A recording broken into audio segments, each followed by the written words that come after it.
hopes for the postseason. This should be a fantastic matchup. You know, B.A., I've had this one circled on my calendar. Both sides have talent. They're exciting. You know, it's the kind of game that could come down to the last shot. So let's take a look at the starters for the Toronto Raptors. We've got Brandon Ingram, Chris Paul out there with a four-man spot. Wagner for three. That's good. And Halliburton gets the assist. What we know about Franz Wagner is this guy attempts a fair amount of threes for a reason. He's pretty effective, guys. Pass to Reeves.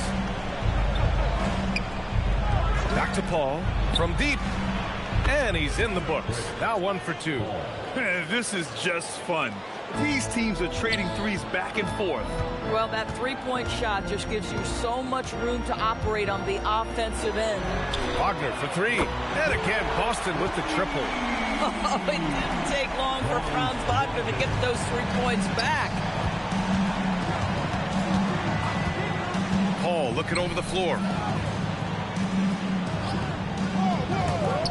Launches it on target from range. Paul's got 6. I love this approach. Getting him involved early, and it's already paying off. They know that if this guy goes off, their chances of winning rise exponentially. You think Wagner was ready to fire? Of course. The Raptors have gone 2 of 3 from the floor. Pass to Reeves. Back to Paul. 6 on the shot clock. Fires top of the key. Doesn't go for him. He expects to make every one of those, and we expect him to make them too. Halliburton outside. Back to Wagner.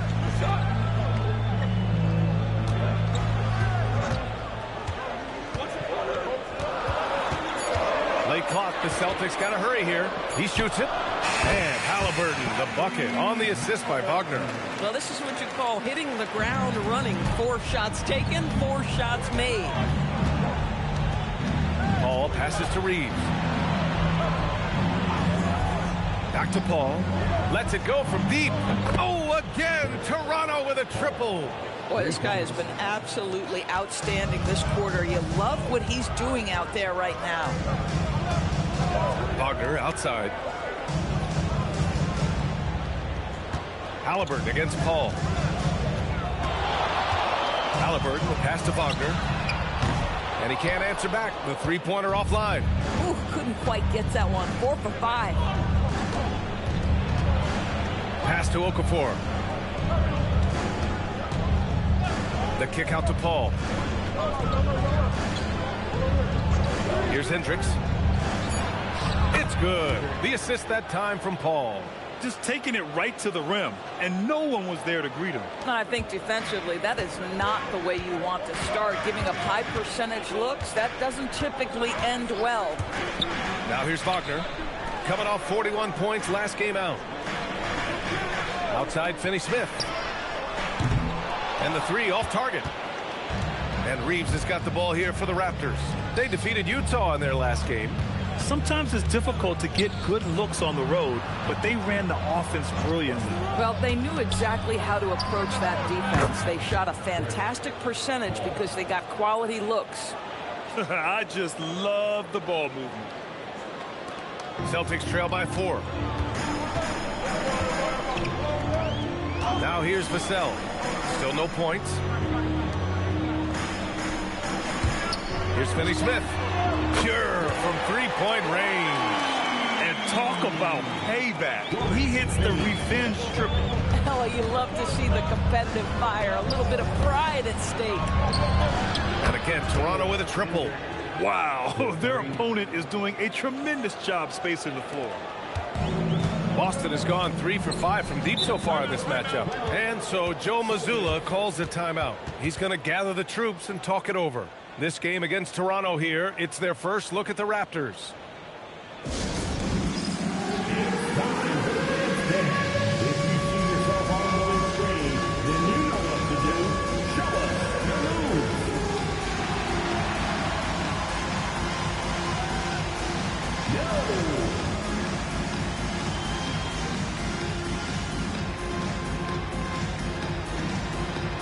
Let's see those dance moves.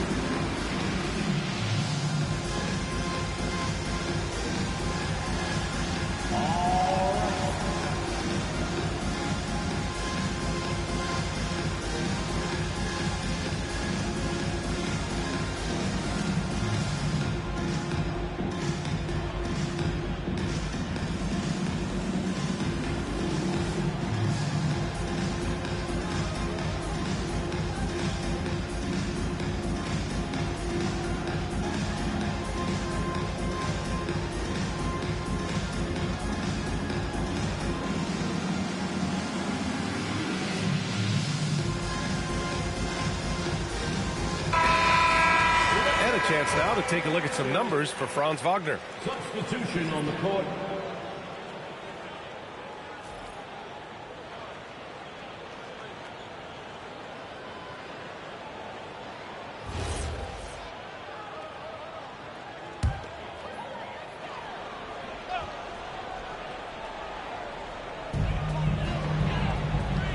Pass to Parker. And the layup falls.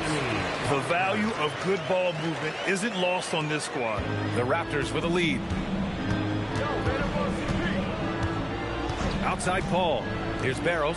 Launches it from deep. And again, Toronto with a triple. Defensively, you can't afford to get stuck on the pick. You know exactly what that takes. It takes energy, it takes activity, it takes intensity. Now here's Parker. And stolen by Paul. And now the Raptors on the break. Count it. Paul's got 14. Boy, bringing tremendous energy right now, and his teammates are absolutely feeding off it. Pass to Duncan. Back to Highland. Count it. Good. Boy, Highland working hard for that high percentage shot. That's nicely done. And it's Toronto's ball. They're on a 16-7 run. Here's Hendricks. Outside Paul. Here's Hendricks. He's got 5. 4 on the clock.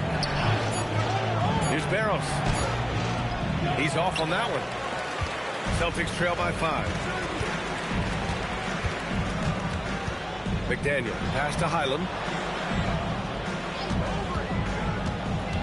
Inside. Davis.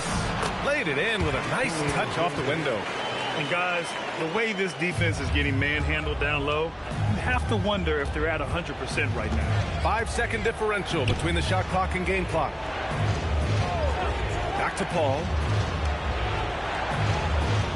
Barnes a screen. Pass to Barros. Off the mark there with a 3. Outside Highland.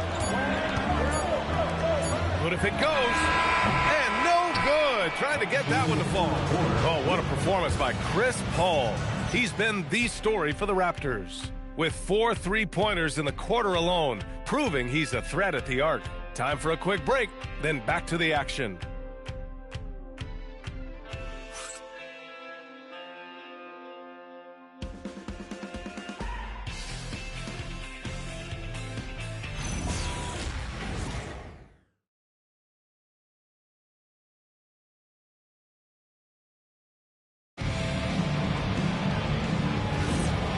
Close game underway so far. We'll see if either of these teams can jump out ahead in this second quarter. And a chance to catch up on some numbers here. The scoring breakdown for Toronto. Yeah, their early focus on outside scoring has paid off. They're finding plenty of points from three-point land.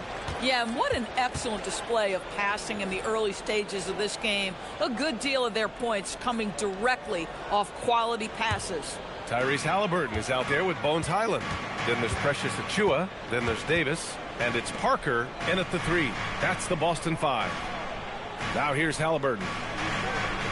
Pass to Parker. Outside Highland.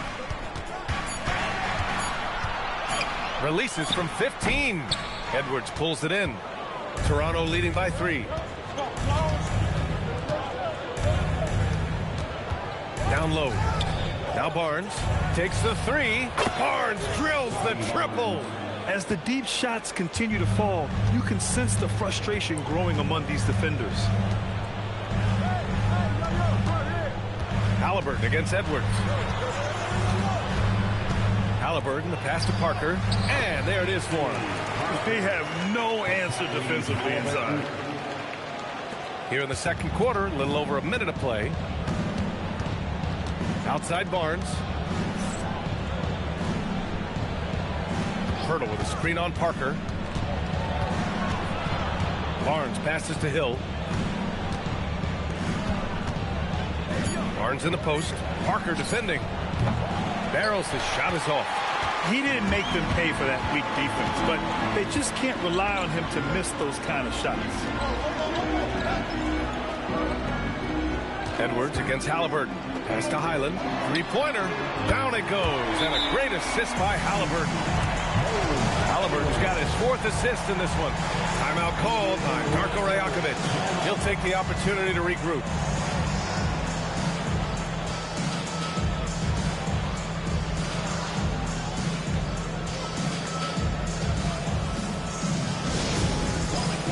Please put your hands together and welcome to center court, Celtic Entertainment. Put your hands together for Celtic Entertainment.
Celtics making a change here.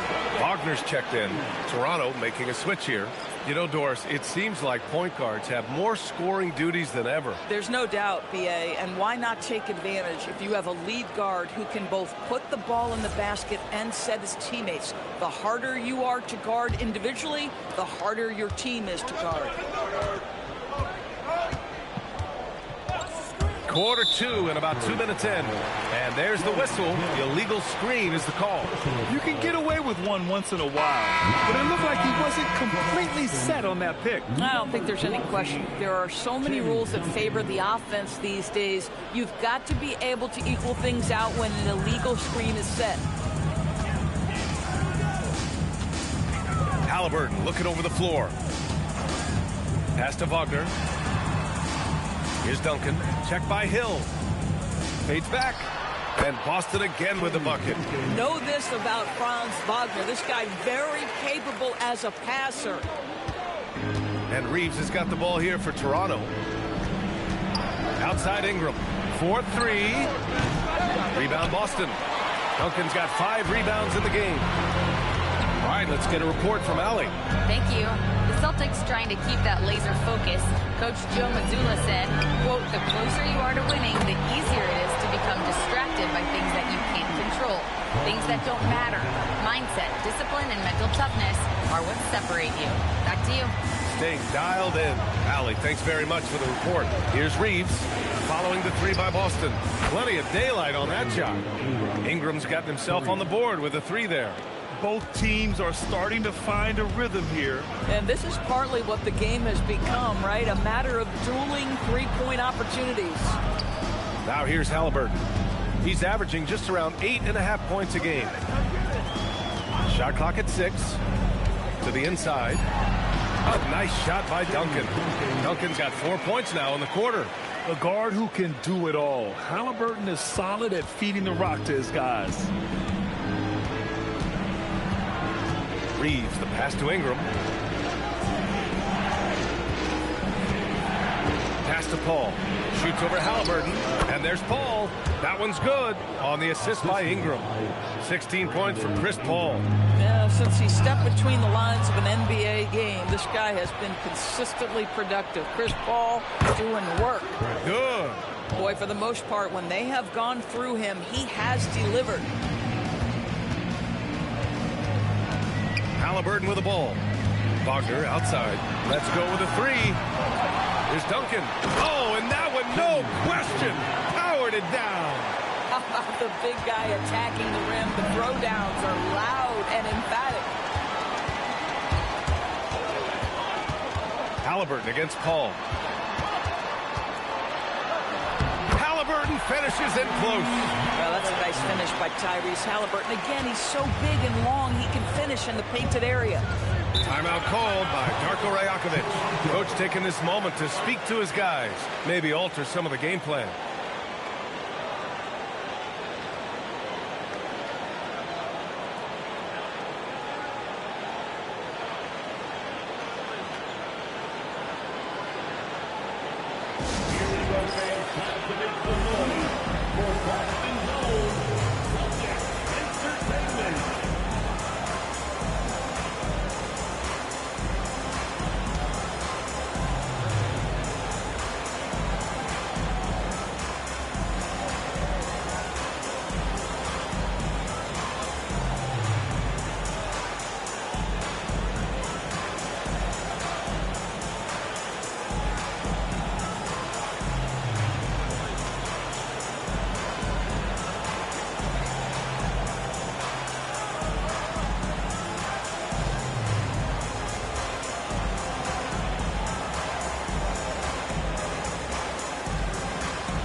With some changes. Finney Smith comes in for Parker, and it's Devin Vassell in for Tyrese Halliburton. Okafor, he's checked in for Toronto. Hendricks comes in for Scotty Barnes.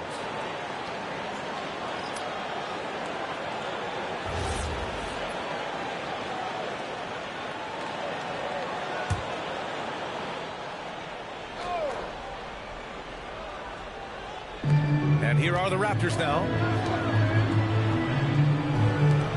Toronto passing it around.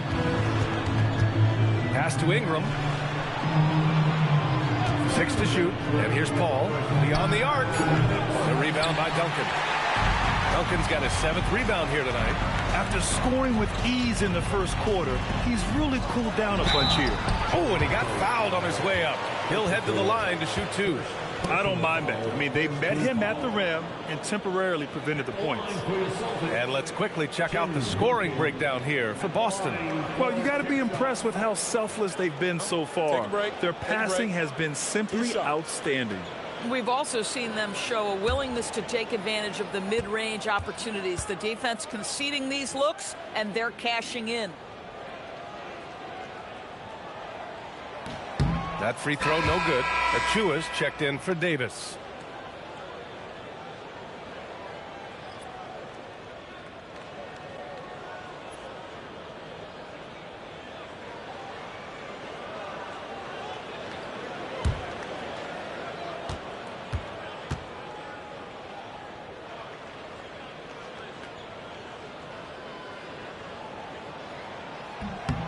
And the second free throw is good. And so here is Toronto, trailing by 4. Vassell against Paul. Fires the 3. He's now 8 for 11 after that made shot. Well, Chris Paul, as efficient a shooter as you'll find, and in the catch-and-shoot situation, he is money. Vassell passes to Wagner. Again, the miss by Boston. And the defense got away with one there. I mean, that's a shot he typically makes. Pass to Reeves. Back to Paul. Clock at 6. Toronto needs to get off a shot here. And the ball out of bounds. The Celtics will have it. A look now, post All-Star break, breaking down three-pointers and other shots for Boston.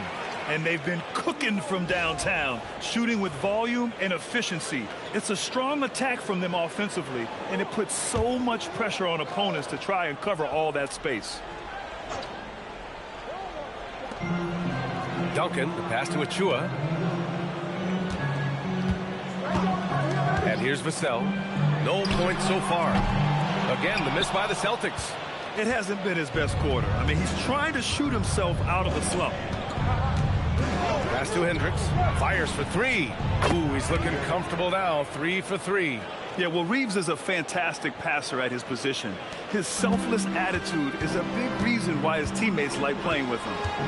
Now here's Vassell. Right now averaging 5.5 a game. Wagner for 3. Another miss by Wagner. Boy, this guy has completely lost his focus. Nothing working. Now Paul. 21 points in the game. Outside Reeves. Off target with the 3. And a pretty tightly contested game here as we end the first half. Toronto out in front. They lead by 2. We'll get right back to the action when we return.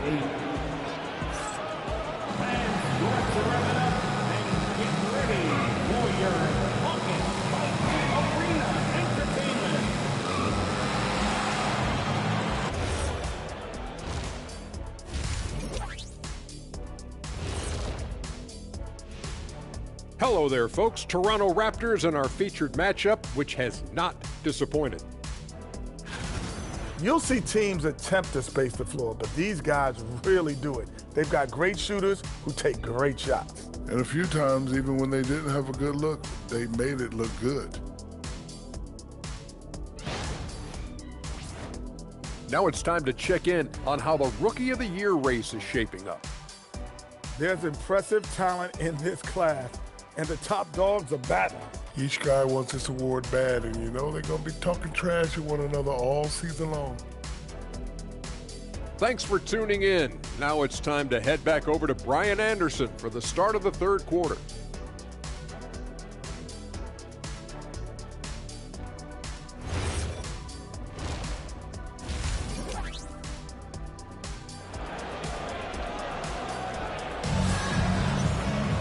And after a fairly even first couple of quarters, this second half could turn out to be a great one as both teams trying to gain an edge. Chris Paul having a dominant impact in this game. I love how effortlessly he scored. The game just comes so easy for him. Now let's see if he continues that trend the rest of the way. He certainly has the talent and the endurance to do just that.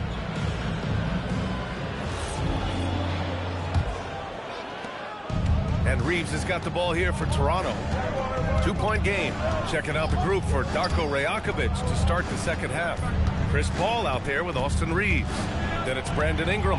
And it's Okafor in at the center position. Now here's Paul. Just 5 to shoot. Outside Reeves. Launches a 3. The rebound by Duncan. Duncan's got 9 rebounds in the game. Boy, he's getting it done. Wagner finds Halliburton. Puts up a 3. The shot that time not on target. Yeah, and the defense really respects his shooting ability, and they showed it with that tight coverage. Pass to Hendricks. Now Paul. This one for 3. Pure. That's basket number 9 on 12 tries. And this is how he shines. He's a big part of their floor spacing. And right now, Greg, he is doing a great job delivering for this team. Productive and efficient. And it's Wagner missing.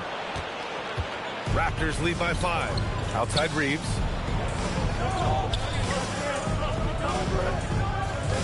Pass to Okafor. Over Halliburton. Okafor can't get it to go. Boston's gone 0 for 2 from outside here in the third.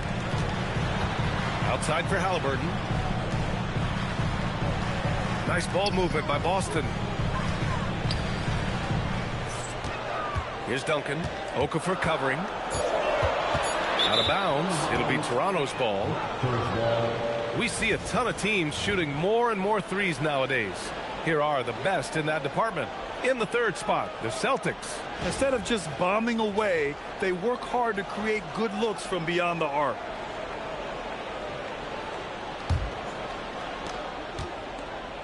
Toronto has gone 1 of 2 shooting from the perimeter since halftime. Pass to Hendricks. Now here's Paul. There's the triple. It goes. He's 10 for 13. So much confidence. A dozen consecutive points off of threes. This defense looks rattled. And so Joe Mazzulla calls a timeout. He's going to take a moment to give him a breather and talk things over. And let's swing it over to the sideline and hear from Allie. Hey, Zion Williamson is a force offensively, but now he's applying his physical gifts to the other end of the court. He said, quote, teams were hunting me on defense. Watching the film, I didn't like that. I just started taking a lot more pride in it, working on it so I can hold my own. Guys? Locking in. All right, Allie, appreciate the report.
Vassell outside. Back to Finney-Smith. Wagner for 3. And it's Toronto with a rebound. Coming out stone cold here. Sometimes the break will do that to you. Paul for 3. Vassell with the rebound. And the shooter had very little space on that attempt. Right, he stays connected and great timing on the contest. Here's Wagner, and it's good. Off the back rim and in. Wagner's got 13 now. Well, their first basket in 4 tries. Can that trigger a little bit of good shooting here? We'll find out. And so now a timeout called by Darko Rajakovic. Coach probably just checking to make sure everybody's on the same page here.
With only 1 game left, let's take a look at what the final standings could look like out east.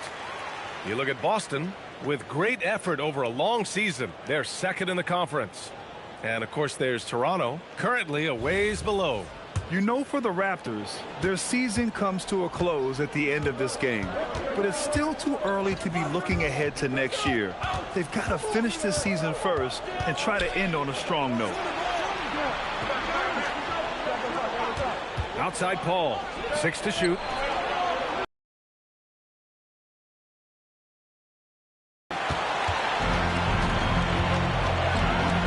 Now here's Vassell, still without a bucket. Wagner for 3. Toronto grabs the miss. Hendricks has got 4 rebounds in the game.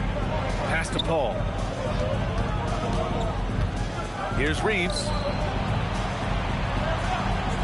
Back to Paul from downtown. And again, Toronto, no good. And I'm surprised that didn't go down. I mean, I'm sure he is too. Reeves against Vassell. Halliburton for 3. It's rebounded by Hendricks. Hendricks has got 5 rebounds tonight. The kick out to Paul. Pass to Hendricks. Ingram deciding where to go with it. Okafor passes to Ingram. Here's Hendricks. Picked by Okafor. And there's the rejection. All right, we look at our 2K leaderboard for assist. Numbers from the past month of play. In the 3rd spot, Tyrese Halliburton. His teammates trust that if they get open, he will find them. They're really in a groove right now. Davis, he's checked in for Boston.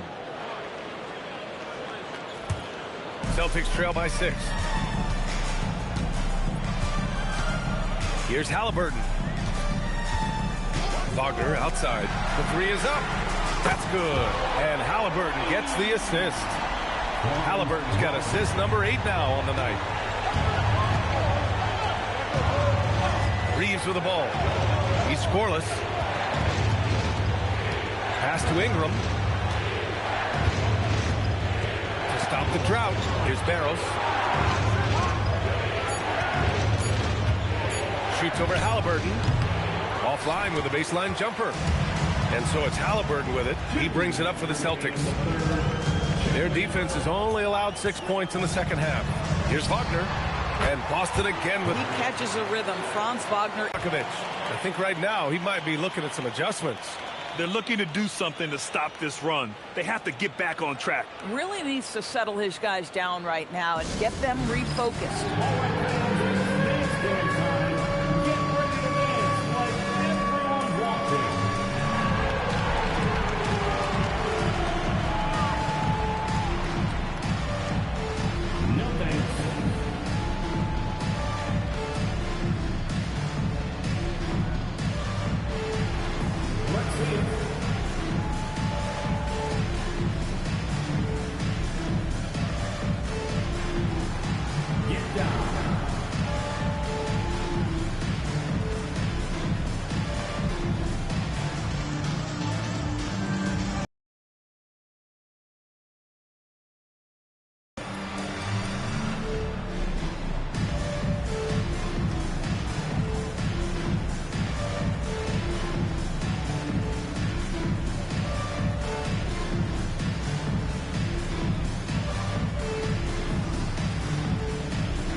Barnes comes in for Ingram, and it's Edwards in for Reeves.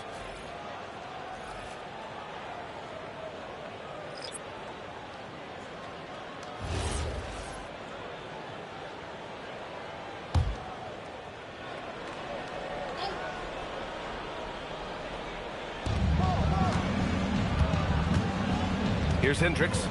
Give him 8 points now. Kicks it out to Barnes. Shoots over Parker. Barnes, no good. You gotta love how they've been crashing the boards, fighting hard for every miss.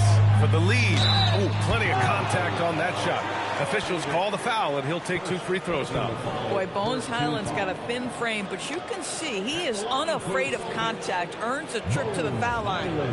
And guys, let's get your take on the scoring breakdown for Toronto. Their hot shooting from long distance has been the key. Spacing the floor and rising up with that confidence. I think another thing that's striking here tonight, the ball movement is incredible. Again and again, they're making smart passes to ready shooters. And the Celtics making a change here. Caruso's checked in.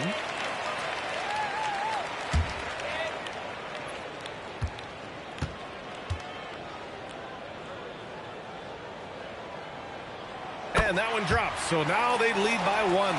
Well, this guy's so crafty. Once he catches the defender a little bit out of position, it's a very good bet he's going to get some free throws. Now here's Edwards. No made baskets yet. And that's where you want to make the next pass. This guy is a good scorer, but the defense was right on him. And here's Caruso outside. Rebound Toronto. Hendricks has got 6 rebounds here tonight. To the middle. Out of bounds. It'll be Celtics ball. And some changes here for the Raptors. Jakob Poeltl comes in for Hendricks. And it's Chris Paul in for Edwards.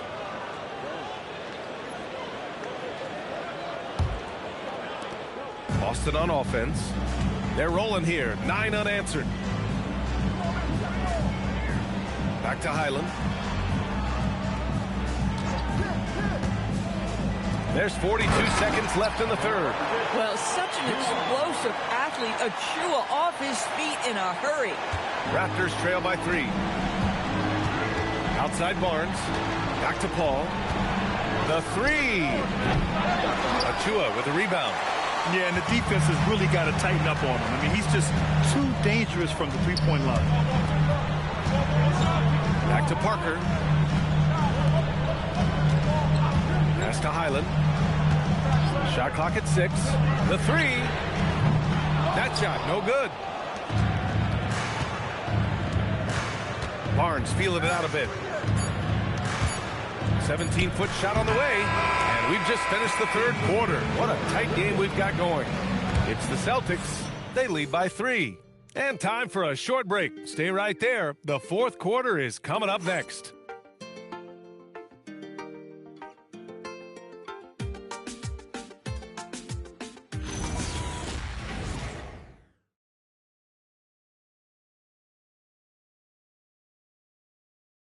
And now we have a moment to reveal our State Farm assist of the game. This is the definition of team chemistry.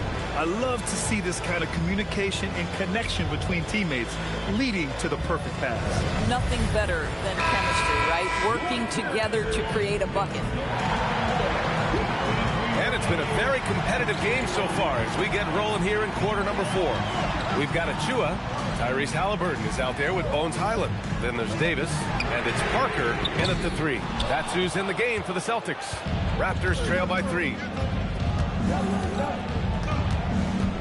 Lets it fly from 18. Barrels, his shot is off.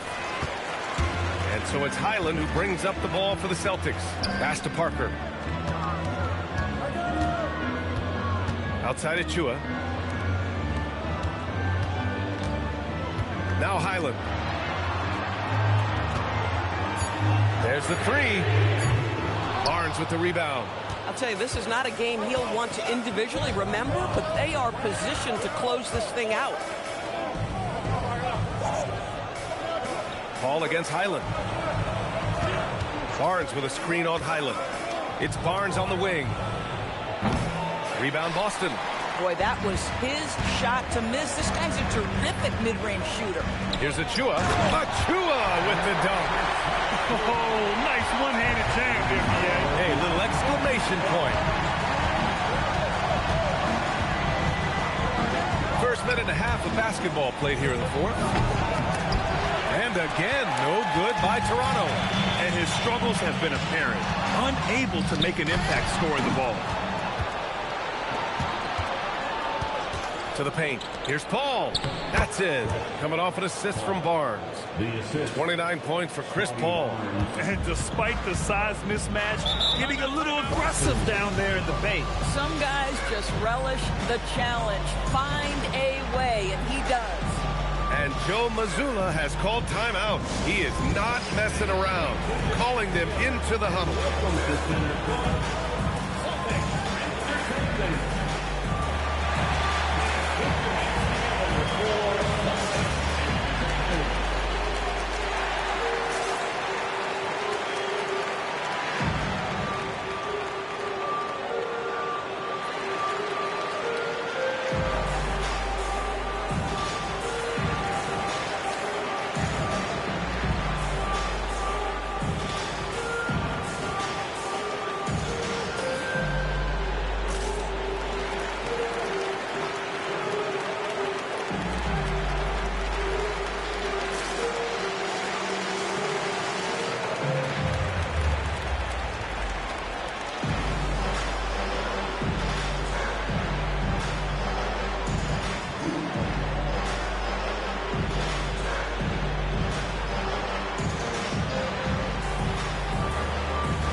chance to catch up with Allie LaForce. During that last break, I heard Joe Mazzulla as he talked with the team. He told the team he has complete faith in them, saying, we're right there. Now we just got to make that push and really take hold of the game. We can do that. To me, it looked like his players are on the same page with him. Guys, back to you. And Allie, thanks. Last quarter of play, about 2 minutes in now. To the inside, Davis. It's rebounded by Mbamute. Most defenses want to protect the paint first. Great job there. Barnes, it's good.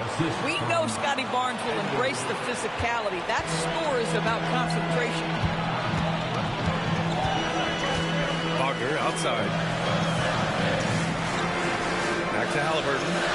Pass to Duncan. And the officials will call the illegal screen here. One of the trickier plays to judge, but it would be hard to argue against the call. It is really difficult to get your feet completely set, to stay completely still. It's almost surprising to me that it isn't called more often. Over 2.5 minutes in the books here in the fourth. And Franz Wagner picks up the foul. That's his first foul. First personal foul. First team foul.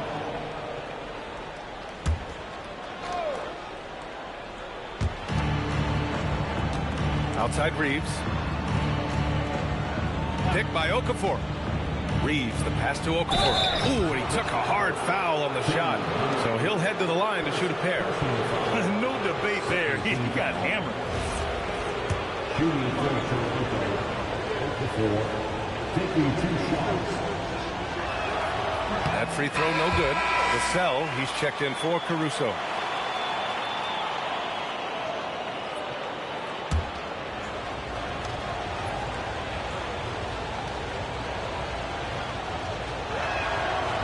That's off as well, so he misses both. The Celtics with the lead. Inside. Oh, deflected. Outside Reeves. Pass to Paul. Back to Reeves. Outside Paul. Shot clock at 5. Shoots over Halliburton. And again, Toronto, no good. And so Wagner will bring it up for Boston. Here in the fourth, they've allowed just 4 points. Three-pointer. And it's Toronto with a rebound. Hendricks has got 7 rebounds in the game. Pass to Paul to take the lead. Rebound Boston. Oh, that is how you deny an open look with some in-your-face defense. Wagner outside. On the wing, Vassell. Davis a screen. Vassell passes to Davis. Jams it home! And you lay that pass out there just like a great quarterback. Let your teammate run to it. Raptors trail by 3. To tie it up. Yes, sir, with the 3. Pick works well there, but the defense left a lot to be desired. It takes incredible effort to stay connected to the hip of the offensive player. You've got to want to work. And Joe Mazzulla has called timeout. He's decided it's time to clarify the situation, leaving little room for error. Kenny Smith checked in for Boston.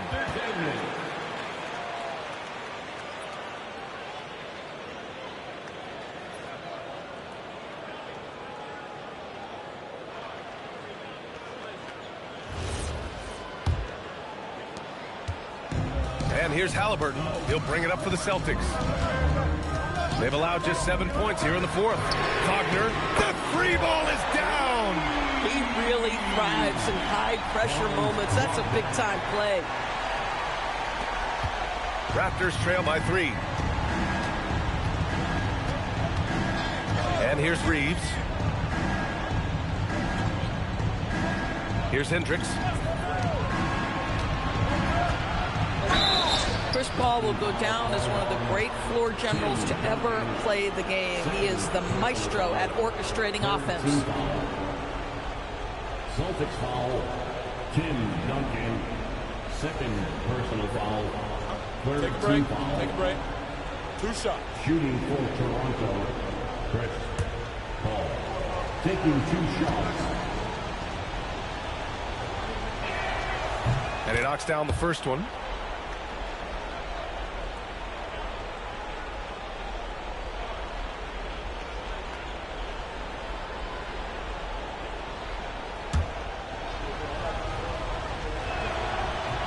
Hits both from the stripe. Some big-time stuff at the line. But, hey, listen, this is what we have come to expect from him. Now Halliburton outside to sell. It's good from beyond the arc. And his coaches will be the first to tell you, Vassell wants the ball in these situations. He's not afraid of the challenge. Now here's Paul. It's stolen by Halliburton. And Boston pushing it up now. He took the contact and had an opportunity to drain it. First free throw is good, and that puts him up 5. At the line for 2, Dorian Finney-Smith. So he gets them both, and it's a 6-point ball game. Boy, you love to see a guy step in nice, calm, cool, and collected and knock the free throws in. Here's Ingram. Now Reeves. Picked by Okafor. Oh, no good. This is what you call trying to shoot your way out of a slump, and I'm not sure that's the best approach right now. Out of bounds, it'll go to the Raptors. Boy, an unfortunate mix-up right there cost them a possession. Raptors trail by 6. Every moment counts here. They have got to get moving. This is the very definition of desperation time. You've got to score every trip.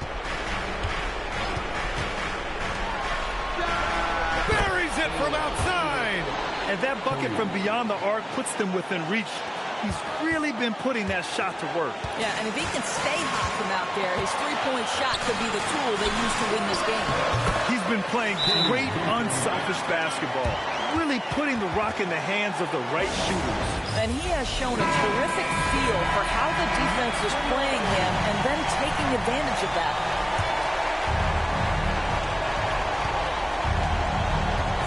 And looks like an illegal pick was set. That gets the ref's attention. The over and back call, always avoidable. Right, it doesn't happen often. It's kind of a silly mistake. We'll see if they can make up for it on the defensive end.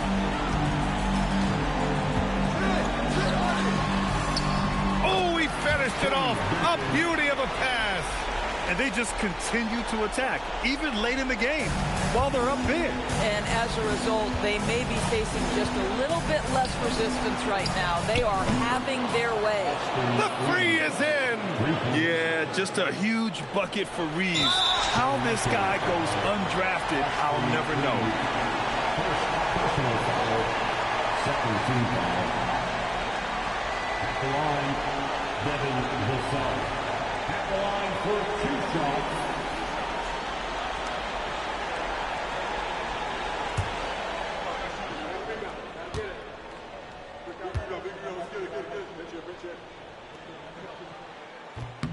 He drops the first one, and that puts him up 5.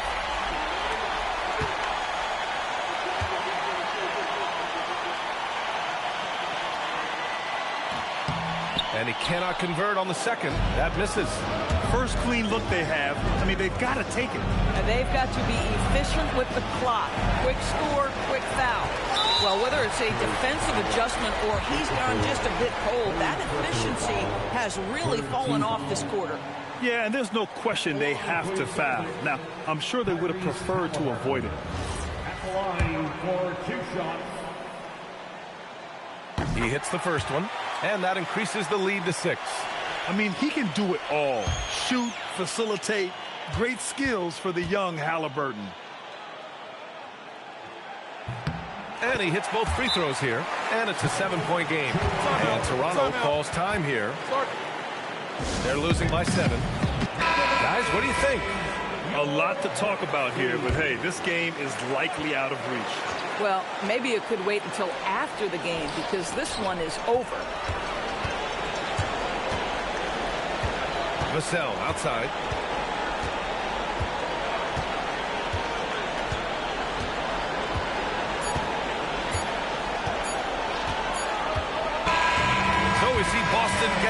here. Boy, a hard-fought game. They did a great job of holding on to the lead at the end.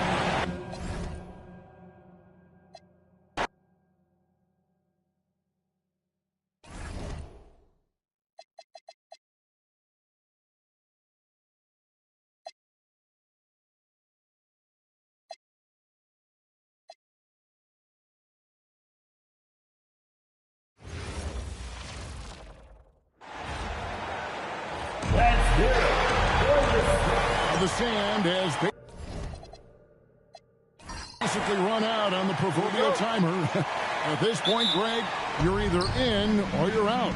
Yeah, for most teams, the future is certain. It's the playoffs or 1, 2, 3 Cancun.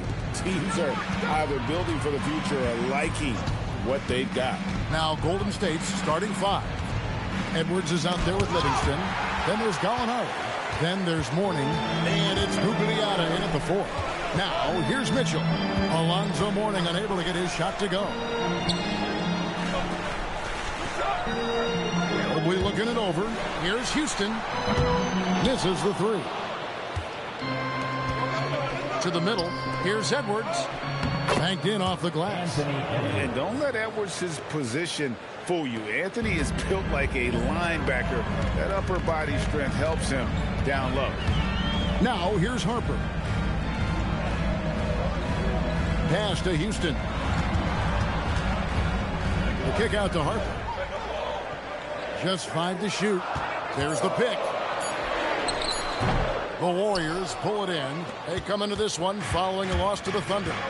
Yeah, they made some spectacular plays in it right to the very end. Just couldn't get over the hump. And that is why coaches preach about the details. The margins in this league are razor thin. Now, here's Mitchell. Anthony Edwards unable to get his last shot to go in. Mobley with the bounce pass. Houston's shot's good. Proving how coachable he is. Mobley, this man is building a pretty decent passing game. The Warriors have gone 1 of 3 from the field to start this one so far. Gallinari on the wing. Mourning with the screen. A 3-ball. A nice shot by Gallinari. And an eye for an eye. Both teams working to stretch the floor. This is today's NBA. Hey, we see this kind of exchange more often than not. Now, here's Mobley. Taking a look at his stats, he's averaging around 7.5 points a game. Houston. The kick out to Harper. Mitchell feeling it out a bit. Fires away from way outside. And that is why shooters fear Mourning. He's got excellent instincts for coming up with the block.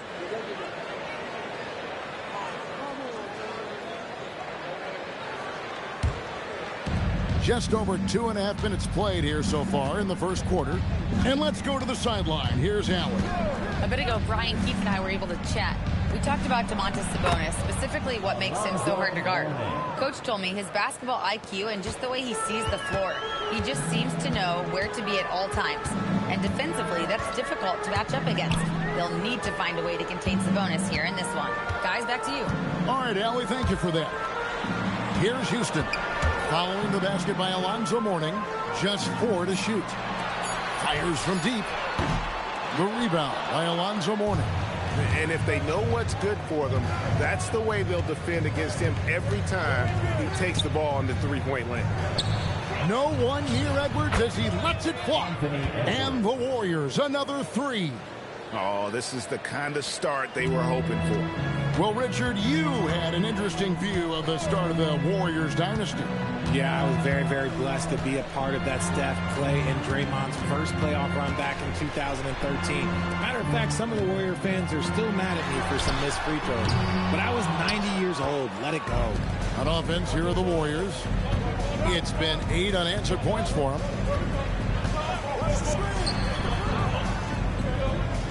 High post Mourning. Here's Livingston. A chance to extend the lead to double digits, but it's no good. Some tough offensive sets. They want to turn it around. Yeah, right now you just need a bucket to get some momentum.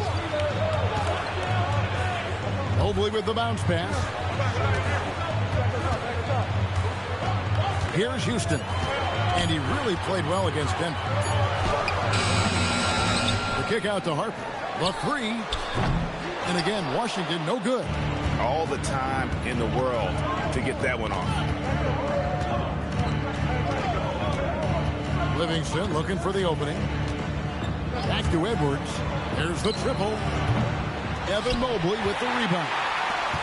And so it's Mitchell who brings up the ball for Washington. 7-point differential.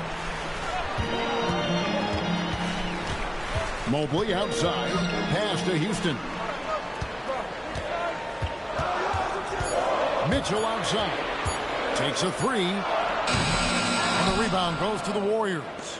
And to put things simply, this has not been his quarter. It's good from long range. Edwards got 8 points. I like their focus coming in. Terrific execution so far. Couldn't come up with a much better start than this. They just have to keep it going. And Brian Keefe wants a timeout. He's going to take a few moments here to check in with his team and regroup. And the Warriors with a completely new 5 on the floor. Wizards trail by 10.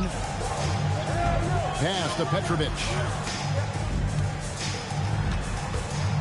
Williams against Wesley. Outside Williams. Another miss, and they desperately need a bucket. So for the Wizards, their last game a win against the Nuggets in Ball Arena. Yep, it counts. Defensively, they've got to pick up the intensity. Hard to win surrendering this high a field goal percentage. Warren on the wing. 51 seconds left in the first quarter. Back to Williams. Down to 5 on the shot clock. Off target from three-point range. Pass to Gill.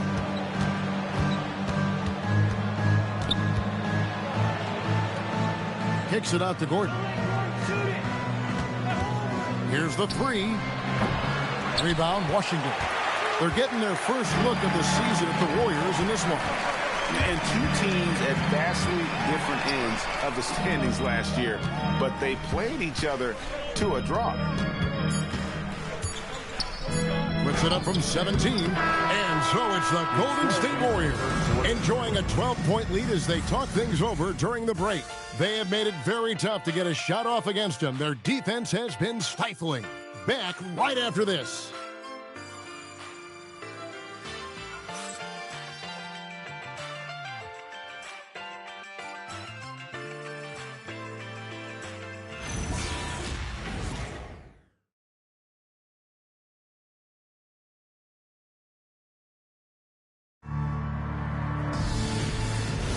And if you're just tuning in, we've got a wide margin on the scoreboard, but plenty of time left for a comeback. And guys, we've seen the Warriors really take control here. Yeah, in that first period, they look to push in transition at every opportunity. It leads to some easy buckets, and I think it's given them control of the pace in this one. Setting the floor for the Warriors. Warning is out there with Kuminga. Then it's David Wesley. Then there's Gill. And it's Gordon in at the three. Here's Gill. The 12-point lead, their biggest of the game. Yep, that one goes in there. Mourning's got his second bucket tonight. Probably didn't need to fade on that shot, but he might have thought the defender was a little bit closer. Outside Warren. Back to Williams. There's a good screen. Off the mark there with the three-point shot. Warriors leading by 14.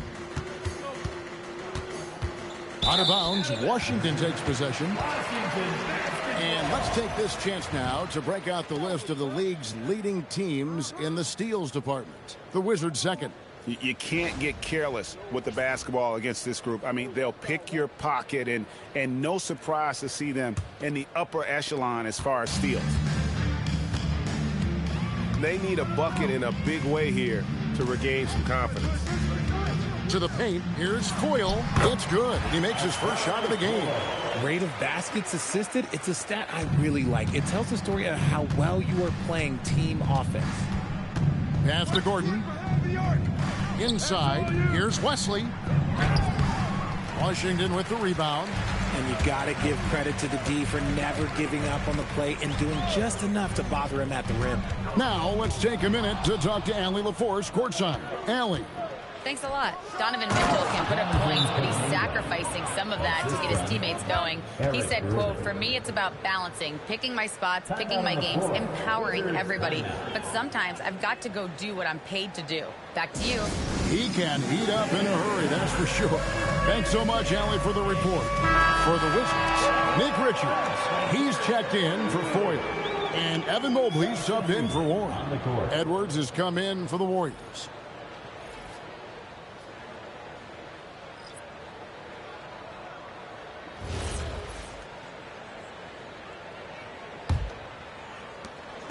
And so it's Williams who brings it up for the Wizards. They trail by 14. Outside, Jones. Pass to Mobley.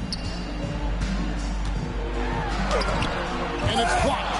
Boy, Kuminga, this man is explosive at both ends of the floor. Shot clock at 3. Williams gets the bucket.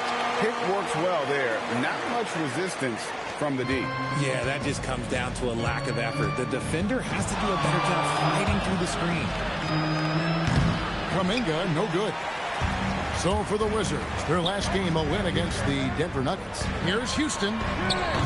Off the mark, had a chance to trim it to single digits. Just an ugly show from him offensively. Yep, no way to describe it, just ugly, and that hasn't helped. Now Mourning, 23 points his last outing, and it's swapped. Outside Williams. Back to Jones. Williams, a screen on Russell. Over to the wing. Here's Houston. Edwards defending. Houston can't get it to go. And the well is running dry for him right now. Nothing falling. Yeah, and the risk now is that he gets inside his own head. Time to take deep breaths in through the nose, out through the mouth, and let the game come to you. Outside Williams. So you think about game preparation for an opponent. Richard, how different is that in the regular season versus the playoffs? Oh, there's a significant difference. Not as much time in the regular season. You could be coming off 4 games in 5 nights. But in the playoffs, there is so much detail position by position. Edwards' shot is good. And so good off the bounce. Edwards working on his shot off the catch, and it is paying off. And Brian Keefe wants a timeout. He's going to make some adjustments to the game plan. Fresh from a win against the Nuggets. And sometimes it's a lot harder to get easy looks on the road, but they found ways to get their guys good looks. Yeah, they seem unfazed by the hostile environment. I mean, just look at how efficiently they shot the ball.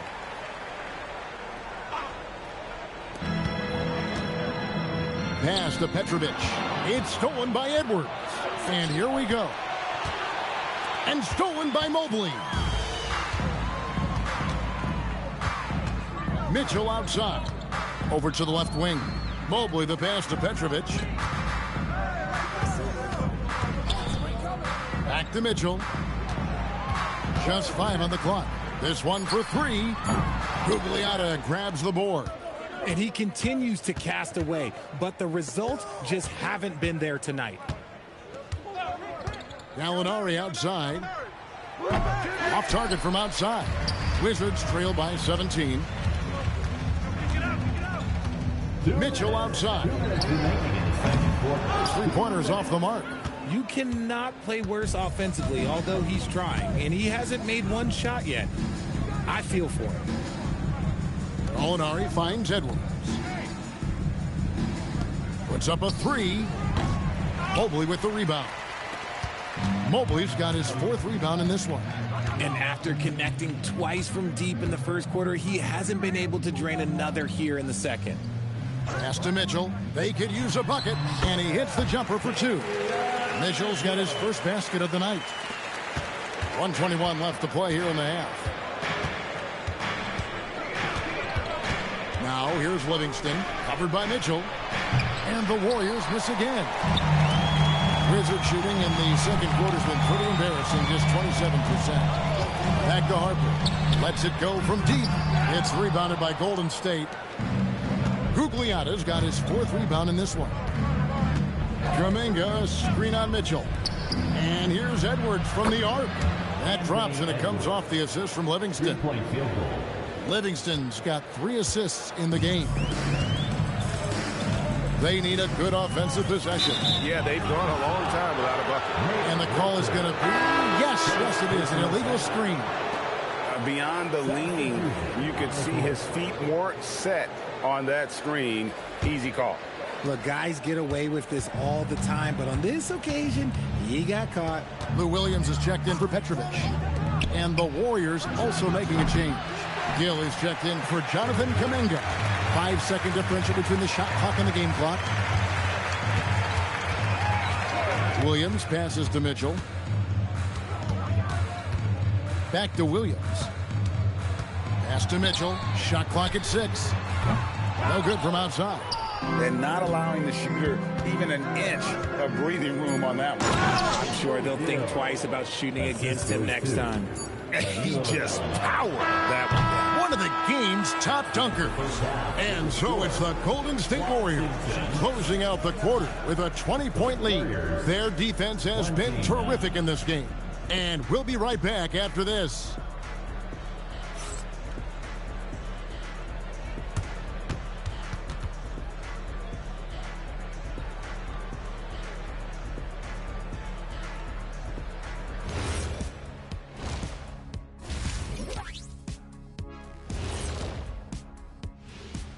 Ernie Johnson here with Kenny the Jet and the Big Diesel, Shaquille O'Neal. How about we start out with the Western Conference and how those teams are stacking up? Well, I think for the Warriors, it's the last game of their regular season. They're trying to protect their spot in entering the play-in tournament. Obviously, they want to stay in the top 8. This game should have a playoff atmosphere. And turning back to our first half, things going well, extremely well for the Warriors. It's classic Showtime. The way they're running the break looks like the 1980s of the Lakers. And this score reminds you of some of those old Lakers games. What a dominant performance so far. That is more than enough of us. Let's send you back to the game. Kevin Harlan and crew with the second half.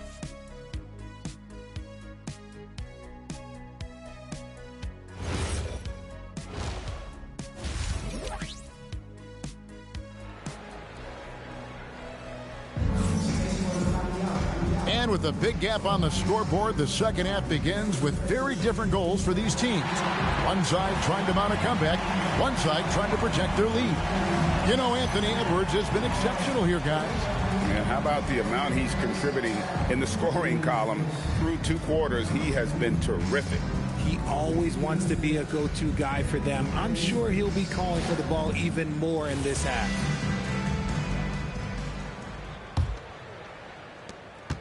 Wizards trail by 20. They've got Harper. Nick Richards out there with Mobley. And it's Mitchell. And it's Houston at shooting guard. That's the 5 on the floor for the Wizards. Livingston with it. He has yet to score. Driving inside. Mourning. And the dunk by Mourning. And although he's undersized at his position, his vertical, yeah, that'll clean up a few mistakes. And so it's Mitchell who brings up the ball for the Wizards. Pass to Houston. That 3 off the mark. And they've only got a slight edge on the boards, but it just feels a lot bigger. Outside Edwards. And it's good. Assisting on the play was Livingston. Edwards got 16. Well-rounded effort, and they show no signs of letting up. Yeah, not just an impressive showing on offense, but on defense as well, executing their game plan perfectly. It's stolen by Livingston. Outside Edwards. Back to Livingston. Over Mitchell. Livingston, no luck.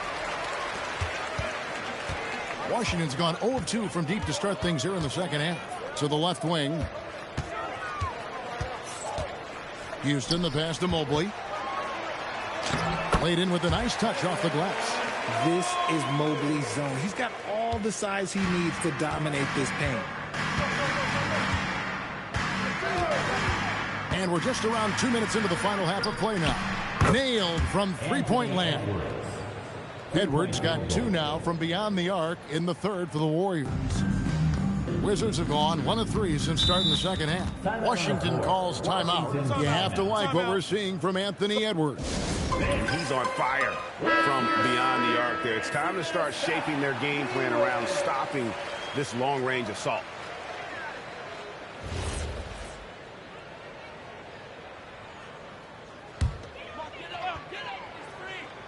Here's Mobley. Mitchell outside.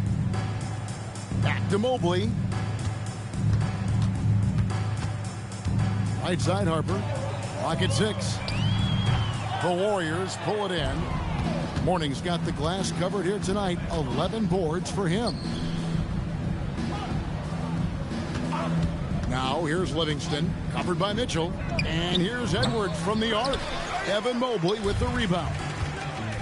Mobley's got 6 rebounds here tonight. And here's Livingston. Scoreless thus far. Second chance shot, and Mourning with the real nice bucket inside. Yeah, and Mourning just a beast on the glass, using that muscular frame to get into prime position there on the board. There's the screen. Pass to Houston. Good, and it's Mitchell picking up the assist. Houston's got 6. If you give him that kind of separation, he's going to take full advantage. Now we'll hear from Allie LaForce, and she's got a story for us. An update. Allie? Thanks, guys. It's always exciting to see a player with the hot hand. Klay Thompson knows a little something about that, and he said it's that flow state that any great athlete or artist, entertainer, tries to get into. The one thing I learned is you can't force those great nights. You have to let them just happen. Back to you guys. I can only imagine what it's like. Thanks a lot, Allie. Right wing.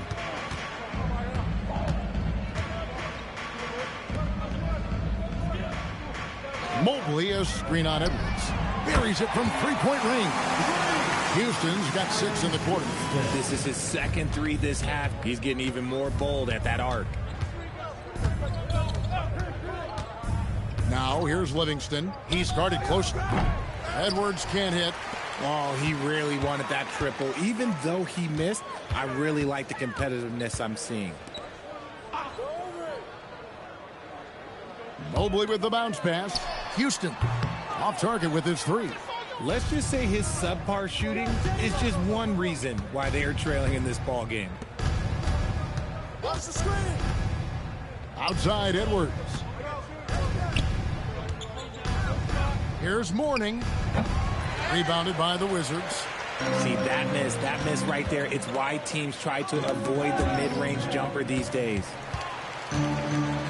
Mitchell passes to Houston. Mitchell a screen on Edwards. And play stops. Whistle on what looks to be an illegal screen. That's going to draw a whistle every time down the floor. Not even close to being a legal screen. That's a very avoidable turnover. You gotta focus on the details. Lou Williams is checked in for Washington. Golden State also making some changes. Kuminga's come in for Mourning. Hill comes in for Gallinari. And it's Wesley in for Sean Livingston. And so Steve Kerr decides to call a timeout. He made the decision to huddle up with his guys and talk about strategy. Jones checked in for Washington. Petrovic is checked in for Davion Mitchell. Now we get a chance to check out some stats for Anthony Edwards.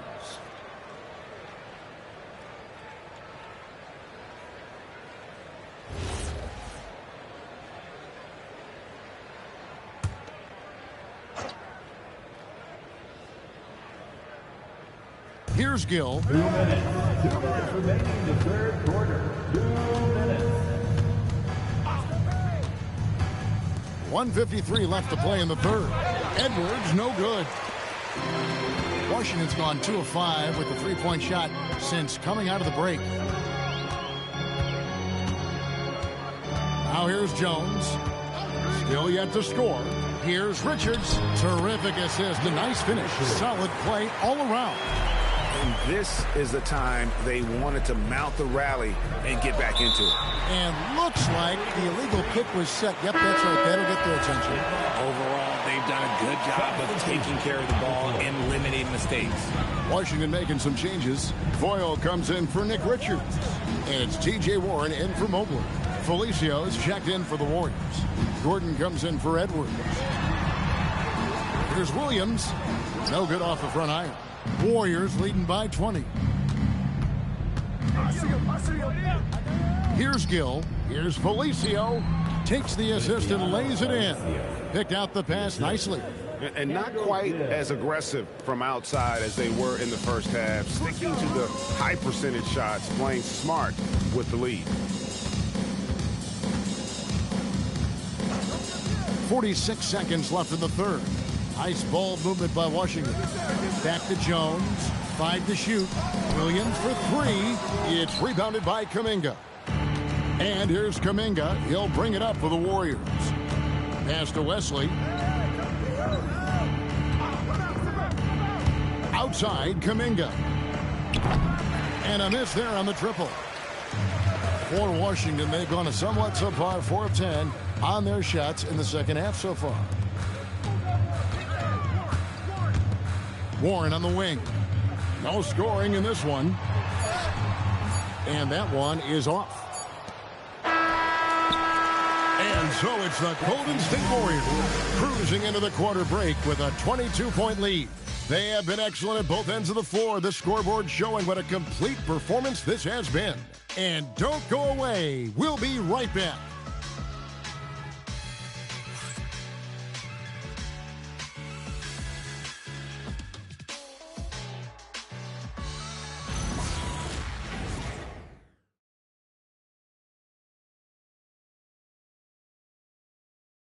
And a moment ago inside the huddle with head coach Steve. Defense has been fantastic. Great. And with the fourth quarter upon us.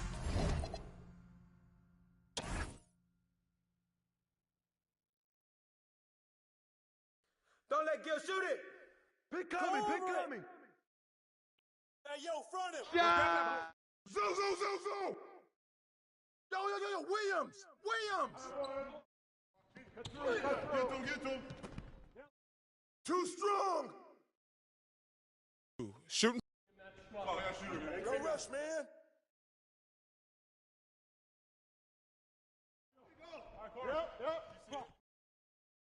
Yep. And the foul.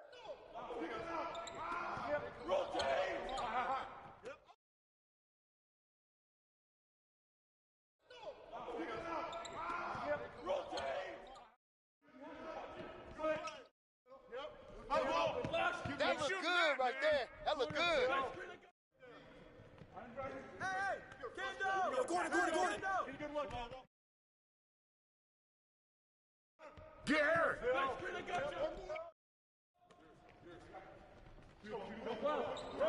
Jake Johnson on the wing. Oh, foul.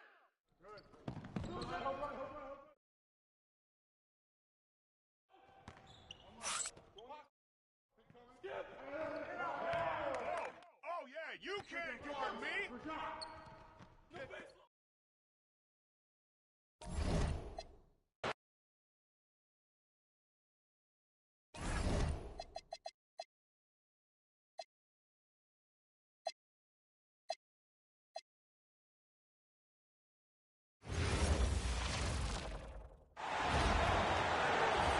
Introducing the starters. Legs now in the final stages of this regular season. These two teams both highly motivated. Well, BA, playoff positioning is on the line. So games like this take on an even greater significance. Postseason intensity on display. The burden of expectation is real for these teams. They can all sense it. Now look at Vancouver's starting lineup. They've got Williams, and it's Williams in at the small forward position.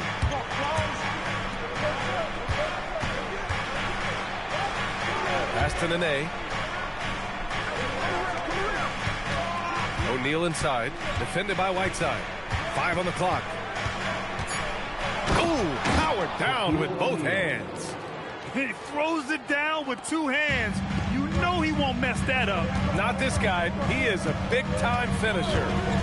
Here's Mashburn. Last game out, he had 44. First quarter of play, a minute in. A chance here to catch up with Allie from the sideline. I caught up with the head coach for Phoenix. The two-way star Kawhi Leonard was at the top of the coach's mind. He told me we've seen Kawhi win those finals MVPs because at his best, he is as good as anyone in the world. Leonard doesn't just score it, he can also shut down your best wing. It's really tough facing him. BA, back to you. Thanks for that, Allie. And we're going to have a jump ball. Jump ball call.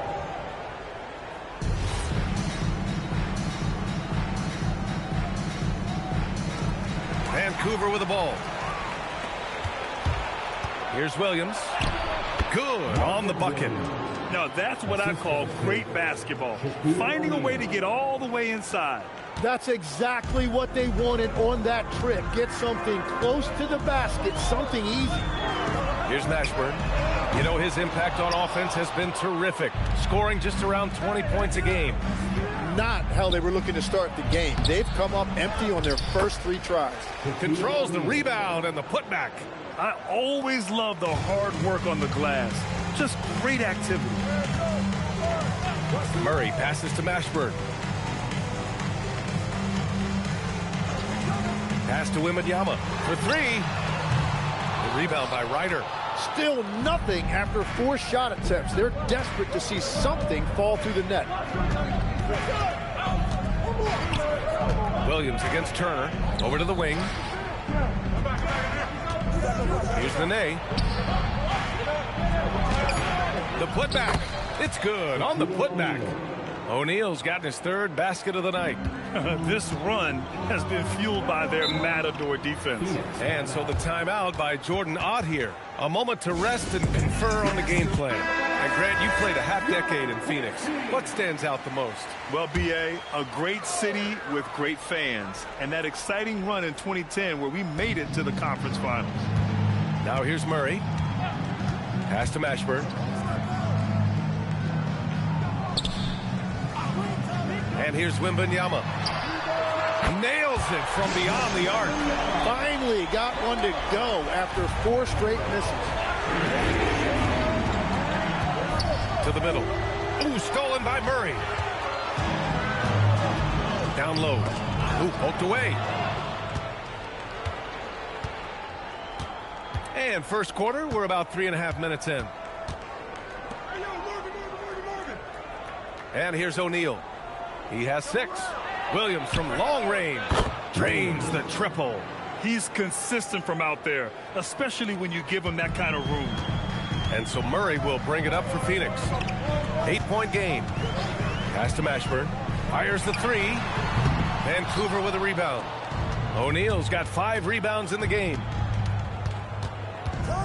Williams passes to Ryder. Now Williams to the middle. Stolen by Wembanyama. Here's the break. Here's Mashburn. And it's good. First made shot in 4 attempts. What a smart pass from Wembanyama. Already adept at scanning the floor and finding open teammates. And so Tomas Isolo calls the timeout. He might have seen something and needs to review with his guys. Let's give Coach credit. He's trying to find a way to squeeze the most out of every possession. Adjustments are everything in this league, and you need to maximize your time to make those adjustments. Grimes, he's checked in for the Suns. Phoenix on D. They trail by 6. And that's a foul called on Hassan Whiteside. That's his first foul. And just wasn't able to set up in time.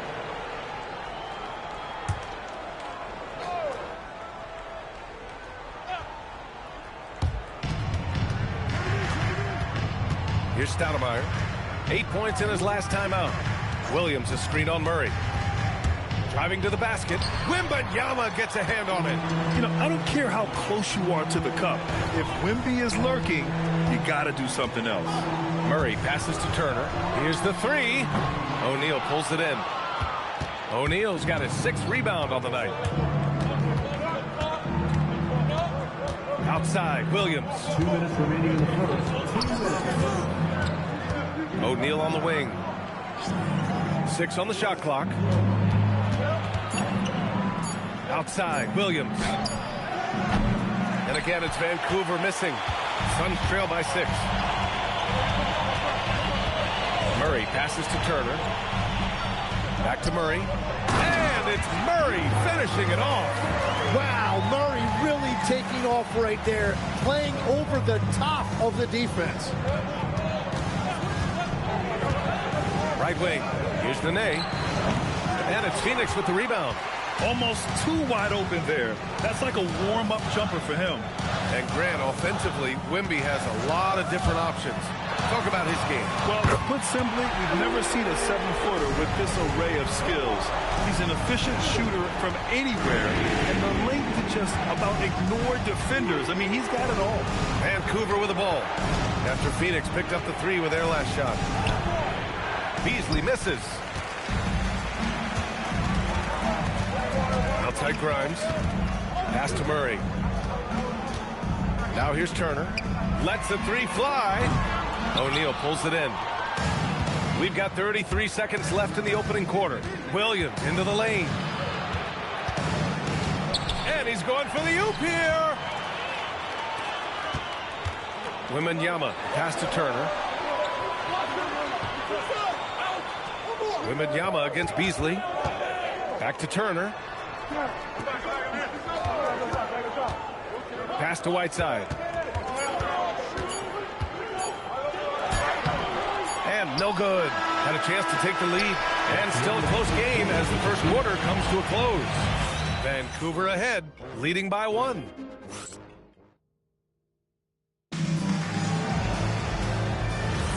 And we hope you're enjoying the game. Both teams tonight keeping things pretty even on the scoreboard so far.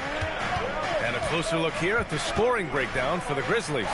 They've been really going at the defense in the painted area, and so far the opposition really hasn't had an answer for them. And then there's the points off turnovers. They've really made the other team pay when they've lacked ball security. Williams is out there with Quentin Grimes. Then there's McDaniels, and it's Mashburn in at the small forward position. That's the Suns 5 as we get into the second quarter.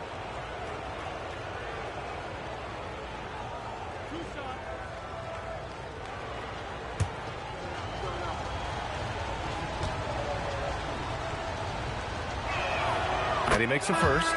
Well, Tim, offensive efficiency has soared in recent seasons. So what has that done to the defensive landscape? Well, offenses now are always hunting for the weakest link. So individually, even if you can guard your own position, you may end up in a difficult switch where you are at a disadvantage. And that's about what we expect. He's been excellent from the line tonight. Some nice ball movement by Phoenix. To the inside. Here's Sally. And he takes the feed in stride and slams it home. And nobody putting out much of an effort to stop him. Surprising. In a close game, a lack of energy on defense. When every possession matters, your defense has to be better. Williams is checked in for Richardson.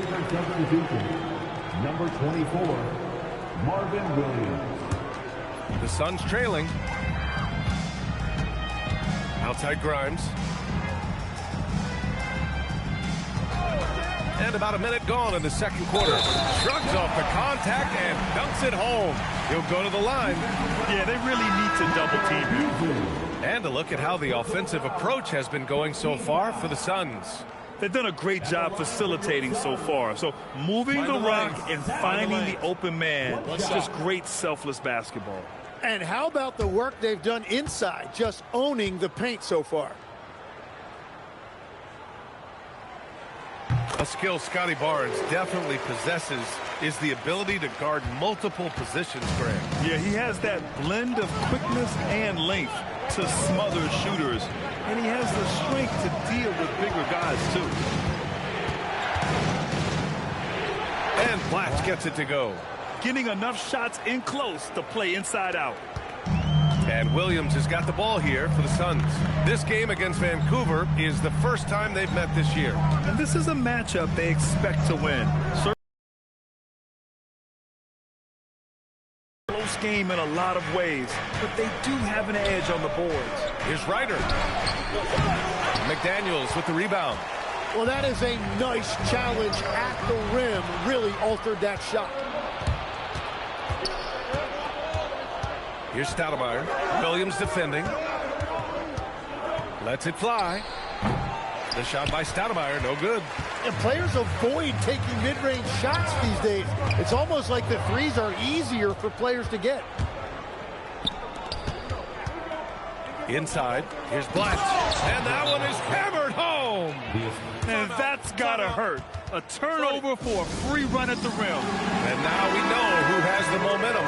Well, not all turnovers are created equal. Live ball turnovers lead to that. O'Neal, he's checked in for Vancouver. Turner passes to Mashburn. Gets a very good look and converts. Easy look when the defender isn't fighting over the screen. Yeah, and that's the effectiveness of the two-man game right there. Pass to Beasley.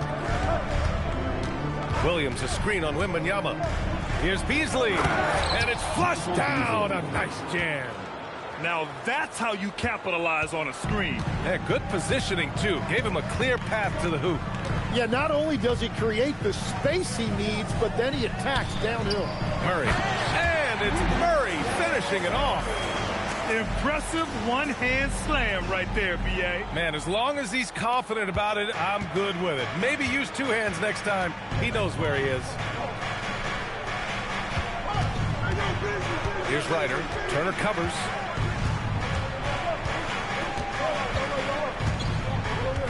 Shot clock at 6. Screen by O'Neal. Here's Ryder. Another shot. That shot is good by O'Neal. O'Neal's got 8. Well, he just outworked everybody there. Give him credit. He deserved to be rewarded for that effort. Murray passes to Mashburn. And that misses. That would have put him up. And it's blocked by Whiteside. Murray scanning the floor. Now Wembanyama. Back to Murray. Here's Whiteside. Vancouver with a rebound. O'Neal's got 11 rebounds in the game. And let's send it over to Allie LaForce. Thank you. Well, Victor Wembanyama drawing fans league-wide. Pacers coach Rick Carlisle proclaimed, "I've never seen a player like this. I'm in awe of his talent, his size, his aptitude for the game, his skill, his feel, you name it. And in due time, it's very possible that he will be the face of world basketball." Brian, back to you. He's taken over. Okay, Allie, good stuff. Phoenix making a switch here. Grimes is checked in. Looking at the 2K leaderboard, here are the teams that have been consistently dominant on the offensive end of the floor over the last month. Number 1, the Grizzlies. The Suns in second. And lately, both teams have been shooting the lights out. You know, each is hoping that this trend continues moving forward. Oh, too much length from Wemby. They didn't do themselves any favors with their shooting in the first quarter, but they're starting to pick it up now. Turner against Williams. Right side Murray. Some nice ball movement by Phoenix. Outside Grimes. Whiteside with a screen on Dinwiddie. Takes a 3. Grimes' shot is off. For Vancouver, they've gotten over 50% of their shots to go. 5 for 9 in the second. And Whiteside with a block. And it's Murray with the ball for the Phoenix Suns. Trailing by 2. And here's Turner from the arc. Hits the three-pointer. Turner's got his second basket on the night. Slow reaction from the D, and it cost them 3. Williams looking around. Misses the 3. The Suns have gotten 6 of 10 shots to drop in the second. Nice work. Turner for 3. It's good. And the assist goes to Murray. Murray's got 3 assists in the game. Their ball movement on this run has been tremendous. It's led to a lot of good, clean, open looks. Here's Williams. And that one makes him 2 for 2. He's in his rhythm. And once more this half, they find a way to get great position inside. 3-second difference between the shot clock and the game clock. Pass to Turner. The three ball. And the Suns get another three. When you let a team knock down that many threes, you know you're likely to be on the wrong side of a run. And here's O'Neal.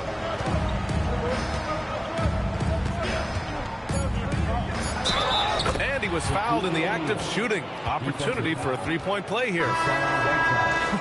Unreal play to take on the contact and get it to go. Vancouver shooting their third free throw shot of the game.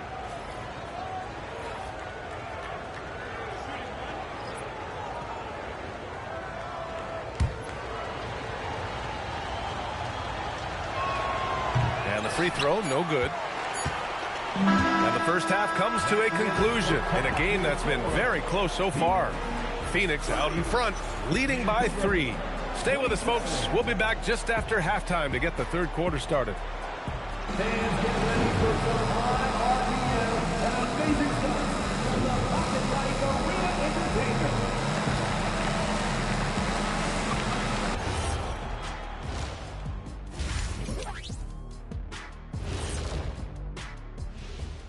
Happy you could join us. First up, let's talk about the players of the week. In the Eastern Conference, James Harden. I'm telling you, if anyone out there was wondering if James Harden still got it. Looking now at our featured game this evening, the Phoenix Suns have a close one on their hands. Yeah, they're playing as a team, working. That's it for us.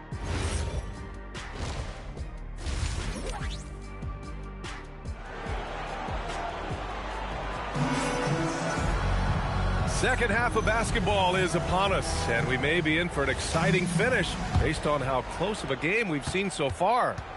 Checking out the group for Tuomas Isalo to start the second half. They've got Williams, and it's Ryder in at the 2 guard. Here's O'Neal. The rebound by Whiteside. Phoenix leading by 3. To the paint. Tries the 9-footer. Wembanyama with the easy 2. Yeah, this is what everyone wants to see Wembanyama doing.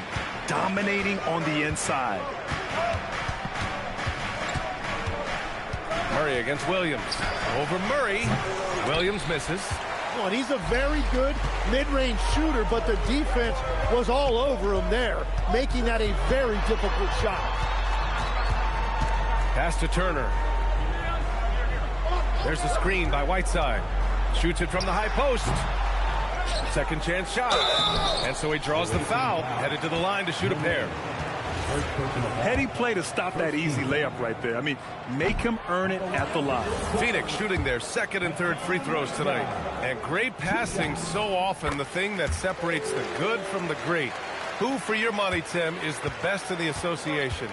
Well, what's crazy, B.A., is I think the top of the list belongs to a center. Trey, Nikola Jokic, to me, an all-time talent, still in his prime, and his playmaking ability, unquestionably, the best we have ever seen at the center position. Never seen any player like him. He's amazing. Maybe never will, either. That's 3 straight misses to start the second half. Not what they wanted. First personal foul. Second team foul. Just a little over 90 seconds gone in the third quarter. Pass to Mashburn. Now here's Turner. He's got 12. Down to 5 on the shot clock. Whiteside. Got it. Good job at the low post. Good play call and good execution. The offense running on all cylinders. Williams with it. As far as his production, he's averaging about 8 points per game. Inside, stolen by Whiteside. Murray against Williams. Murray passes to Mashburn. It's good. And the assist goes to Murray. Murray's got 5 assists in the game. Just under 2.5 minutes into this third quarter now.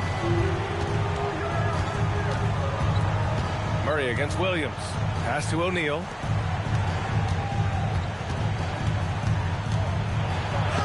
And Whiteside with a block. And that miss makes them 0 for 4 to start this quarter. Not exactly the start they were hoping for. Here's Mashburn. Now here's Wembanyama. Fires from deep. And the Suns get another three. That's been typical of their performance today. They're sharing the ball and creating good shots. So Tuomas Isalos decided to call timeout here. He's going to talk it over with his guys. They're just giving away a run right now. The question is, can they stop the tide? Well, let's pump the brakes right here. Put a Band-Aid on this, and you've got to turn it around. The momentum is going the other way. Vancouver moving the ball around. Here's Ryder. To the inside. 6 to shoot. Then a shot is good. They can finally relax after missing their first 4 shots to start this half. And the Suns with possession. Stringing it together. They've got an 11-2 run going. Grant, since he's come into the league, what's jumped out to you about Hero's development? Well, I've liked seeing his growth in running the pick and roll. He's not just a jump shooter anymore. He's a guy that can anchor an offensive unit, B.A. Down low. Stolen by Whiteside. And now the Suns fast break. Here's Wembanyama. And he drops in the layup off the glass. Wembanyama's got 12 points in the game. And the offensive skills of Wembanyama are a huge part of his high value. And nice to see him delivering. Pass to O'Neal. Back to Williams. Lays it up and in off the pretty assist. He's got 5. Well, what a steady presence offensively and a very difficult player to game plan for. Here's Mashburn from outside the arc. O'Neal pulls it in. O'Neal's got 13 rebounds in the game. Glass eating.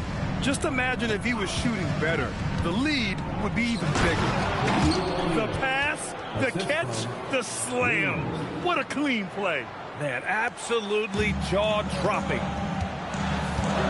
And so the timeout by Jordan Ott here. He's going to take a minute to regroup with his players. Grimes, he's checked in for Phoenix.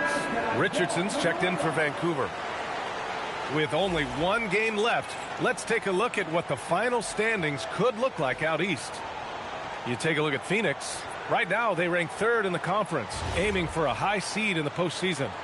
And, of course, the Grizzlies, they currently find themselves down in the bottom of the conference. Right now for the Grizzlies, they didn't want their season to end like this, but it is what it is, and they're already focused on the offseason. There are obvious changes that need to be made, maybe quite a few of them.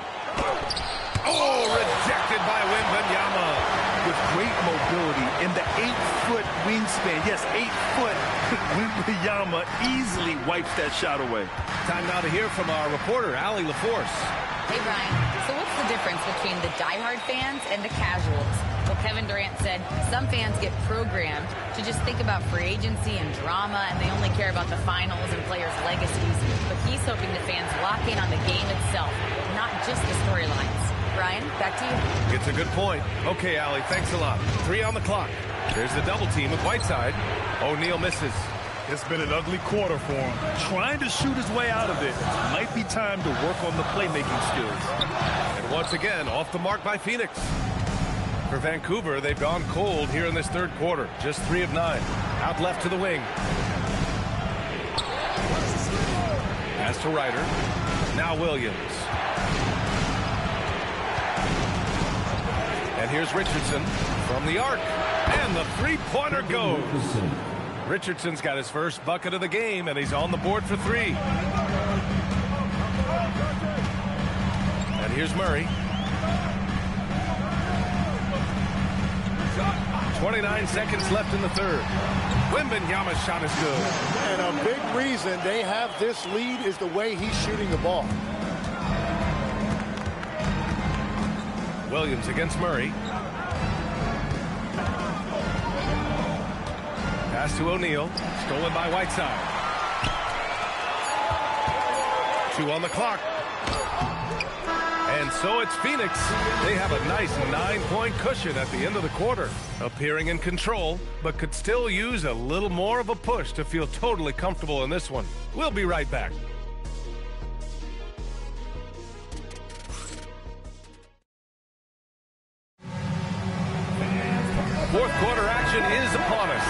thanks as always for joining us.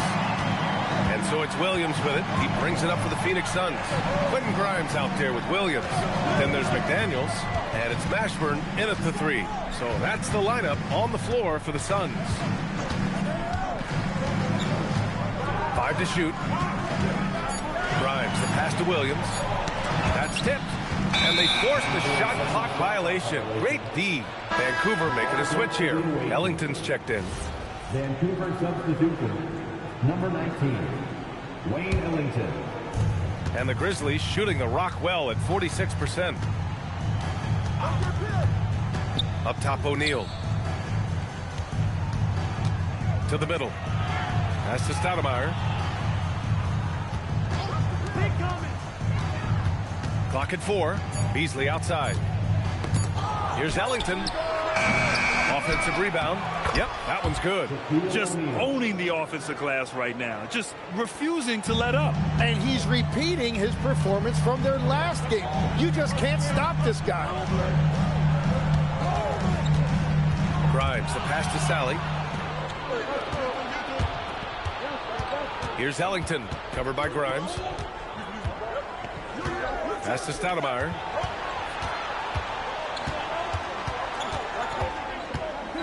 Down low. O'Neal. Oh, and makes it with the kiss. They just look so overwhelmed inside. Yeah, that's why they continue to get attacked. Phoenix leading by 5. It's McDaniels on the wing. Back to Williams. Takes it inside. Oh, it's stolen. Here's Stoudemire. And we're about 2 minutes into the fourth here. Pass to O'Neal. Vancouver needs to get off a shot here from behind the arc. Goes back up. Oh, and there's the whistle on the shot. So 2 free throws for him coming up. The officials were right on top of that one. A chance to catch up on some numbers here. The scoring breakdown for Phoenix. Well, you love their unselfish play. Keeping that ball moving, good shot to great. That's winning basketball. Yeah, they have been dialed in from deep. The three-pointer has been there all night for them. Murray, no good. For Vancouver, they've gotten half of their attempts to fall in the fourth. 2 for 4 now. Pass to Stoudemire. Now here's Williams. Vancouver moving the ball around. Stolen by Whiteside. Here's Wembanyama on the take. Oh, ferocious on the attack. Once Wembanyama gets into the lane, the defense is done. And we will have a timeout called by Tomas Isalo. He wants to make sure they're purposeful with the game plan. All right, let's check in with Allie LaForce. Thanks, guys. Head coach of the Grizzlies had some words for his team over the break. He dug into his team for being too complacent on offense, saying, you're just chucking up the first 3 you see out there. Be more patient on offense, move the ball around, make the defense work.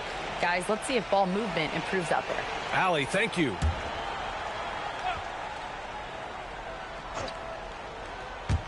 Around 3 minutes gone here in the fourth. Here's the pick. Here's Ryder. Yep, it finally drops after rolling around the rim. And that was the right decision. When you're in need of a bucket, you go to your most trusted guys. Yeah, when you're coming down the stretch, you don't want any wasted possessions. The lob. Very well done. And the Suns lead by 6. Saw his teammate with a path to the rim, and boom, lobbed it up there beautifully. Very smooth catch and finish. Pass to Williams. Back to Williams. Beasley, left side. Clock at 6. Outside, Williams. Over Murray.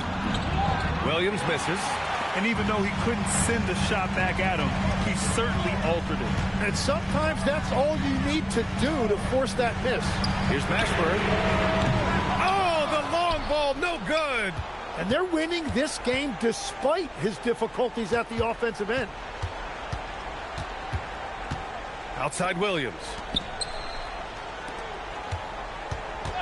Williams on the wing. Can't hit it. Well, he was able to sink a triple back in the first half. but he has yet to connect here after the break. Can't get the three. Well, his three-pointer just hasn't been there in the second half. Here's Wembanyama. Wemby putting on a show. Well, Victor doesn't have too far to go. I mean, he just pops up to the rim, makes it look so easy. O'Neal, he's checked in for Beasley. And Williams has got the ball here for Vancouver. So far in the fourth, they've allowed just 6 points. From 10 feet out. Oh, it misses. No need to rush here. Take your time. Take your time. This is where you can reset and try to get a good shot. Outside Murray. Wembanyama scanning the floor. 6 to shoot. Now here's Turner. He's guarded closely. Oh, missed on the tray. And this is exactly who you want taking that shot. You just missed it. Picked it out of midair. There's a minute 26 left in the fourth. Here's Mashburn. Takes a three. Williams rips down the board. That's his shot. And one, I'm sure he wants back. Great teamwork and great timing. Oh, spectacular play. The Suns lead by 6. Right side, Wembanyama. Oh, it's off! Vancouver has gone 0 for 3 here in the fourth. Now Williams. Yes, sir! Make it in the layup! He must have visualized this one because everything is falling. And so they choose to intentionally foul. First personal foul. First team foul.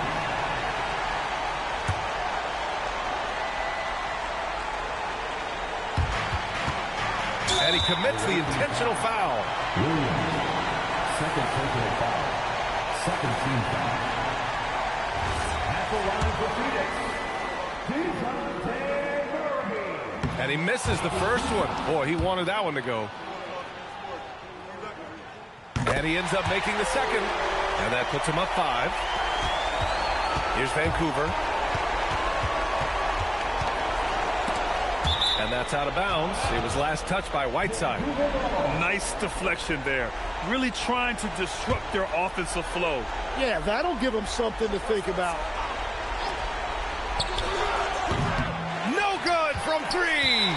Great job on the closeout and taking away space against a good shooter. At the line for 2, Victor Wembanyama.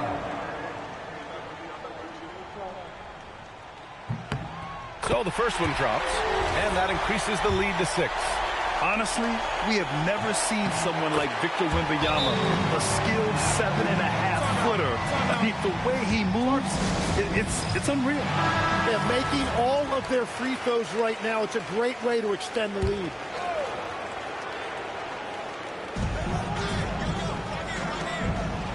Now here's Williams. From deep. Oh, it's off target. It's never easy from that distance, but we see him drill those and shoot around all the time. Well, that's not a horrible shot for him to take, but you could still probably find a higher percentage shot.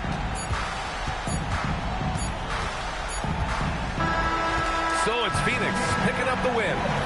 This one was in the balance right until the final seconds. NBA, they showed their character when it mattered.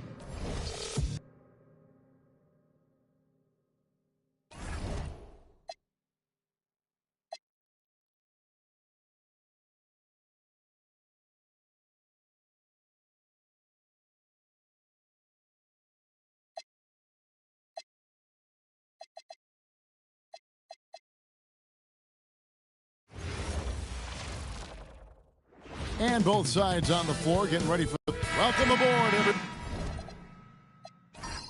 This is Wednesday night basketball of the NBA on 2K Sports. We'll watch the Chicago Bulls in this one. as they go up against the Atlanta Hawks. With Stan Van Gundy and Greg Anthony and Allie LaForce on our sideline, I'm Kevin Harlan. A look at Atlanta's opening lineup. Dunleavy is out there with Elliott. Then there's Russell Westbrook. Then there's Jamal McGlory. And it's Smith in at the 2. Now here's Turkoglu. Mozgov sets a screen for Turkoglu. A three-pointer, no good. And it's the Hawks' ball. It's a three-point game. This game coming on the heels of their win against the Kings. Well, in that one, they just had everything working offensively. It's a lot of fun when you get into that kind of a groove. Yeah, and for a coach, seeing your schemes clicking like that is very rewarding. We know these two teams rack up the assists. Greg, they pride themselves on playing unselfish basketball. Yeah, both sides preach player and ball movement, getting everyone involved. It makes both teams that much more difficult to defend. Atlanta has gone 2 of 2 from three-point range here in the first quarter. Smith the pass to Elliott for the 3, sinks the triple. Elliott's got his second bucket of the night. And this is why Elliott is a valuable player for them. A lengthy small forward with a lethal perimeter shot. Turkoglu outside. Some nice ball movement by the Bulls. Levine, that's good. A well-practiced shooter. Levine has complete confidence in his shooting motion. Westbrook passes to Smith. A chance there to push it to double digits, but it's off the mark. Pass to Black. About 2 minutes played here in the first quarter. From deep, Turkoglu. That one's in. His first bucket of the game. He's 1 for 2. And that pick takes the D totally out of the equation. Yeah, you've got to lock and trail hard. You can't allow him a clean look from that. Almost dropped. Pass to Black. First quarter of ball, almost 2.5 minutes in. And the shot goes down. Levine getting quick with it that time, changing it up. Atlanta's gone 3 of 5 from three-point land so far in the ballgame. Smith the pass to Westbrook. The Hawks again can't hit. Well defended that time. He's a shooter that the D has to close down on quickly when he's ready to pull the trigger. That's just a great pass. Excellent vision to see the open spot in the defense and lead him to the score. Westbrook surveying the D. The Hawks again can't hit.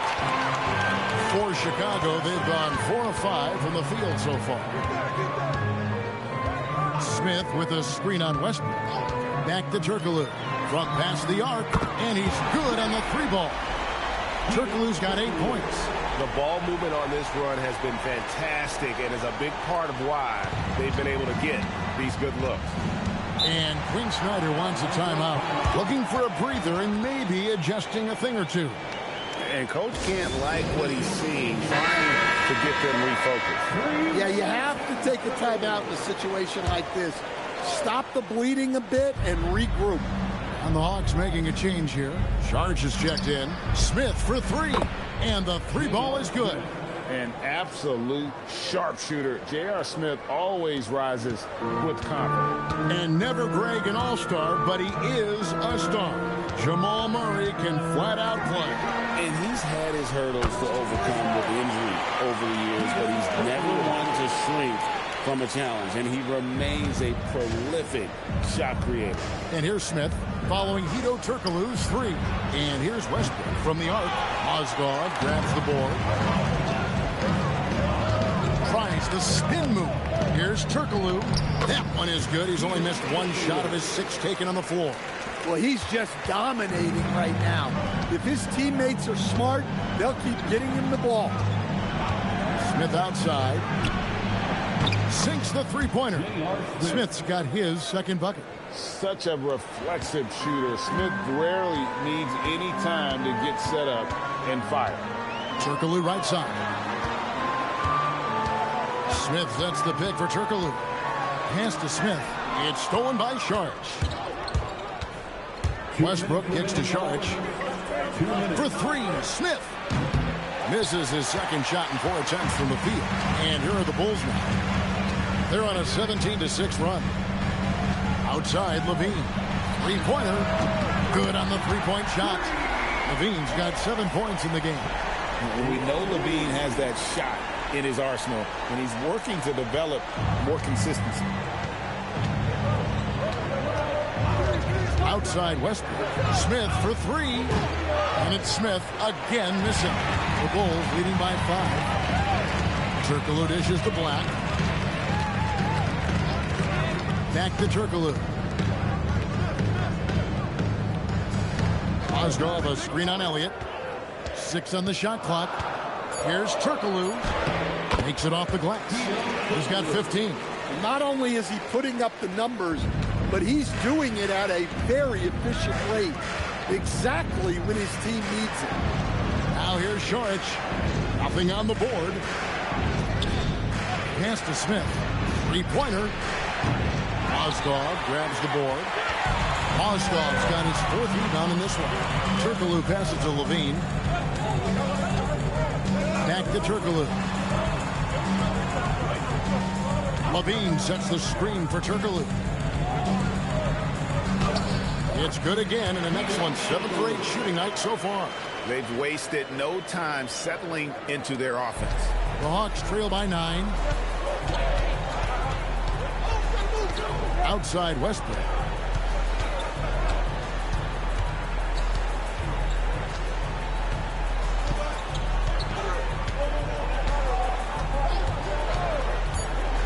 To Šarić, and they get it.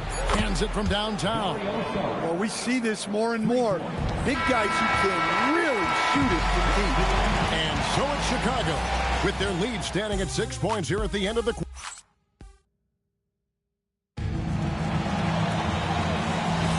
And for those of you just tuning in, the second quarter of action is where we're at right now. And some stats here, guys. The scoring breakdown for the Bulls. Well, you know, the analytics guys would tell you a team shouldn't be taking this many mid-range shots, but clearly they're shooting them with confidence. And on top of that, they've been asserting themselves offensively, getting a good chunk of their points from inside. So with Westbrook on the bench, here's the 5 for Quinn Snyder right now. They've got Reed. Chalmers is out there with Smith. Then it's Matthews, and it's Šarić in at the 5 spot. Wilcox down low, covered by Šarić. Well, give credit to the defense for cutting him off. Normally, that'd be easy points for him at the rim. No one near Smith as he lets it go. Good, it's Chalmers with the assist that time. Smith's got it all tied up now for the Hawks. Matthews with the steal. Just over 1 minute has passed here in the second quarter. Chalmers passes to Reed. Nice ball movement here by Atlanta. Matthews, no good. And it's Carroll with the ball for Chicago. Their biggest lead of the game was 9. And this matchup with the Hawks, it's their first meeting of the season. And although they were the better team last year by overall record, this was a competitive matchup for them. It's time to send it over now to our reporter, Allie LaForce. Thanks, Kevin. Many have predicted an all-star future for Brandon Miller. He said, I don't really read anything like that. I just focus on what I can do today. It's all about the work. That's the only way to get better. I just came in with the mindset of making my team better and being a winning player. Back to you. All right, Allie, thanks a lot. And Quinn Snyder wants a timeout. Coach needs a moment to talk things over.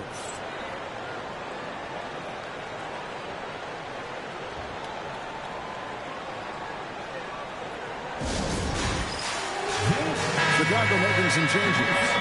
Checked in for Wilcox. Dean comes in for Damari Carroll. And it's Anthony Black in for McDaniels. And a switch here also for Atlanta. Mike Dunleavy, he's checked in for Mario Chalmers. The Hawks trail. And we're about 2 minutes into the second quarter here. And Matthews kicks to Smith. Gets it to go from beyond the arc. Smith's got 15 points. A certified bucket. J.R. Smith can catch fire in a hurry and send the defense scrambling. And there's the whistle. Illegal screen. And not the most common call you'll see in the NBA, but hard to argue that pick wasn't illegal. Yeah, and that's maybe something that should be called more. We see a lot of moving screens in today's NBA. Elliott's checked in for the Hawks. Now here's Matthews, still without a basket. Elliott the bucket. They're great outside shooting, really fueling this run. Bulls trail by 4.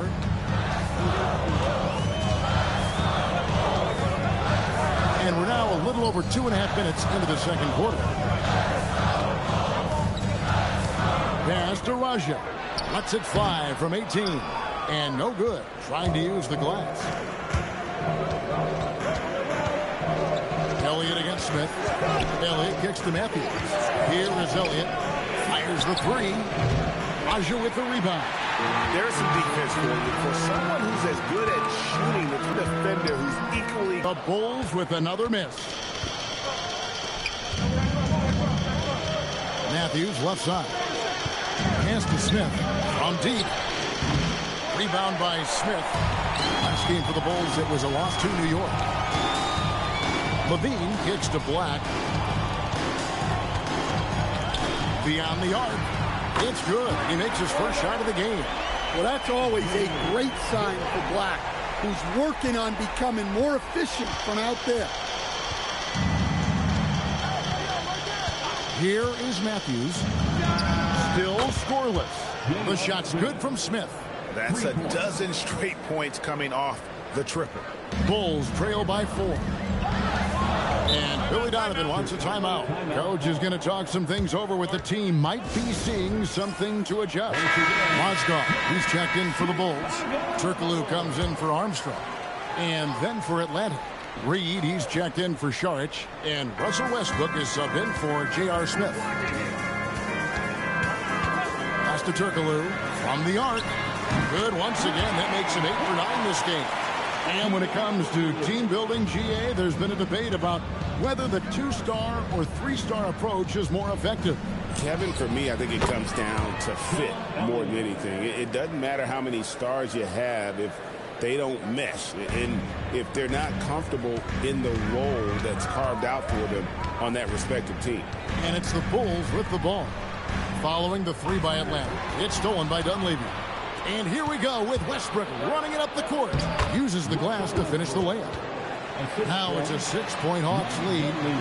And now we'll get a perspective here on the hustle game. How it's been going for the Hawks.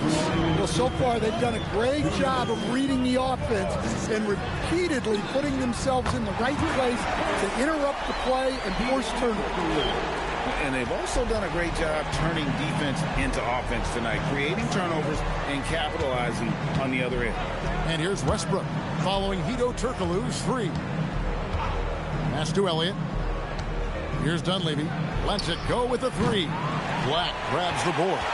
And the great shooters know when they've got enough opening to go for the 3. I didn't think it was a bad choice on that possession. Now here's Levine. He had 15 points last out. Well, there's no doubting Levine's scoring ability. He can score it from anywhere. Westbrook passes to Dunleavy. Lobbed up there for Westbrook. Hammers the alley-oop through. Well, look, when it comes to finishing lobs, Westbrook is one of the best guards to ever do it. There's 53 seconds left here in the second. That ties it up. Turkoglu's got 9 points now in the quarter. And they're getting their points now almost exclusively from the triple. 4 of their last 5 makes are from beyond the arc. Now here's Westbrook. Last game he had 28 points. Launches it from deep. Mozgov grabs the board. Mozgov's got 5 rebounds tonight. Black with it. Matthews covering. Turkoglu outside. On the wing, Levine. Mozgov a screen on Westbrook. 6 to shoot. Mozgov with the bucket. And I'll tell you what, at his size, once Mozgov gets the ball that close, it's lights out. And so Westbrook will bring it up for Atlanta.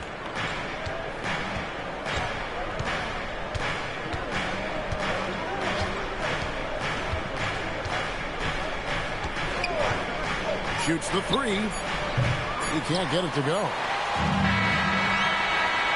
And some good action through the first 2 quarters as we reach halftime. It's the Bulls. They're up by 2. We'll see you after halftime for the beginning of the 3rd quarter.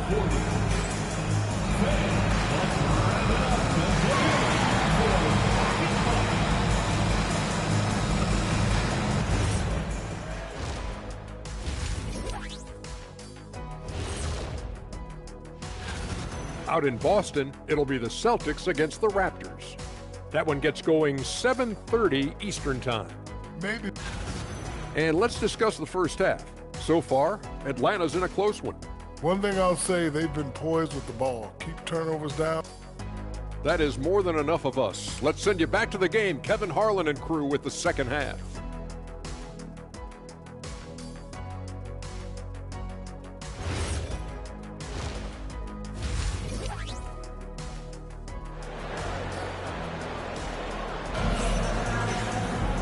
We've got second half action for you, and if the next couple quarters are similar to the first, this one could go down to the last possession. You look at Hedo Turkoglu, what a contribution.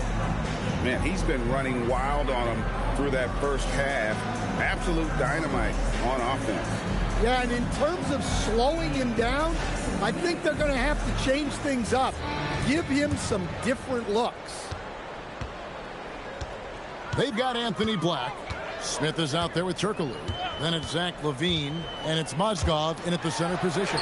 That's Billy Donovan's 5 as we get going here in the second half. The Hawks trailing. Now here's Westbrook. Fires for 3. Buries the long-range jumper. Westbrook's got the first basket of the 3rd quarter for the Hawks. And this could be an area that changes how Westbrook plays the game. He was drive first coming out of college. Bounce pass Black. From deep, Turkoglu. Good on the triple. And the Bulls lead by 2. So they're getting a lot of their points outside the paint. 3 of their last 5 baskets are from three-point range. Westbrook passes to Elliott. A little over a minute gone here in the second half. No one covered. Smith's got 21. Gotta know Smith is on the prowl for revenge when you sink on him. I mean, great response from the young man. Turkoglu outside. Back to Black. On the wing, LaVine. Now here's Turkoglu. Defended by Dunleavy. And the basket by Turkoglu. Turkoglu's got 5 points in the quarter. He's been in total control offensively, and the defense has had no answers. For 3, Smith. It's all in by the Bulls. Mozgov's got his 7th rebound of the game with that last one. Pass to Turkoglu. Now here's LaVine. Back to Turkoglu. Lets the 3 fly. And again, it's the Bulls from deep. And he got loose from the three-point range in the first half and showing signs here that he's still got the flow in the second. Westbrook passes to Elliott. That's good, and so Westbrook comes up with the assist. Westbrook's got his 4th assist with that last one here tonight. And Billy Donovan wants a timeout. He's going to have a discussion on the sideline. And they've been very loose with the ball here. They haven't been as patient, forcing things a bit, which has led to turnovers. They need to just slow down and relax. Now a chance to break down how the starters and reserves have contributed in the scoring department tonight for Chicago.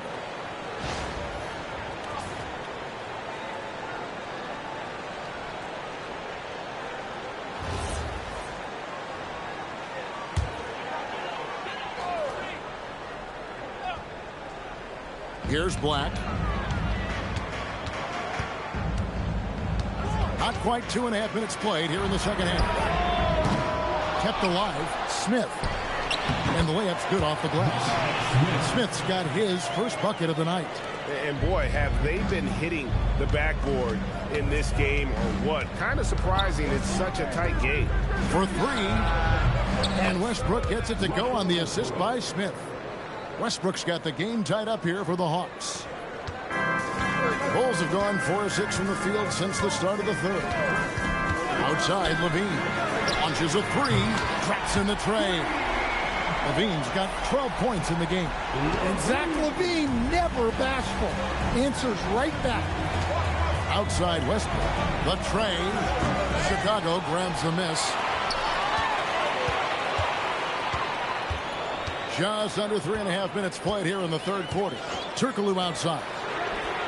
Another three for Chicago. He's had it going offensively, helping them build this lead. The Hawks trail by 6.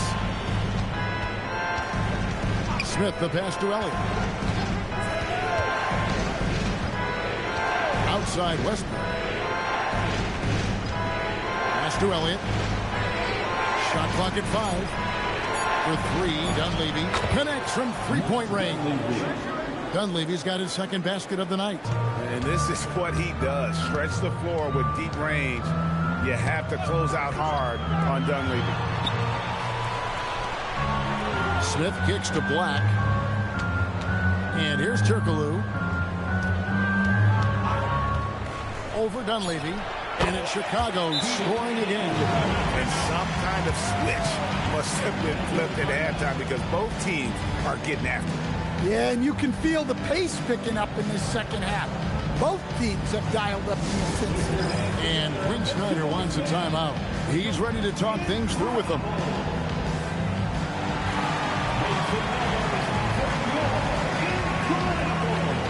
P.J. Armstrong's checked in for Zach Levine. Sharch is checked in for the Hawks. The Hawks trail by 5. Now Westbrook. 10 points for him. Smith for 3. And that comes off the assist by Russell Westbrook. For 3. Westbrook's got assist number 5 here tonight. Black with it. Turkoglu outside. Jacks up a 3. Connects again from distance. Buries his 10th triple of the game. Unbelievable. Outside Westbrook. Sharch with the screen for Westbrook. And again, Atlanta with the triple. And how about the last? To the inside. It's taken away by Smith for the tie. And the layup is good. Smith's got 26. 1:32 left in the third quarter of the game. Pass to Turkoglu. Fires the 3. Rebounded by the Hawks. Defensive breakdown there, and they got lucky. He's not going to miss too many of those. Westbrook finds Sharch. And trying for the go-ahead basket. It doesn't go in. Westbrook against Armstrong. Almazgov. The rebound by McGlure. Well, he's more than comfortable in the mid-range, but you can't make them all. Outside Westbrook. No good with the triple. For Chicago, they've gone 8 of 12 from the field since the beginning of the third. Black the pass to Turkoglu. Here's the screen. In the corner, Smith with it. 6 on the shot clock. Turkoglu kicks to Black. A three-pointer off the mark. The Hawks shooting one of the high points for them in this game at 54%. And here's Westbrook. He's got 13. For the lead. Drains it from beyond the arc. Westbrook's got 12 now in this quarter.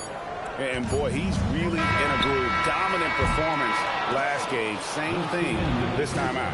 Yeah, for sure. He is just oozing confidence. Thinks every shot. That concludes the third quarter. It continues to be an exciting neck-and-neck game. Hawks ahead.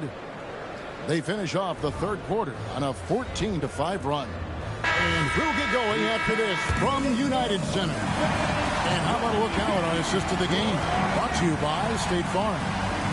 Yeah, an easy choice tonight. Look at the precision on this pass. Put it on a platter for him.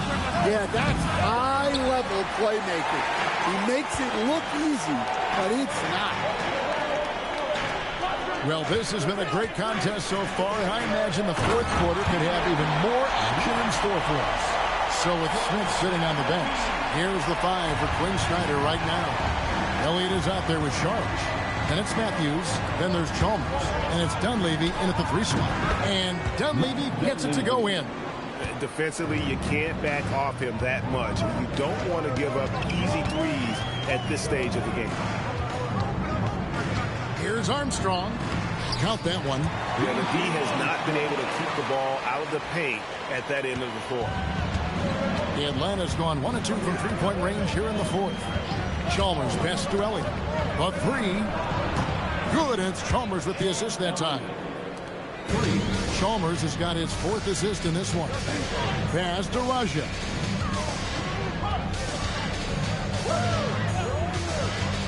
Now here's Carroll. On the wing, Levine. And right away, they match it with a 3-pointer of their own. Guys, when Levine gets it going, he's as exciting a player as there is. Just his combination of style and athleticism. Matthews, no one around him. Another 3 for Atlanta. Man, the triples keep falling, guys. That's 3 in a row. Timeout call.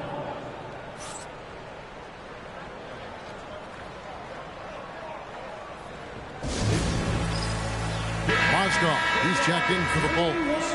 And a change for the Hawks. McGlure, he's checked in for Sharch. Right now, let's take a moment here to catch up with Allie LaForce on the sideline. Thanks, guys. I got a chance to hear what Billy Donovan was saying to the team. Coach wanted to see more urgency when it came to closing out on shooters. He said, quote, right now we're jogging at them on the perimeter. It needs to be a sprint to run them off the line. We'll see if the guys have it in them. And Allie, thanks so much. And really, as the 3-pointers keep dropping, you get the sense that the frustration is mounting for the defense. Outside, Levine. Hits the 3-point bomb. Levine's got 9 points here in the second half. And he's just living out beyond the arc right now. What a weapon to have on the floor. Well, he's firing away with confidence from downtown. The defense better adjust to this and fast. Elliott the bucket. Well, this is what you're trying to do.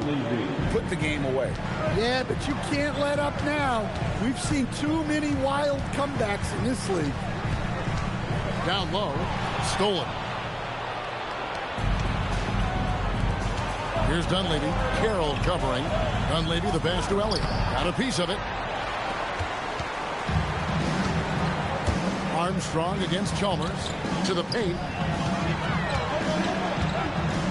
To the wing right side. Aja the pass to Levine. Stolen by Chalmers. Pass to Elliott. Launches it. Aja with the rebound. Raja's got 4 rebounds in this game. Here's Armstrong. Shoots from 8. And a kind roll that time off the rim as that one falls. Raja's got 4 points now in the quarter. The Hawks leading by 5. Elliott kicks to Chalmers. Here's Dunleavy. Carroll covering. Launches it. A 3-pointer. Good. And if you thought the break would slow him down, you were wrong. He remained red hot from deep. And the timeout called here by Billy Donovan. Clearly, he's got something his players need to hear. And immediately, Smith checked in for the Hawks. Westbrook comes in for Mario Chalmers.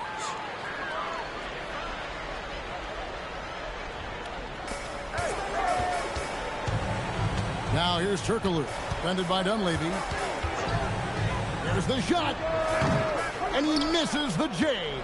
Yeah, loose coverage by the defense, but he just couldn't make them pay.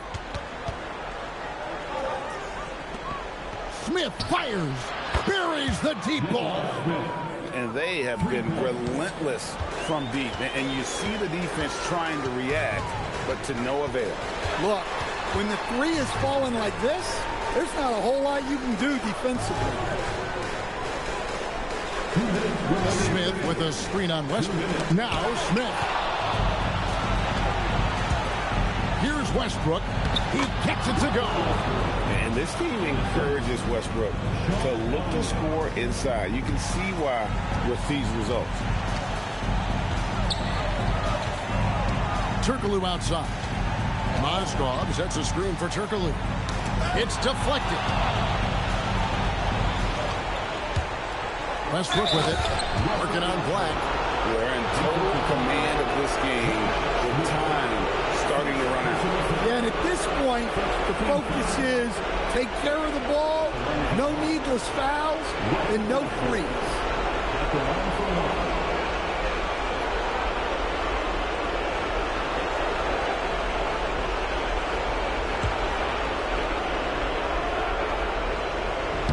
The free throw drops for Russell Westbrook.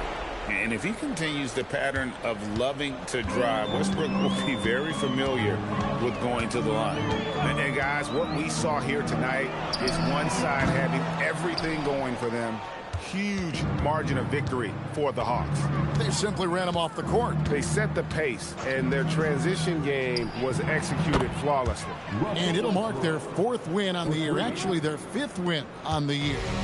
And you see how eager Westbrook is to make a splash on offense, attacking over and over again. Outside, Levine.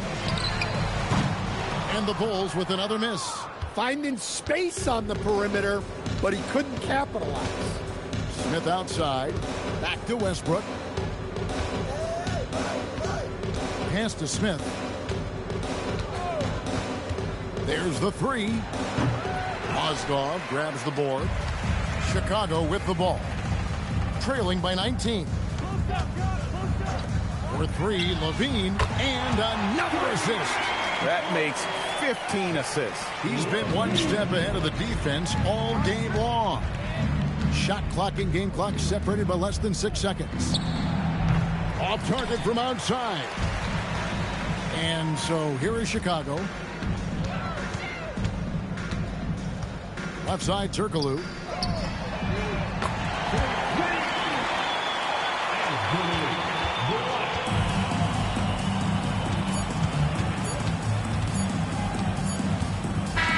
And so it's the Hawks taking care of business in this one. This was a very strong showing for him, Greg. Not necessarily a runaway win, but one they'll feel very good about.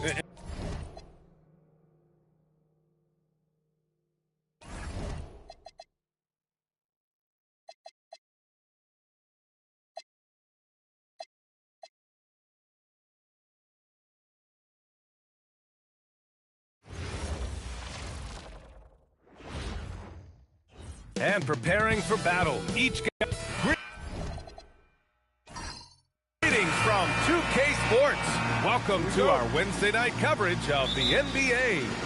And on tap tonight, it's the Denver Nuggets going up against the Orlando Magic. Alongside Grant Hill and Clark Kellogg, I'm Brian Anderson. We'll talk to Allie LaForce, who's on the sidelines as well.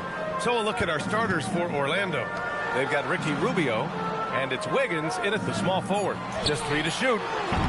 And it's Green missing. Wiggins passes to Allen. Orlando moving the ball around. Wiggins outside. Here's Doherty. Tries again. And he sinks the layup. Some loud hustle points right there. My goodness. Well, after the Magic traded away Dwight Howard back in 2012, seems like they spent about a decade in limbo, Grant. That's so true, B.A. And once they finally committed to building through the draft, the turnaround was pretty rapid, showing the upside of drafting and developing from the ground up. Here's Allen following that last three-pointer by Denver.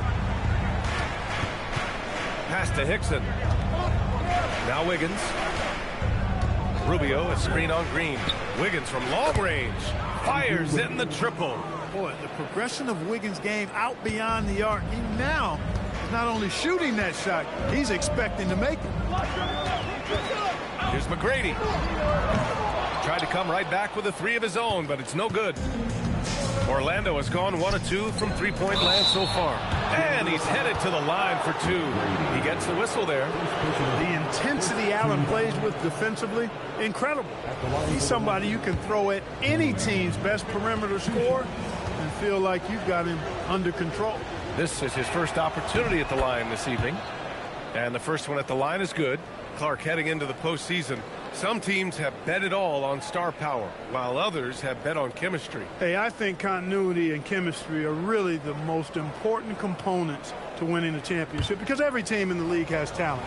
Some have more talent or more superstar talent, but you've got to have a chemistry, a continuity, a connectedness that helps you work through the tough spots in the season and certainly in the playoffs. Clean look from mid-range. Coach will probably want to run that play again. Wall against Rubio. Pass to Hickson. Wiggins looking around. The three is up. Sinks it from distance. Wiggins got 6. And 3 for 4 to start. Showing some rhythm.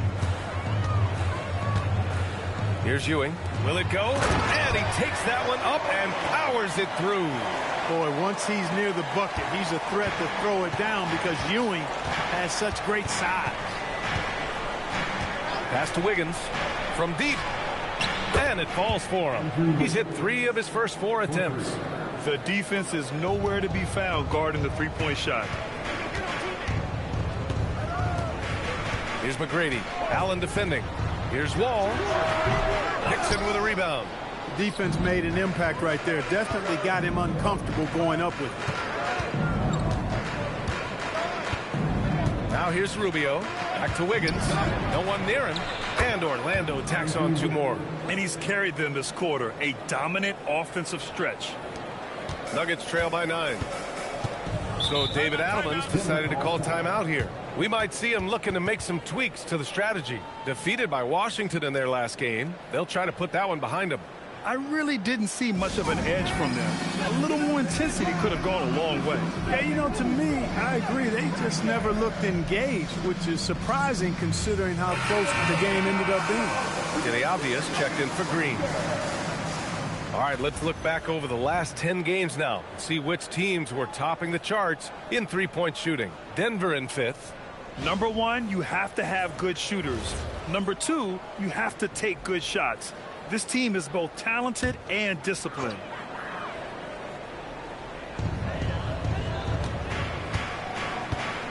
And we're approaching about 3.5 minutes played in this first quarter. Outside Wall. Back to Avdia. Takes a 3. He buries it from 3. And Wall very much understands the importance of sharing the ball, especially when his guys are open. Orlando leading by 6. Wiggins outside. For 3.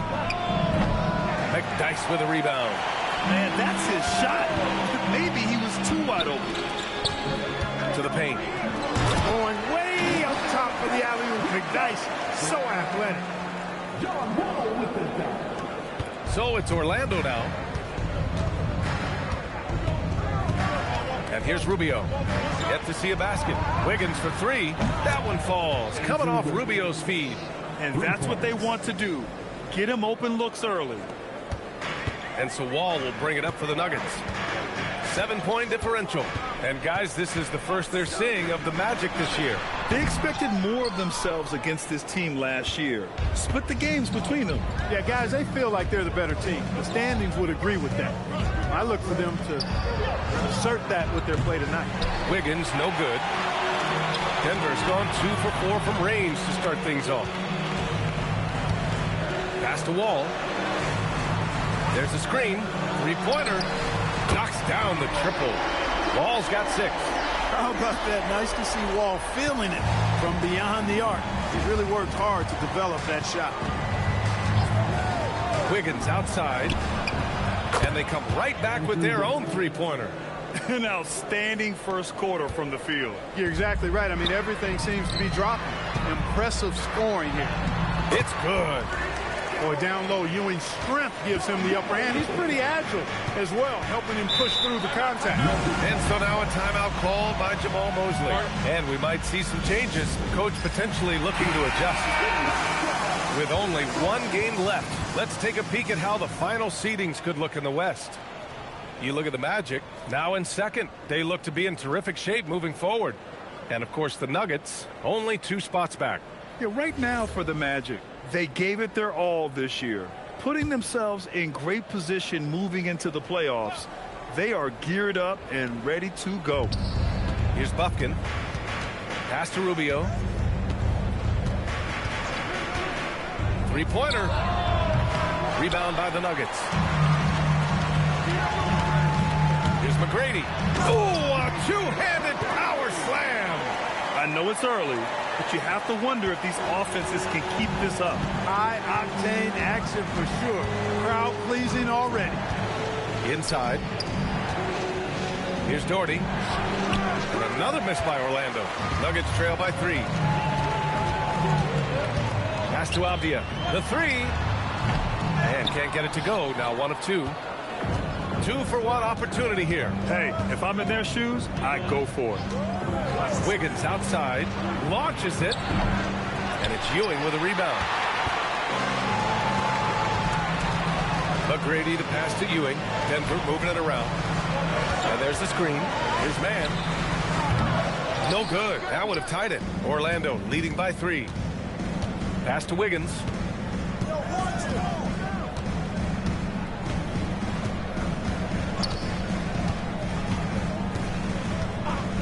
There's the 3. That shot missing. It's been all about Andrew Wiggins for Orlando. He was money from deep, sinking 5 triples in the period. More NBA on 2K Sports right after this.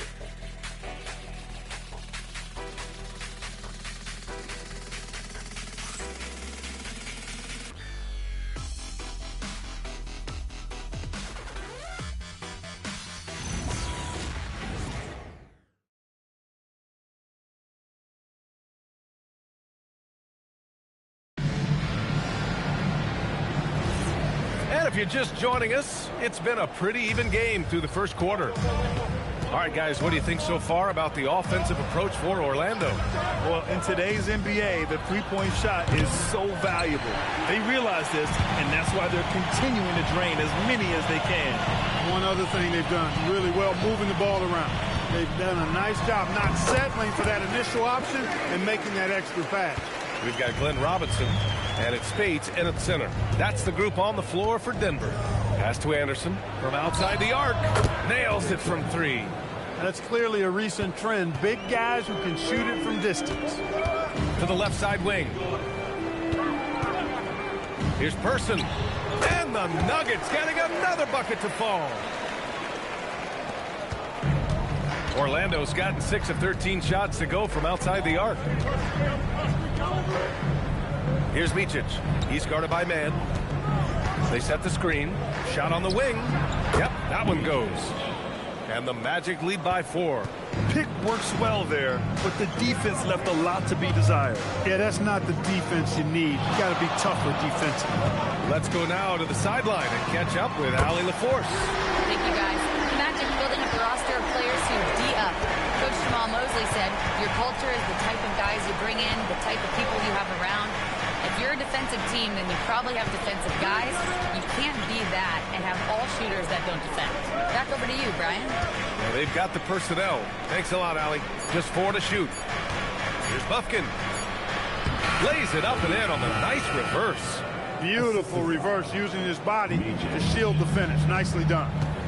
And David Adelman wants a timeout. He's going to talk it over with his guys. Well, Clark, by my count, in your career, you made all of 23 triples and hit a respectful 34%. 23 over a, close to 5-year career, maybe the equivalent of 3 1/4 years on the court.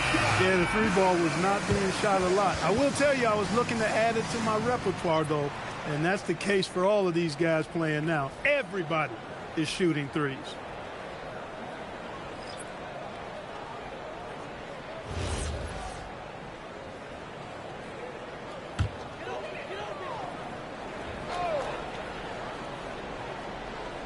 And we're about 2 minutes into the second quarter here. Green, the pass to McGrady. Now here's Avdia. Lets the 3 fly. He drops it from range. Avdia's got his second bucket on the night. Defensive mix-up for sure right there. Somehow he was left open. Here's Buffkin. Wiggins from long range. The rebound by Mann. Pass to McGrady. The three. Orlando with the rebound. Here's Buffkin. Wiggins for three. McGrady grabs a miss. A bunch of threes for him in this first quarter. A bunch of threes for him in the first quarter. But he's made 0 here in the second period. Here's Ewing. They look to him to score consistently, averaging around 13.5 a game. Man, they're having a hard time defending the triple. That's 3 in a row. I think they're playing too soft on the perimeter. They can't stay so soft. They've got to get up into the shooters here. Pass to Wiggins.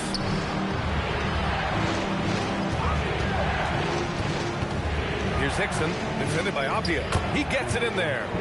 Hickson's gotten his first bucket of the night. Defense gearing up to stop Wiggins' shot that time. He feels it. Hits the roller in stride. Nicely done. Good adjustment. They set the pick. Back to Mann. Fires from deep. And Gortat pulls it down. Orlando has gone 1 of 4 from three-point land here in the second. Wiggins outside, beyond the arc. Wiggins for the triple. Even with all the threes he nailed in the first quarter, the defense still hasn't made the proper adjustments. Pass to Green, puts up a deep three, sinks it. What range from downtown. Green's got 6 points in the quarter. A dozen consecutive points off of threes. This defense looks rattled. And guys, now that they're rolling from out there, the defense has to really get up into them. You've got to almost be in their jerseys to try to deny those looks. All right, a moment to check out some numbers for him.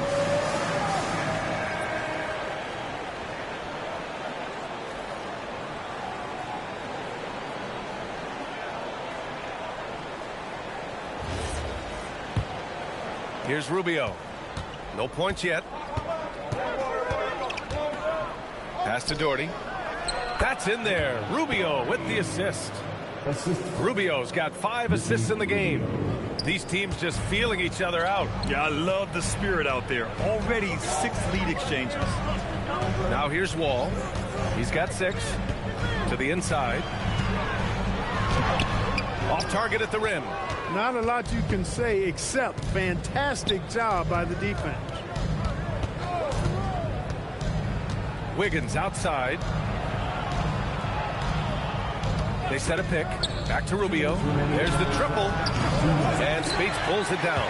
And the shooter had very little space on that attempt. And guys, that's exactly the kind of high impact defense they want to see out of him.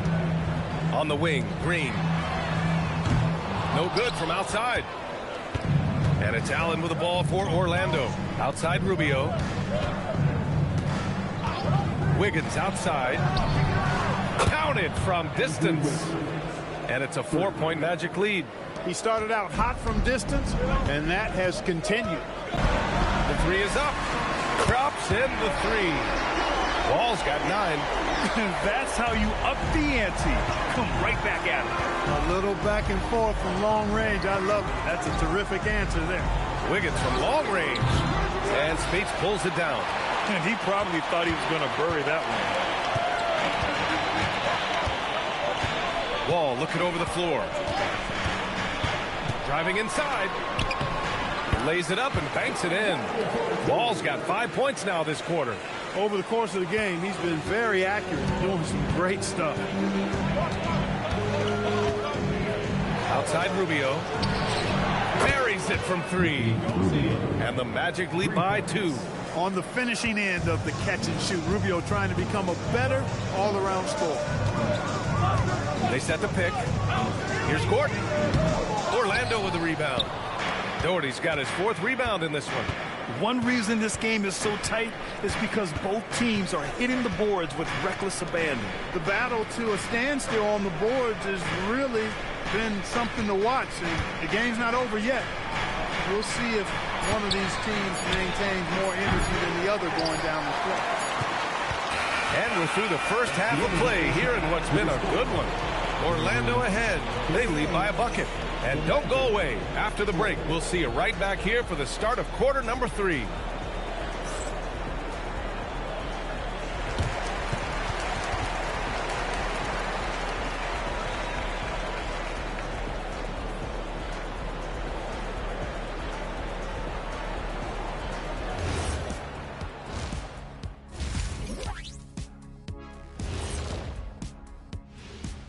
Welcome to our halftime show. Some excellent basketball so far with Denver in a close game.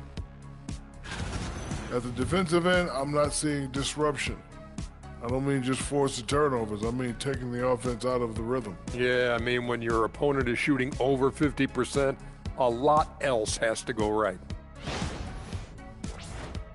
Next up, let's see who made the honors for our NBA Players of the Week. Guys, how about our winner from the Western Conference?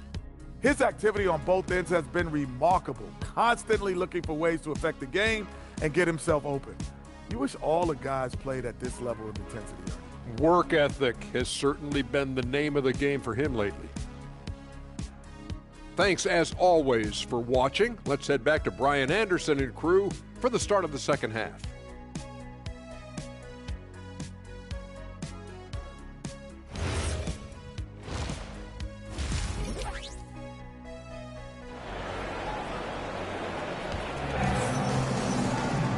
If you're just joining us, we've played through the first half in a game that's been fairly even so far.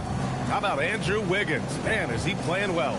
Through the first 2 quarters, he's been on fire. Explosive offensive performance. And you know what? I'll be interested to see just how much he's got left in the tank. That first half had to take a lot out of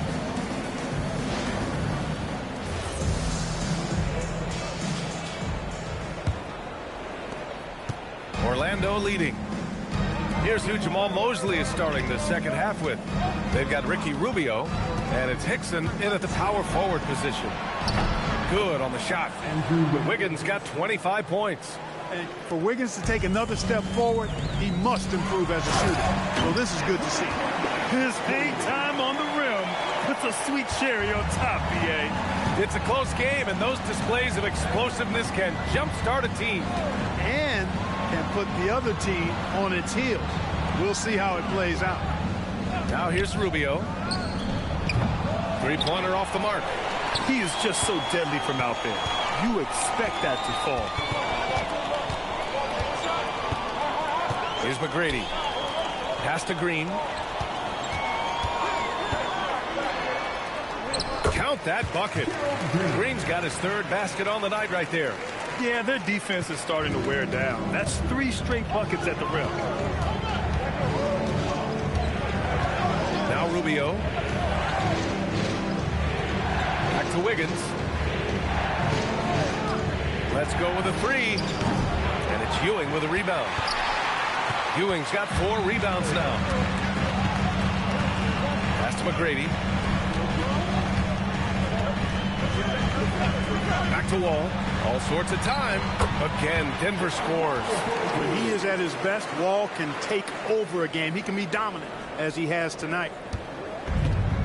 Orlando has gone 0 for 2 from outside here in the 3rd. And so now a timeout called by Jamal Mosley. A moment to rest and confer on the game plan. Things just aren't going their way. He clearly wants to talk it over. And you know what, guys? If for nothing else, just to slow things down a little bit, change it up somewhat.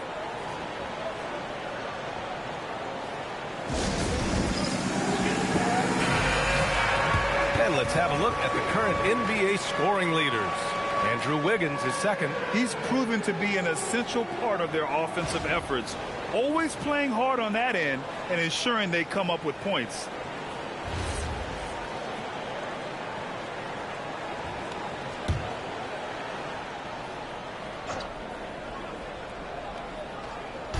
Orlando with the ball.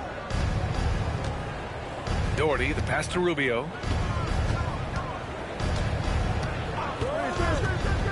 Wiggins outside. Here's the 3. That one falls. Coming off Rubio's feed. Rubio's got 8 assists here tonight. They've been pretty lax with their perimeter defense, giving up a lot of 3-pointers. And their defensive rotations have been non-existent. Now here's Wall. He's got 13. Pass to McGrady. 6 on the shot clock. Over Allen. McGrady, shot is off. Even with that miss, they're shooting 75% coming out of the break. That's a strong start to the half. Back to Wiggins. Fires the 3. Rebounded by Denver. Nick Dice has got 4 rebounds now. Pass to McGrady. Can't get it to drop. Excellent D there from Wiggins. Wiggins on the take. And the dunk to finish it off. A beauty. Going rack to rack. You see the athleticism of Wiggins, but also the tremendous effort to get down the court like that. Now here's Wall. Scoring around 28.5 points a game. A very talented offensive player. And he's coming off a huge performance, and his confidence couldn't be any higher. And his coach knows that, too. Showing no signs of slowing or cooling down. They're going to ride him as far as he can take him. Wiggins, no good. The Nuggets trail. Here's McGrady. 7 points in the game. Outside Wall. Over Rubio. Wall, no good. For Orlando, they've gone 3 of 7 here in this third quarter. Got a piece of it. Here's McGrady. He's been productive, averaging just over 7 points a game. There's a screen. Down low. Here's Ewing, and he goes in for the dunk. Wall doing a really good job as the floor general, moving the pieces around to get his team a high-quality look. Buffkin, he's checked in for Andrew Wiggins. And just who is providing all the playmaking here tonight? Let's take a look at the breakdown between the front court and back court for the Magic. And their guards have done a great job setting up the front court for success, making quality passes and rewarding the bigs for getting in scoring position. Now here's Rubio. To the middle. No debate there. He got hammered. Blatant contact. Straightforward call. Simple. And some stats here, guys. The scoring breakdown for Denver. Well, throughout this game, they've been lighting it up from mid-range. I love seeing that. They've made that the focus of their offense, and it's really paid off. We also got to highlight how on fire they've been from three-point land. They've continued to capitalize from beyond the arc in this one.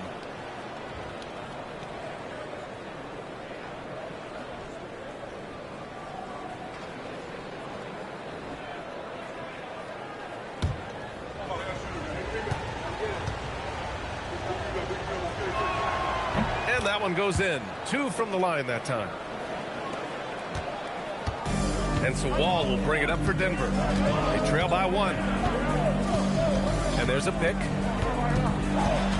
To the right side. McDice, the pass to Wall. Just 5 on the clock. No good with the triple. Well, he won't miss many of those. Not when he gets a good look like that. Pass to Rubio.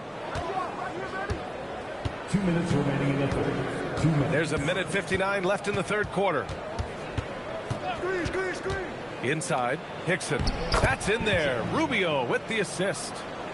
Rubio's got 9 assists now tonight. Assertive move. You can tell the game's heating up a bit. Here's McGrady. He has 7. Ball no good. Registering 3 threes in the first half. He hasn't hit one since. Here's Buffkin. Yep, that one goes. And it's a 5-point Magic lead. He drops yet another dime, just facilitating this offense like a maestro. Well, when you look at the assist totals, heck, they've been clearly the better team. And it's Wall again missing. So far this quarter, he's been out of sync and might be pressing right now. Rubio looking around. 4-3. And it's Ewing with a rebound. He didn't make them pay for that weak defense, but they just can't rely on him to miss those kind of shots. Out to the right wing. Ball for 3. Knocks it down from distance. Wall's got 7 points here in the quarter. Some speedy shooting from Wall. He gets the pass and puts his shot right up to beat the D. Allen with it. Pass to Bufkin. Jacks up a three. Oh, drew the foul and almost hit the three-point bucket. But he'll head to the line for three. You know, not the smartest play a defender can make there. Yeah, unnecessary. I mean, make them earn those points from deep. Don't give them to them free at the line. So it's both teams making substitutions here. And he sinks the second. And he makes all three. He's making the most of every trip to the line, providing for his team. Here's McGrady. He's got 7.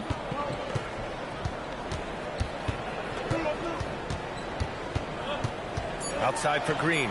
From downtown. He can't get that one to fall. And that does it for the third quarter. Both teams clicking offensively as we approach the fourth.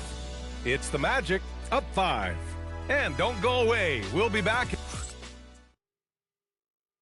And let's take this opportunity to show you our State Farm assist of the game. Woo, I'm fired up to see this dish one more time. It's always great to see your two guards share the wealth. Yeah, platinum level dime dropping there, fellas. Accurate and on time.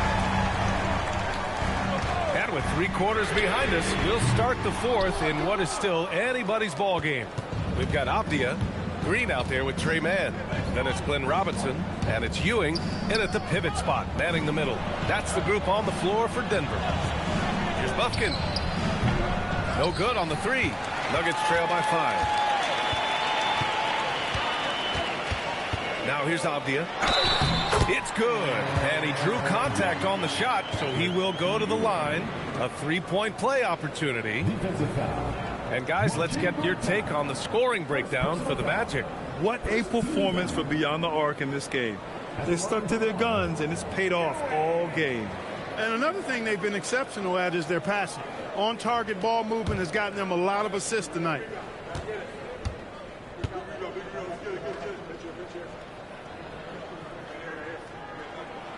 And that one misses. Ewing is a dominant force. His combination of size and skill can literally carry a team. Here's Micic. He's guarded by Mann. That one's good for 2. And the Magic lead by 5. With a tough road ahead, they worked hard to get a good shot. Pass to Robinson. And here's Avdia. Takes the 3. Bufkin with a rebound.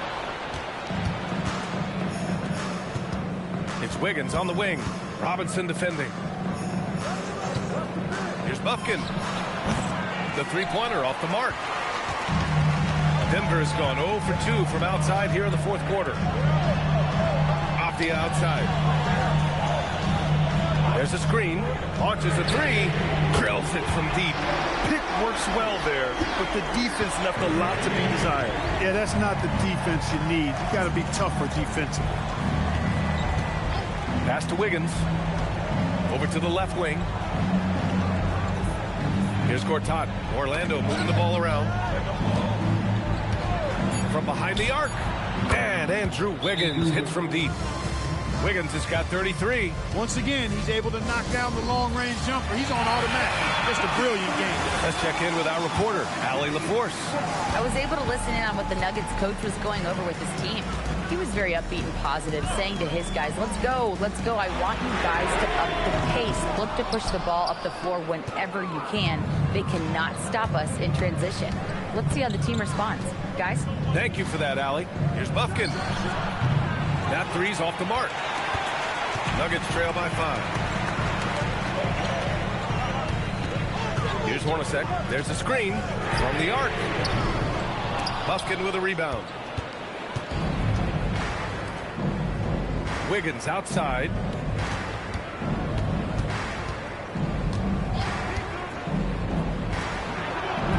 And it's Ewing with a rebound. Ewing's got 7 rebounds in the game. Pass to Green. Rebound by the Magic. Here's Bufkin. Fires for 3. Orlando again missing. He's having trouble getting anything to go right now.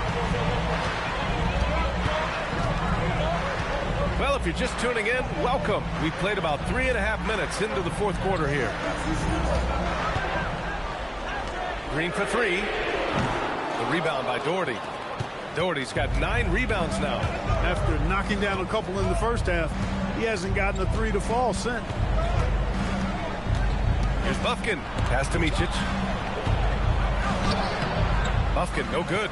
Well, if he can somehow get into a rhythm offensively, I think they could stretch this lead. Here's Ewing. And it's Orlando on the break. Ball's going up the court. Whoa, Wiggins with feeling. Scoring barrage from Wiggins. Aggressive, focused. No one's been able to hold him down all night. And so David Adelman calls for the timeout. He's looking to make some very important adjustments here.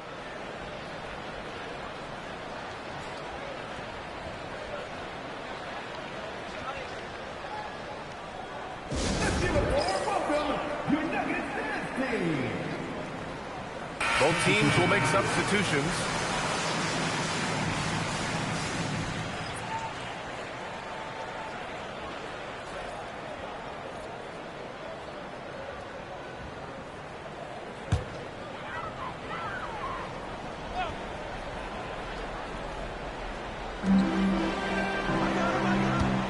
Here's McGrady. Allen defending. Here's Wall.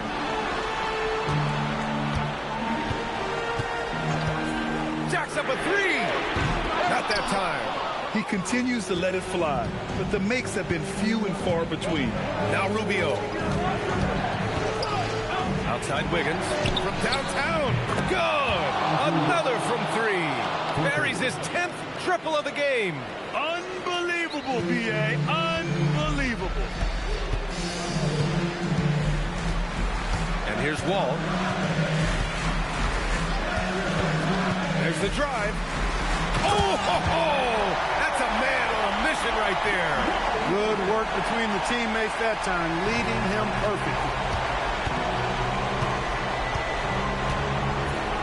There's a minute 54 left in the game.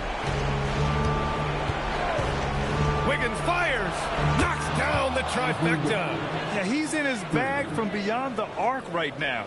You see his confidence. Yeah, I'd be confident too. As a matter of fact, I mean, if you're stacking up threes the way he is, I mean, he's doing all his work from behind the arc.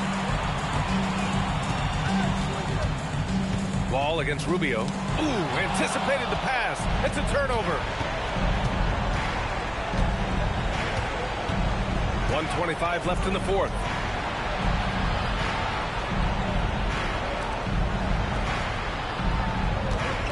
Here's Wiggins. 5 to shoot. And the three misses. And this is exactly who you want taking that shot. He just missed it. Now Wall. Let's loose for three. Wiggins with a rebound. It's out of bounds. Still Denver's ball.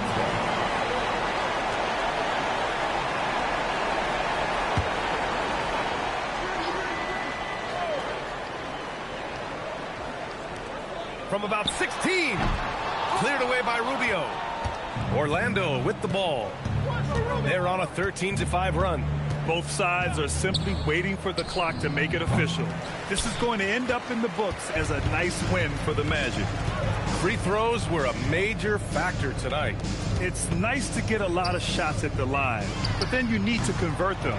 They did that, and it paved their way to a win. And this will push their total wins for the year up to 11. And what a huge performance it was for Andrew Wiggins. Boy, I loved his approach. Businesslike, methodical, highly productive. When they needed points, he was the one that got them. And again for three. He's been on the money from deep. Definitely. Looking to shoot as much as possible.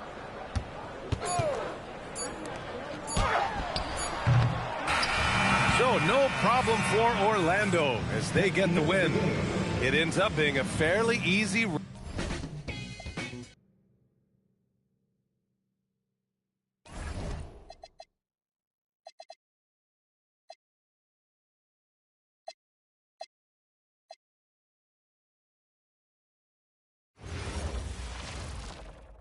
Greetings, everyone. Glad to have you here with us up. This being the last game of the season, DB teams around the league really only have two options. You're right, Kevin. I mean, those lucky enough to be in the playoffs have their eyes set solely on being at their best when that moment comes. For the others, you sort of look around the locker room and try to determine what this room is going to look like next year. Who's here and who is not. And now the New York Knicks starters. They've got Kemp. Snow out there with Joe Dumars. Then it's Miller, and it's Hibbert in at the 5 spot. Sabonis grabs the board. And here's Wallace. He'll bring it up for the Rockets. This their first look at this year's New York squad. Walker with his screen for Thompson. Wow, drew the contact, and that 3 almost went in, so he'll go to the line for 3 free throws. And with his movement skills, Thompson routinely catches defenders out of position. And GA, you started your career with the Knicks. What memories do you have from your time in New York? Well, after winning a championship in college, it was great to play for a team in the NBA that had similar aspirations. So many great veterans to learn from, and a Hall of Fame coach. A huge reason Miller went so high in the draft. His three-point stroke, it's exactly what you want in a wing. Boy, the defense hanging in right there, making that shot really difficult. To the inside. And Hibbert the bucket on the assist from Miller. And once he got to the 10, I think he was surprised to find himself that wide open. I think defensively, that is not the way you want to start. Giving up high percentage looks, that doesn't typically end well. 3 straight misses to begin the game, not the start they were hoping for. Boy, after missing 3 straight, they finally get one to go down. Here's Snow. Miller outside. Hibbert with a screen on Murray. High post try. Hibbert hits the bucket. Hibbert's got his second basket. Just a late reaction there from the defense, and he is always going to finish that one. Thompson the bounce pass. Here's Wallace. And it's off from 3-point range. Dumars the pass to Snow. And just under 2.5 minutes elapsed here in the first. Shots good by Miller. And it just seems that every pass they make is leading to a score. Just great ball movement. Thompson looking for an opening. Pass to Sabonis. And Hibbert with the block. Here's Snow. Here is Miller. Takes the 3. It's rebounded by Amen Thompson. Inside. Deflects the pass. And stolen by Miller. Here's Snow. Outside Dumars. From downtown. Goes back up. And oh boy, a lot of contact there, but he gets the call and will shoot 2. And with the offense getting right to the rim, at least they saved the layup. This is his first free throw of the game. Taking 2 shots.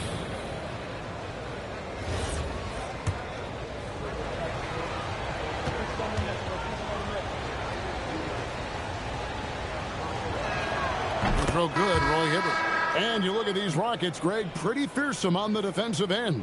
I mean, great length and athleticism on the wings, and a defensive-minded coach in Ime Udoka. They'll make you work for it, no doubt about it. The Knicks making a switch here.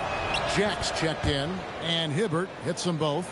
And for lottery-bound teams, Doris, toward the tail end of the regular season, not much incentive to win. Right. The thought process for teams in this position is about which draft selection am I going to get? Where am I going to be positioned in the lottery? Quite often, Kevin, any player that's had too much success on a roster like this has been moved away from the team. They've either traded them or cut them. Just enough coverage to bother that 3-point attempt. Thompson outside, from outside the arc. Walker against Kemp. And it's sent back by Kemp. Dumars dishes to Jack. Back to Dumars. Tries again. Hibbert hits the bucket. Hibbert's got 8. Rockets trail by 8. Wallace looking for an opening. Nice shot by Thompson. Defensively, you have to live with Thompson making those, because if you get up too close at the arc, Amon will blow right by you. Now, here's Dumars. Hasn't made one yet. Hits it from three-point range. Boy, his shot looks deadly right now. Already, he's hit 3 of 4 to start. Houston's gotten just 2 of 6 to fall from three-point range so far in the first. Walker with his screen for Wallace. Thompson outside. And again, it's the Rockets from deep. Rico, come at us, and we're coming right back at you. And you would expect nothing less from these two, taking pride and making plays. And so Mike Brown calls a timeout. This now will give him a chance to discuss some potential changes. So for the Rockets, Asar Thompson, he's checked in for Murray. And Anthony subbed in for Case and Wallace. Substitution on the court. And the Knicks making a change here as well. Kings checked in for Sean Kemp.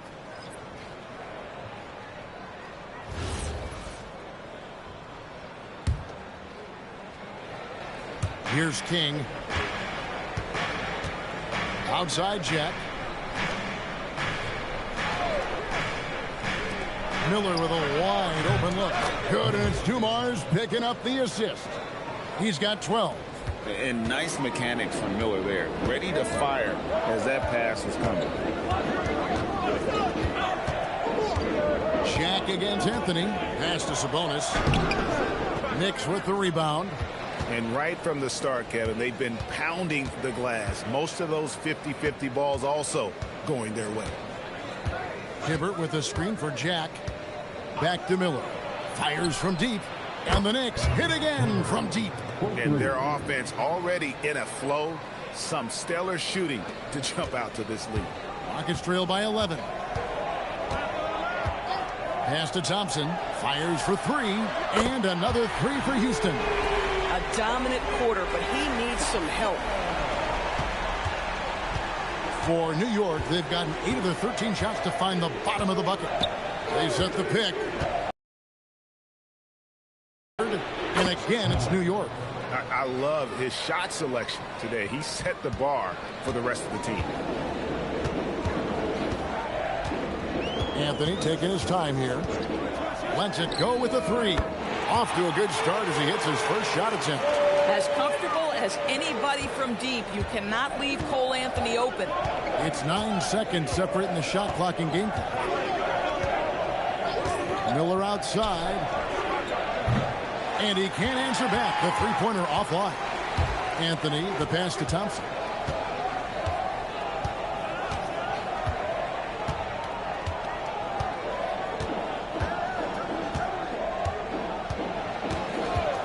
The 3. That shot, no good. No shortage of scoring here at the end of the first quarter. Knicks lead by 7. And we'll get things started in the second quarter when we return.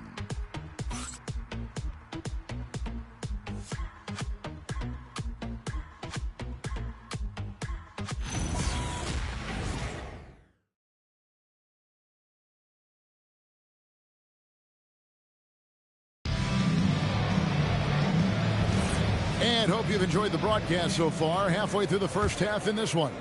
And what stands out to you from New York in this one? They set a physical tone in the first, and that really showed on the backboard. I think it's why they hold the lead here early, because they're controlling the flow of the game with those second chance opportunities. Here are the 5 New York has to start here in the second. Kemp is out there with King. Then it's Henderson. Then it's Daniels. And it's Whitmore in at the 3. Now here's Evans. Williams with a clean look from outside off the mark. It's a +5 advantage for them in rebounding after that one. Henderson. Pass to King. Henderson with a screen on Anthony. 5 on the clock. Here's Daniels. And he gets the whistle. 2 free throws coming up. It's on Cole Anthony. And we've heard some coaches complaining about players getting away with traveling. Is that something, Greg, the league needs to clean up? Well, it's inevitable that a few of those calls are going to be missed. But listen, you'd rather have that than officials whistling travels that didn't happen.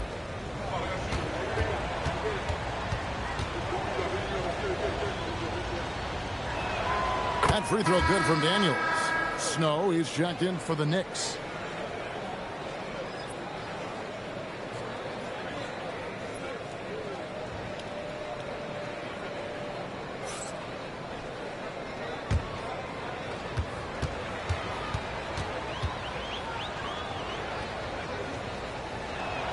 Both free throws good from Daniels. And that's the norm for him. He's pretty much automatic when he's at the line. Outside Anthony. Back to Evans.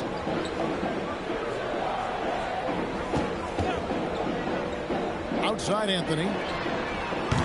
No good on the triple. Last outing for Houston, it was a loss to the Timberwolves in Minnesota. Bounce pass from Whitmore. Here's Kemp. Rebound by Williams. And here's Williams now. He'll bring it up for the Rockets. Down by 12. Anthony finds Williams. Looking for Pekovic. He gets it there. That one falls. Well, he's just carving space, and Pekovic getting anything he wants right now. New York's gone 6 of 11 when they've taken the three-point shot tonight. Very respectable. Here's Whitmore. Outside Daniels. Kemp with a screen for Daniels. Bangs home the trifecta. Daniels has got the lead up to 13 now for the Knicks. And great job from beyond the arc this quarter. They are now shooting the three at almost 60% for the game. And so the timeout taken here by Ime Udoka. He's going to take a minute here to get things straightened out.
Checked in for Asar Thompson.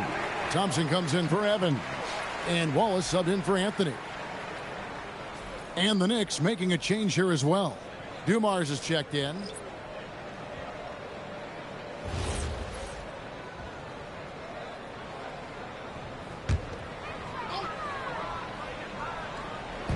Knicks on defense. Only giving up 2 points this quarter. Back to Murray. Latre. They get it back. And with the success they've had rebounding the basketball, they're right where you'd expect them to be, firmly in the driver's seat. Outside Dumars. And again, New York with the triple. All these threes they're giving up have really been the driving force on this run.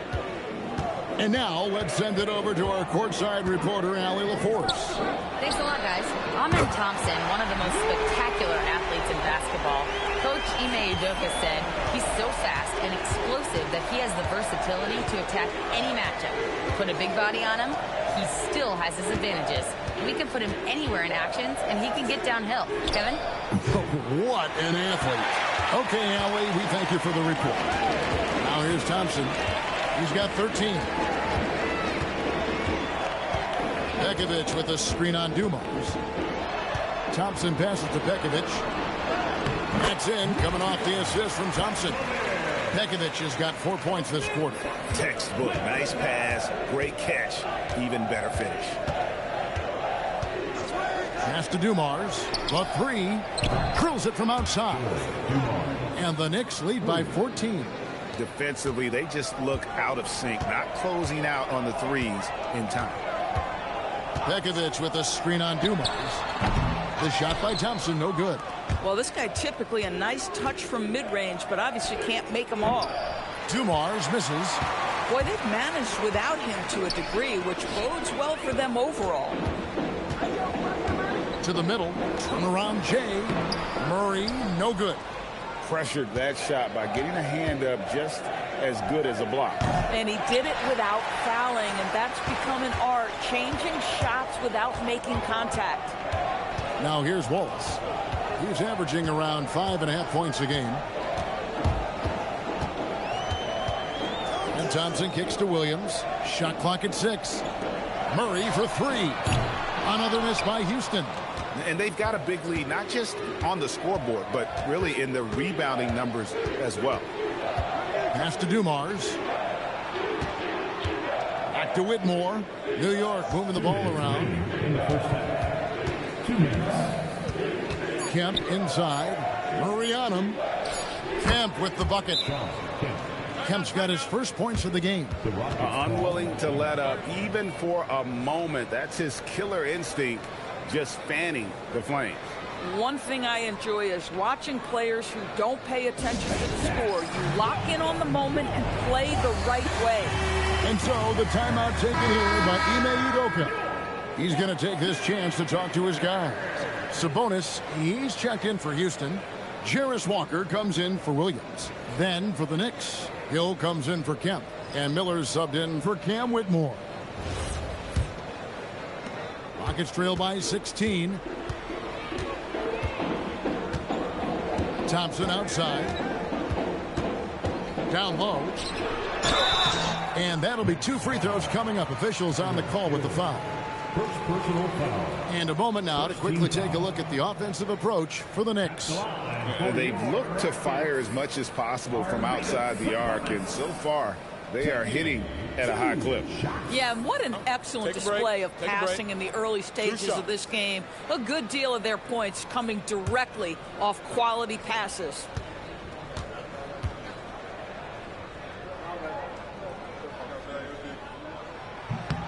Free throw good. Sabonis, a different look for New York. Roy Hibbert's checked in for Hill. And Kemp subbed in for King.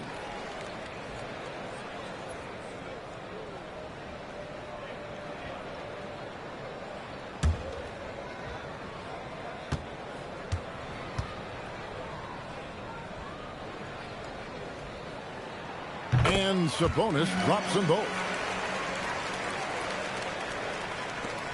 New York leading by 14.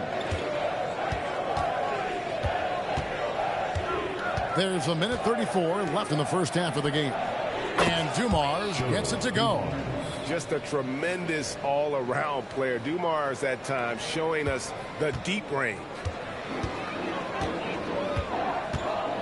Dumars against Thompson. Screen by Sabonis. Trying to answer back, but that 3 is off the mark. Driving in, and Dumars throws it down. It's impressive, the level of domination at both ends, and you're seeing the results.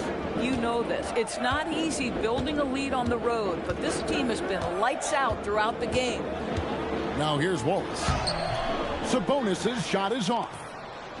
There's 45 seconds left to play in the first half. Pass to Snow. Back to Miller. Shoots the 3. Here's Kemp. And terrific work on the offensive glass, and he picks up 2. Kemp's got 4 points now in the quarter. Rockets trail by 21. They've been looking out of sync offensively. Yeah, their offense has ground to a standstill. Thompson for 3. Trains the three-pointer. Thompson's got 16 points. And what a huge performance for him. I mean, he drained 3 three-pointers in that first quarter, and he's got 2 more here in the second. Hibbert with a screen on Murray. And through one half, it hasn't even been close. New York ahead. They lead by 18. And we'll be back right after halftime to get the third quarter underway.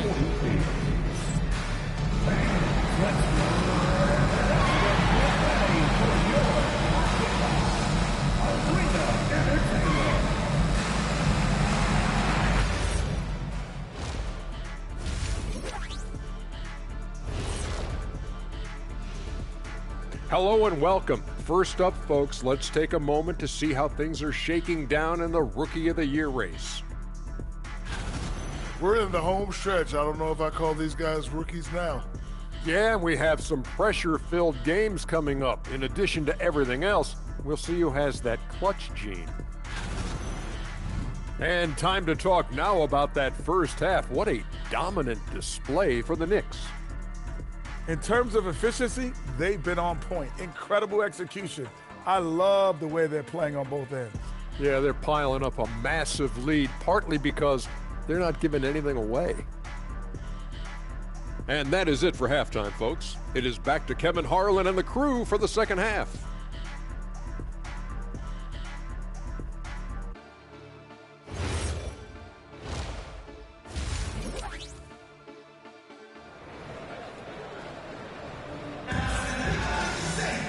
And after a very lopsided first half, we'll see if things play out a little more evenly here in the second.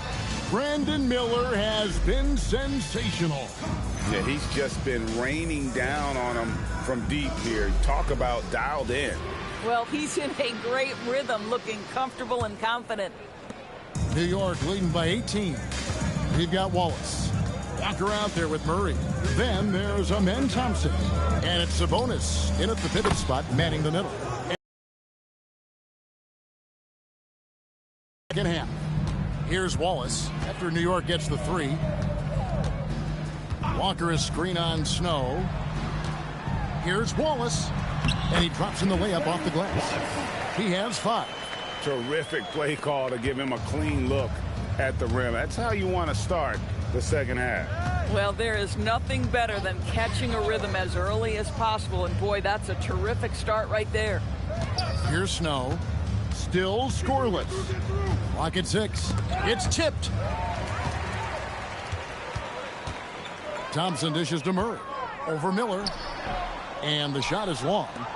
And the well is running dry for him right now. Nothing falling. And this is where you hope that he can find something easy so he can see the ball go through the net. And again, it's New York.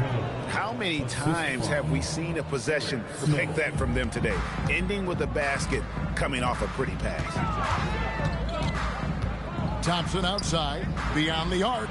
That's his 6th field goal today, and that makes him now 6 for 11. And this one has been all about Amen Thompson, a freakish athlete. When he gets rolling, there's just not much a defender can do. And so Mike Brown calls a timeout. Coach is going to take a few minutes to regroup and go over the strategy.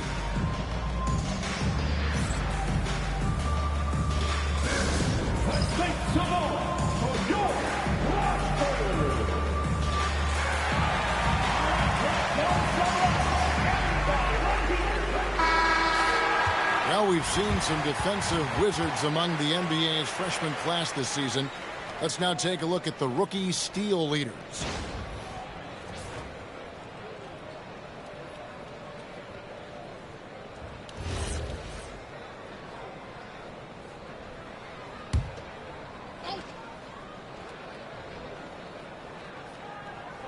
Third quarter of play with just over a minute and a half gone by.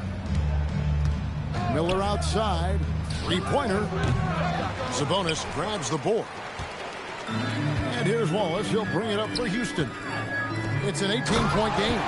For his age, Brandon Miller has an extremely polished offensive game. He does, Kevin. You can count on him to carry an offense if need be for a 6-8 minute stretch. He's got size, he's got skill, and he's a willing participant offensively. Shots good by Miller. Yeah, in the first half, he was unstoppable from deep. Now, 2 more since the break. A little under 2.5 minutes gone by here in the third. Dumars against Thompson. Floats it up for Walker. And stolen by Hibbert. Right now, let's take a second to catch up with Allie LaForce on the sideline. Adam Silver talked about tweaking the game. He said analytics takes sports in a certain direction because it's a coach and GM's job to win, and they'll do everything they can to do so under the existing rules. It's on us to adjust because we're also looking at the aesthetic appeal of the game. Kevin, back over to you. Thanks so much, Allie, for the report. Here's Snow. No scoring in this one. Yes, that goes in. A guy like this with the skill set. Oh, the timeout taken here by Ime Udoka. He's going to take a few moments here to check in with his team and regroup.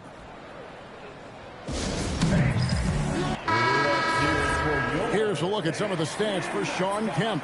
In the last 5 games, you can see the trend upwards for effective field goal percentage. And it shows you how confident he's playing right now. Back to Walker. Murray outside. And Walker kicks to Wallace.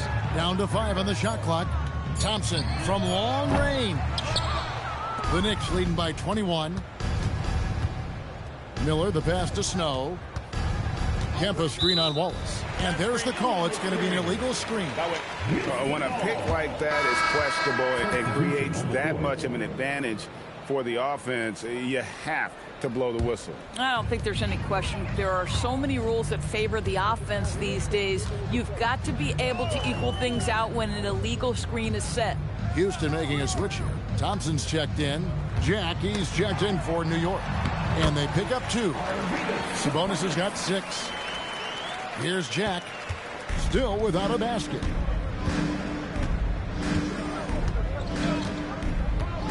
Pass to Dumars. On the wing, Miller. Guarded by Walker. Jacks up a 3. Here's Hibbert. And he battles for the ball and gets the second chance bucket. He's got 10. When it comes to offensive rebounding, we know how hard this guy works and how skilled he is at it. Wallace outside. Walker against Miller. And he banks in the layup. Walker's got his second basket of the night. And Walker with the size and strength to straight up move you out of his way. Pass to Miller. Fires the 3. It's rebounded by Houston. Now here's Wallace. He's got 5. Thompson outside. And there's 1:45 left in the third quarter. Thompson sets the pick for Wallace. Drills the three-pointer. Some shooters might overthink a wide open shot. Not this guy. The Knicks leading by 16. Miller outside. Pass to Dumars. Back to Kemp. 6 to shoot. Miller kicks to Kemp. Jack for 3. Walker with the rebound. Houston's gone into the three-point range 4 times since halftime and buried 2 of them. Here's Miller. Good, and it's Dumars picking up the assist. Dumars got 4 assists now tonight. And a moment here to take a look at some of the hustle stats for New York. I like their defense today, and we don't talk about that side of the ball enough. You can really change a game when you get a bunch of steals and get out in transition. And let's give them credit to the shot blocking on display. They set the tone early and have kept the pressure on defensively. Jack passes to Dumars. Kemp a screen on Thompson. There's Miller with the 3. Gets the three-pointer to fall. Miller's got 30 points. Well, he's had a one-track mind this quarter, and that is score the basketball. Just 1 second between the shot clock and game clock. Wallace outside. Pass to Sabonis. Houston needs to get a shot off. The Rockets with another miss. And so it's New York sitting on a 21-point lead to end the quarter. The scoring has been tremendous, and they are... And as we head into the... Evans.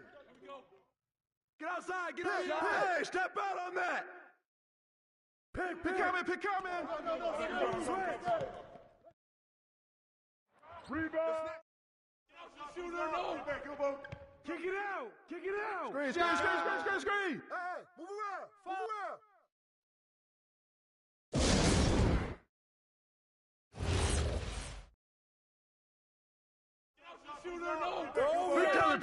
Pick coming.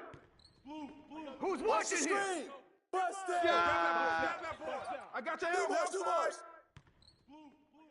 Same team. Get the board. Hey,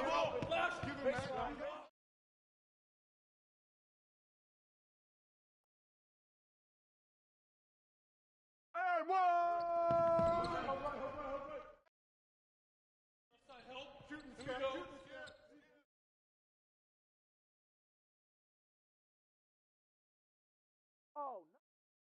Good take, baby. Hey! Come on!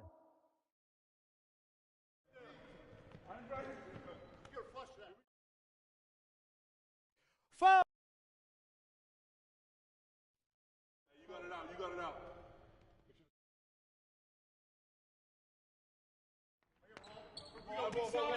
Watch it.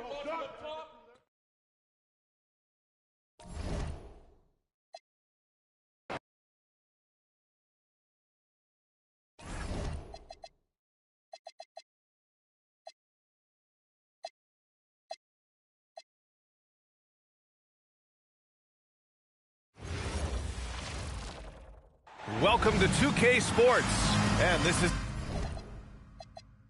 it, RJ, the final regular season game of the year. I think overall it's just optimism in general.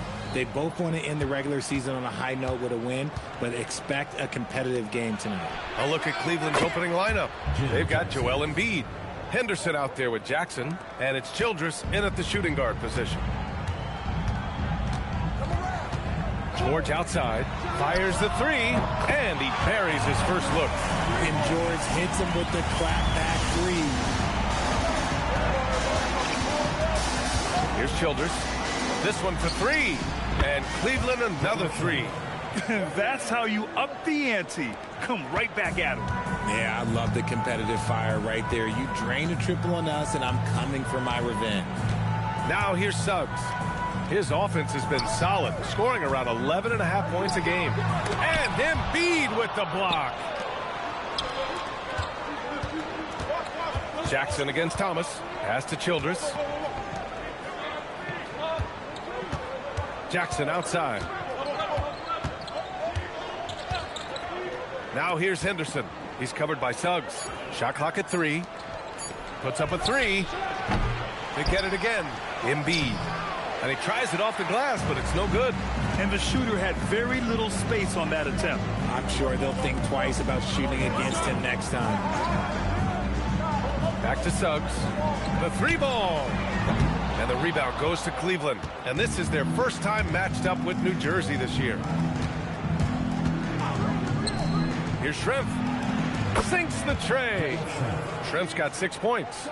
Gotta fight harder to get over those screens. Yeah, as soon as these guys feel contact, they are just disappearing like they're not even there. You gotta show some fire and keep defending. George with the bucket. And you gotta appreciate the competitive fire on display. It's almost like George says, you make one on me, I'm coming back at you for revenge. Now here's Henderson. In his last outing, 8 points for him. And you never want to give a shooter like him a clean look. Suggs outside. Lets it go from deep. And New Jersey another 3. Yeah, good to see Suggs bury the triple. This will only help with his confidence. Childers passes to Shrimp. And they waste no time getting those 3 points back. 9 points in the game. He's 3 of 4 now, looking real confident out the gate. Martin with a screen on Henderson. Shoots from 12. Suggs, no good. Defense kind of rolled the dice there, and I'm a little surprised that it ended up going their way with the miss. Henderson, the pass to Shrimp. From deep. Okongwu with the rebound. New Jersey trails by 3. Pass to Suggs. Here's George. This one for 3. And New Jersey another 3. This is a guy who knows his shot inside and out. George gets the ball and knows what to do with it. Cleveland has gone 4 of 7 from three-point range here in the first. And so now a timeout called by Kenny Atkinson. I think right now he might be looking at some adjustments. Fresh off a win against the Pacers. Sometimes it's difficult to get good looks on the road, but they ran the offense brilliantly. Yeah, they seem unfazed by the hostile environment. I mean, just look at how efficiently they shot the ball. Smith, he's checked in for the Cavaliers. Cleveland again missing. And Thomas has got the ball here for the Nets.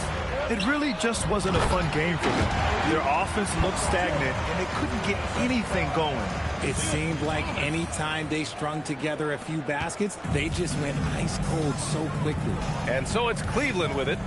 New Jersey getting their last shot to go. Here's Shrimp. Cleveland again missing. And here's New Jersey. They're on an 11-3 run. Thomas finds George.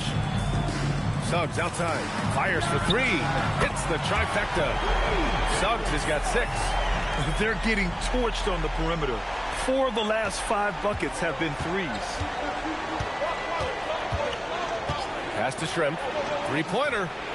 Gets the 3 ball to go. He's doing everything he can. If they want to win, others have to step up and provide some scoring.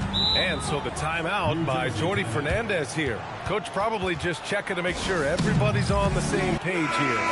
So for New Jersey, Dick comes in for Paul George. And it's Benton in for Suggs. And a switch here also for Cleveland. Jones, he's checked in for Henderson.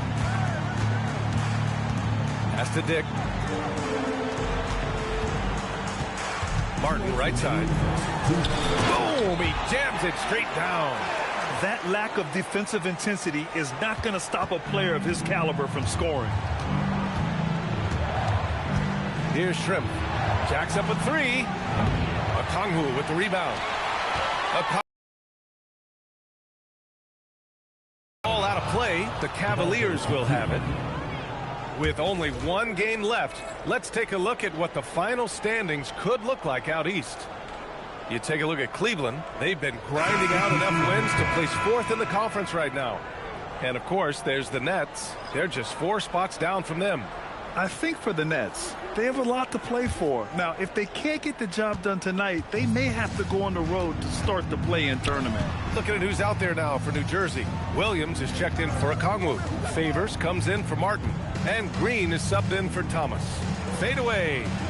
Embiid. Great positioning on the putback. The reach of Embiid with his size and wingspan, he's a real threat on the offensive glass. 1:09 left in the first. Knocks down the long J. I guess that defense thought they could live with that, and he punished them for thinking so. Smith outside. Williams grabs the board. Look, the defense was locked in on him there. They know how dangerous he can be, and they guarded him perfectly. Oh, stolen by Embiid. To the paint. Here's Ibaka. And the jam by Ibaka. And that's what happens when you don't take care of the ball. Hey, that makes the turnover hurt even more. We know mistakes lead to breaks. That's just textbook right there. Green for 3. And New Jersey another 3. And the defense is really allowing them too much room on the perimeter. 3 seconds separating the shot and game clocks. The 3, Smith. The shot misses. And here's New Jersey. They're on a 16-7 run. Benton on the wing, defended by Henderson. Here's Williams, and they'll get another chance. A free-flowing first quarter. Great scoring through 1. It's New Jersey. They're up by 6. And quarter number 2 will get underway just after this short break.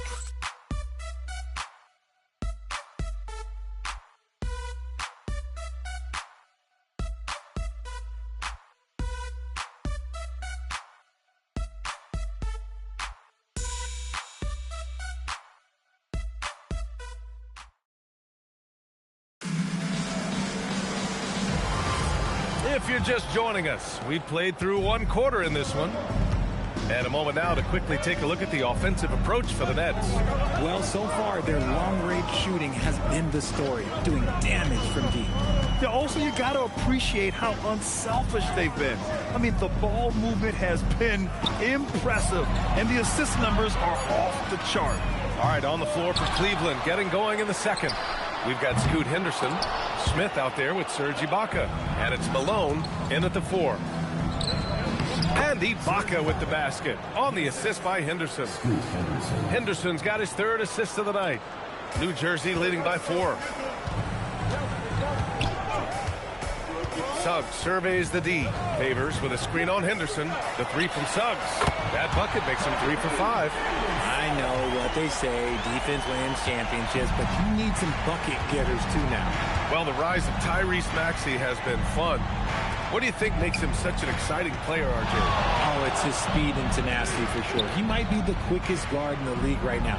And in addition, he's also become an absolute knockdown shooter. A moment to hear from Allie LaForce. Hey, guys. The Cavaliers are making noise. Point guard Darius Garland said the brand of basketball that we play is super exciting, super fun. A lot of threes, a lot of alley-oops, a lot of dunks. And we play really hard on both ends of the floor. It's been a winning recipe. Back to you. Allie, thanks very much for the report. And that's gotta hurt. A turnover for a free run at the rim. And now we know who has the momentum. That's the last thing you need to happen down the stretch. Let's see how they respond to the devastating punch. Pass to Williams. That shot off. Ooh, great D that time from Ibaka. Boy, the offense has been on point. They have great timing and great communication. So hard to get stops against them. Impressive one-hand slam right there, BA. Man, as long as he's confident about it, I'm good with it. Maybe use 2 hands next time. He knows where he is. And New Jersey will go for a different look here. Okongwu's checked in for Williams. Martin comes in for Favors. Thomas, he's checked in for Dick. And it's Paul George in for Green. Lackluster defense, showing no desire to chase shooters off that line. Smith against George. And we're now a little over 2.5 minutes into the second. Childers passes to Henderson. Shot clock at 5. The 3, Smith. Okongwu with the rebound. Okongwu's got 6 rebounds here tonight. Suggs outside.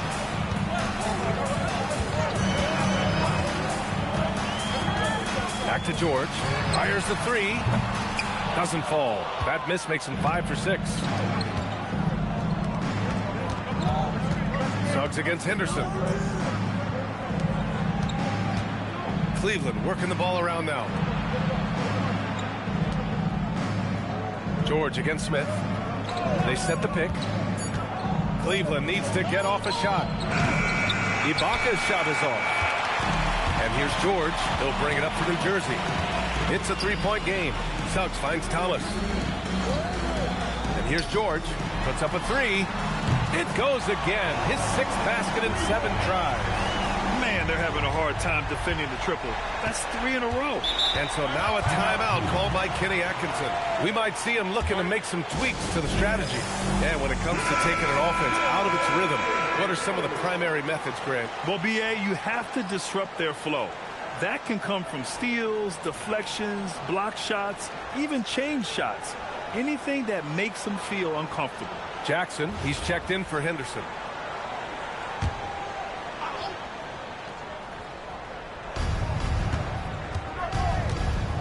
Jackson against Thomas. Jackson, the pass to Smith. Now here's Jackson. Shot clock at 6. Embiid, a screen on Thomas. Embiid misses.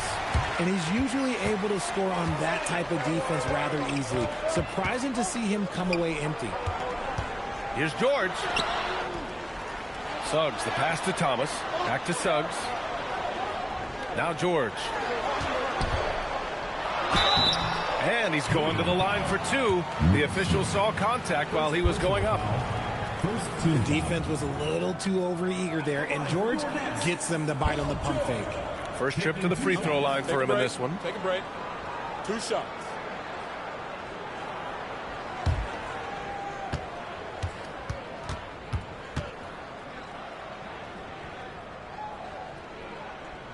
First free throw is good. You can't say enough about the leadership that George brings to his team. He is a major force in the locker room. Banton, he's checked in for Suggs.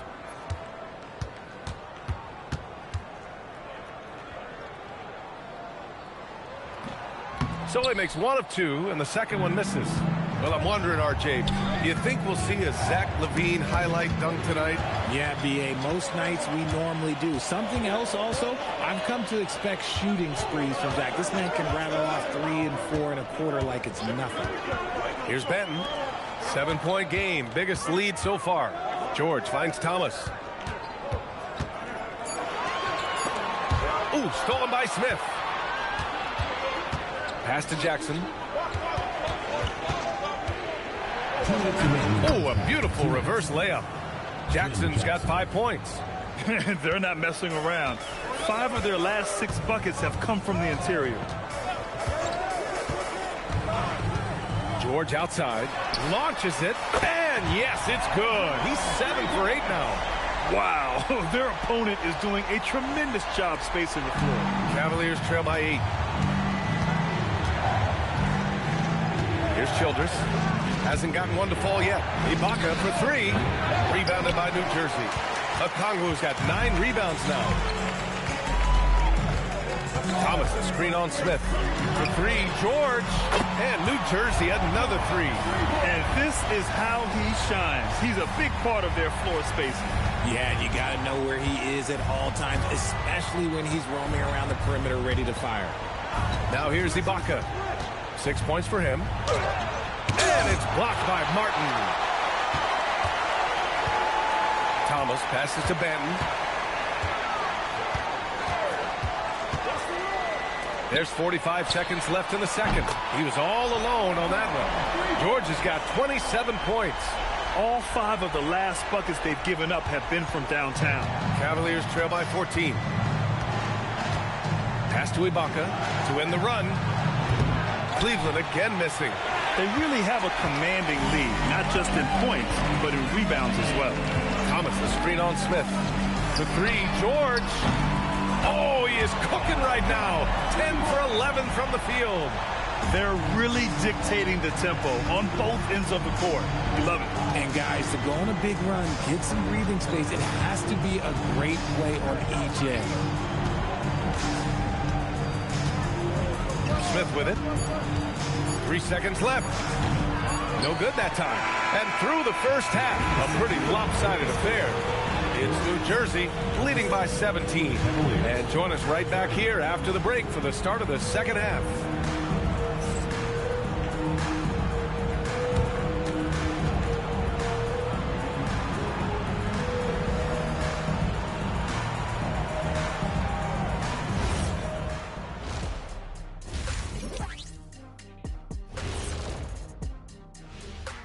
Hello, everybody. We'll break down the action shortly, but first, a glance at how the Eastern Conference standings are stacking up as the season winds down. You look at Cleveland, the playoffs right around the corner. Tonight's going to be about fine-tuning and getting ready for the postseason. Yeah, 1 game left to play. You want to stay as healthy as possible and go out with a win. And switching gears now to that first half. What a difficult start for the Cleveland Cavaliers. I don't see the fight. They're getting pushed around. You really see it on the glass. They need some of that diesel energy in the paint. They can use his size as well.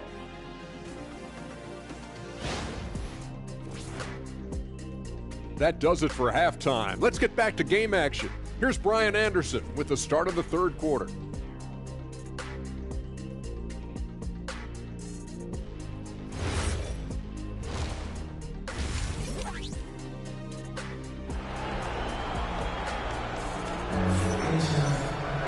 And as we dive into the second half, we'll find out if the next 2 quarters are any different from the first 2.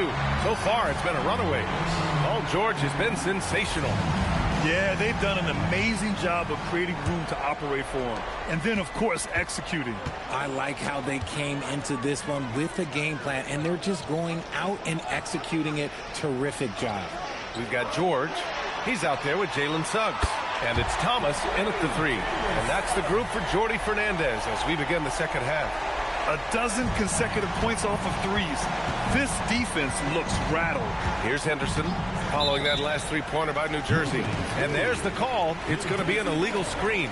You can get away with one once in a while, but it looked like he wasn't completely set on that pick.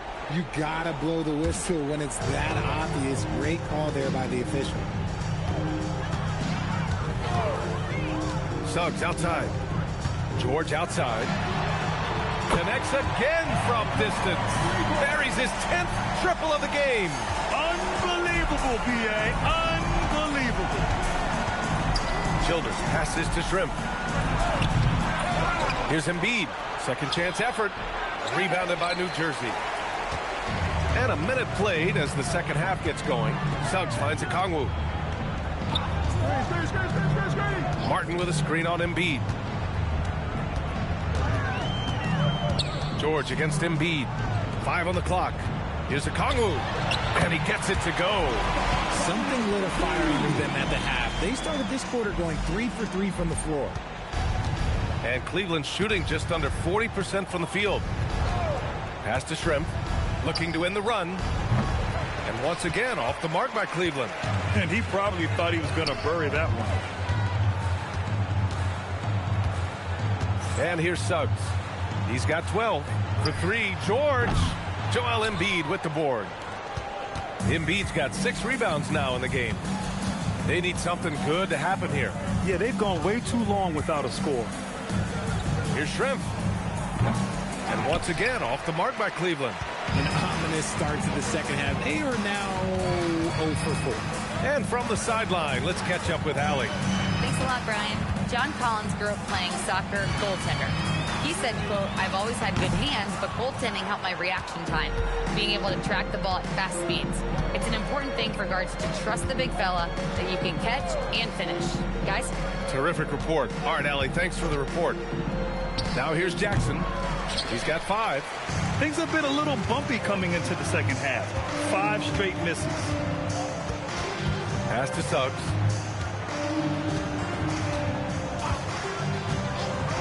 Back to Thomas. Martin with a screen on Jackson. Here's Thomas. From the high post, he drills it. Just continuing to pile it on, refusing to let up. If he has space in the mid-range, he'll let it fly. Doesn't matter if the score is tied or they are up big. And the Cavaliers call time here.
Group of teams that love to run. The NBA leaders in fast break scoring. In the third spot, the Cavaliers. The Nets in 5th. I'll tell you what, the breakneck pace both of these teams like to play at is a fun thing to watch. Neither squad wastes any time getting out in transition and looking to score.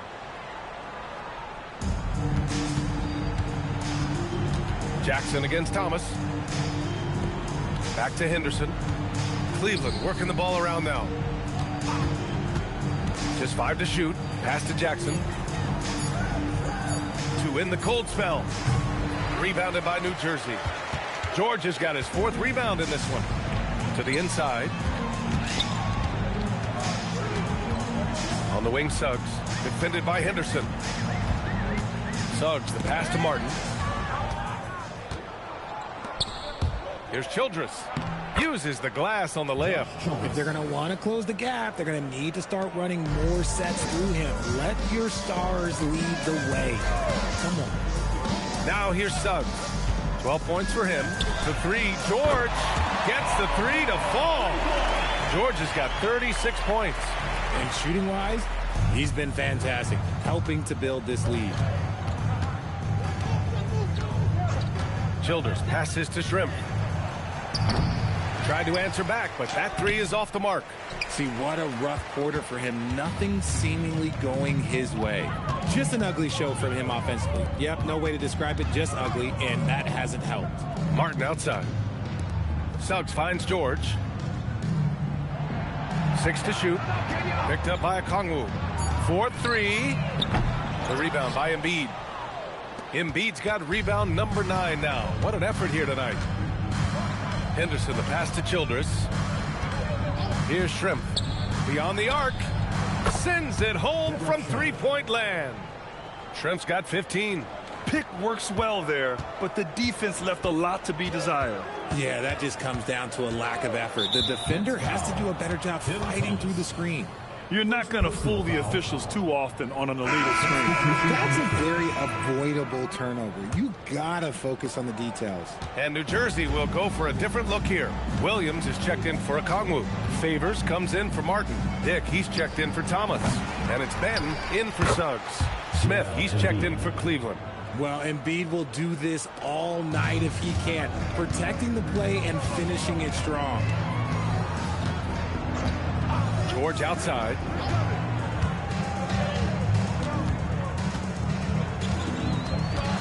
Back to Ben. There's the triple. And the rebound goes to Cleveland. Embiid's got the glass covered here tonight. That's 11 boards for him. Pass to Henderson. Here's Shrimp. Favors covering. Back to Henderson. And he converts the layup. Henderson's got his first 2 points. We've seen that more than once today. An effortless basket inside. 52 seconds left in the third quarter here. George outside from the arc. Connects from downtown. George has got 39. Goodness, this man is ripping 3 after 3. An incredible display of shooting. Smith passes to Shrimp. Pass to Henderson. He shoots. And there's the foul. It's on Joel Embiid. That'll be a second foul of the game. George, he's checked in for New Jersey. The Cavaliers making a switch here.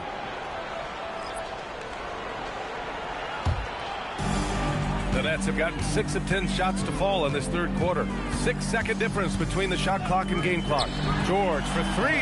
Knocks down the long J. George has got 12 now in this quarter.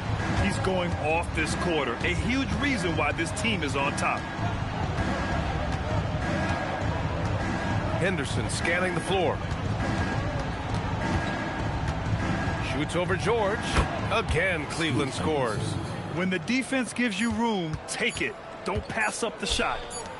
And Williams punches it home. Since half, there's been a stark contrast between these teams. I'm talking about efficiency at the offensive end. And start with their defense. They've been intense on that end, and they can actually help their offense as well. Paul George, he's feeling it tonight. He's been the driving force for New Jersey. And this has to be his best scoring game of the season. And he's not done yet. We're coming right back. Don't go anywhere.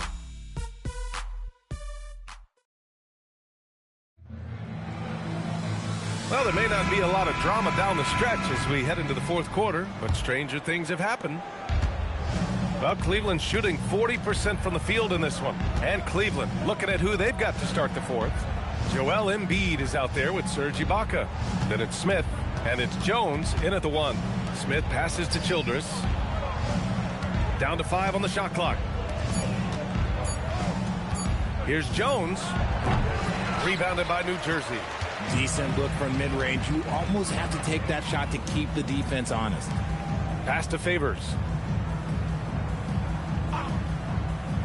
Richard, when you look at career longevity for NBA players, has LeBron shifted what we thought was possible? No doubt. It's made fans more critical of guys that are on the decline. But ultimately, guys start to decline around 32, 33 years old. That is normal. And New Jersey making a change here. Banton's checked in. Pass to Smith. Fourth quarter just getting started. 1 minute in the books. Cleveland working the ball around now. Outside Jones. Ibaka for three. That's in. Coming off an assist from Jones. This is that modern big man play. Tall guys who are comfortable draining shots from deep. Pass to Williams. Excellent D there from Embiid. And they're up right now, but it hasn't been because of him. He's really struggled on offense. Count it. You get used to seeing dimes like this from Nick Smith. I mean, he'll drop them all day. New Jersey leading by 22. Outside Dick. Inside. Williams' shot is good. And trust me, when the D's slow to react, he'll be the first guy to make them pay. Yeah, they're going to do a much better job of putting a little bit of pressure on him on his way to the hoop. Now here's Embiid. Pass to Childress. Jones from outside. And Cleveland another three. Coach is loving the ball movement. How about the unselfishness of this team? Yeah, the willingness to make the next pass has this defense scrambling. Here's Benton. And right away, they match it with a three-pointer of their own. Their strategy has been pretty simple here in the second half. Attack from three-point range. And you see this so much more nowadays in the NBA. Teams putting a larger emphasis on jacking up threes. And we've got a timeout called by Kenny Atkinson. He wants their game plan to be crystal clear at this point.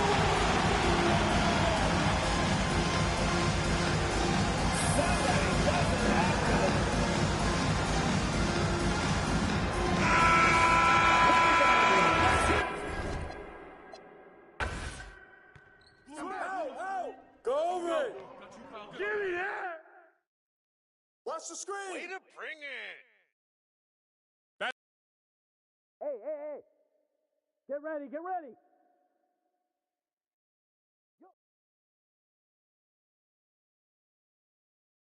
Post up, Favors. Post up. Don't let Deadlift shoot it. Shoot it low. Go low. I got your help side. Hey, watch the pitch. Pressure force, man. That's all day. And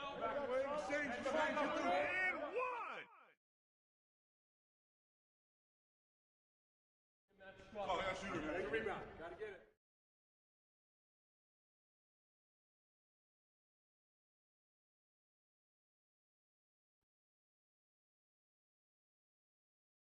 You got it out. Get your pitch down there. Shoot.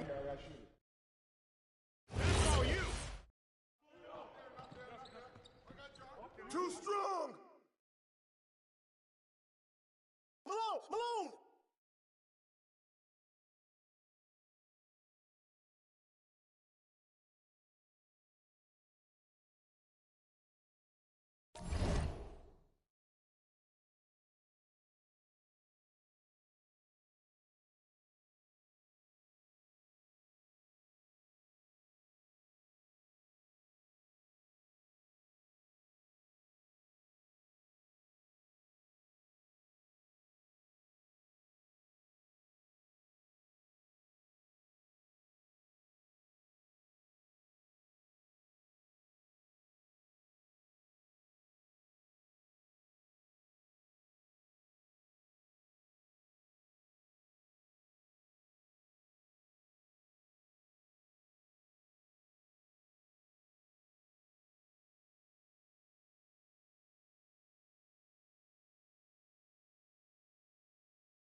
And a glimpse inside the locker room. Welcome, everyone. Thanks for tuning into 2K Sports. We've got some NBA action for you coming up. This is Kevin Harlan. I'll be joined by Greg Anthony, Tim Legler, and we'll be hearing from our reporter, Allie LaForce, in the sidelines as well. And a look at the starters for the Hornets. Tisdale out there with Rogers. And it's Pat, then it's Harden, and it's Ellison in at the pivot spot, manning the middle. Here's Pat. Pass to Harden. Lets it go from the wing. He squares up and sinks it. Well, here we are, Tim. We've finally reached the final game of the regular season, and what a ride it's been. But for others, they still have something to play for. There is no doubt this is what you dreamt about as a kid. The postseason, there's a lot of work ahead in either case, but obviously, if you wanted one of these playoff berths, you understand this is where legacies are made. A three-pointer is right on target. And there are a lot of dimensions to Harden's game. Maybe the biggest piece is all the damage he does on the perimeter. Pass to Ogman. There's the triple. Hornets with the rebound. And this matchup with Las Vegas, it's their first meeting of the season. And going back to last year, this series was an even split. Here's Pat. Back to Harden. Takes the three, and another three for Charlotte. The ball movement on this run has been fantastic and is a big part of why they've been able to get these good looks. And now, Allie LaForce has something for us from the sideline. Willie Green and I got a chance to talk for a bit. Before long, we were talking about LeBron James, and he said, he's a focus for us tonight, absolutely. Coach shared, saying in clutch situations, we're ready to... LeBron, as always, on the minds of the opposition. Back to you guys. Great work as always, Allie. Thank you. And so it's Charlotte with it, following Kevin Martin's three. Really the right play defensively. If you can't block, force him to the line. And he's got his first free throw of the game. Gotta admire what he's been able to do at the free throw line this season. How about over 90%? Shooting two.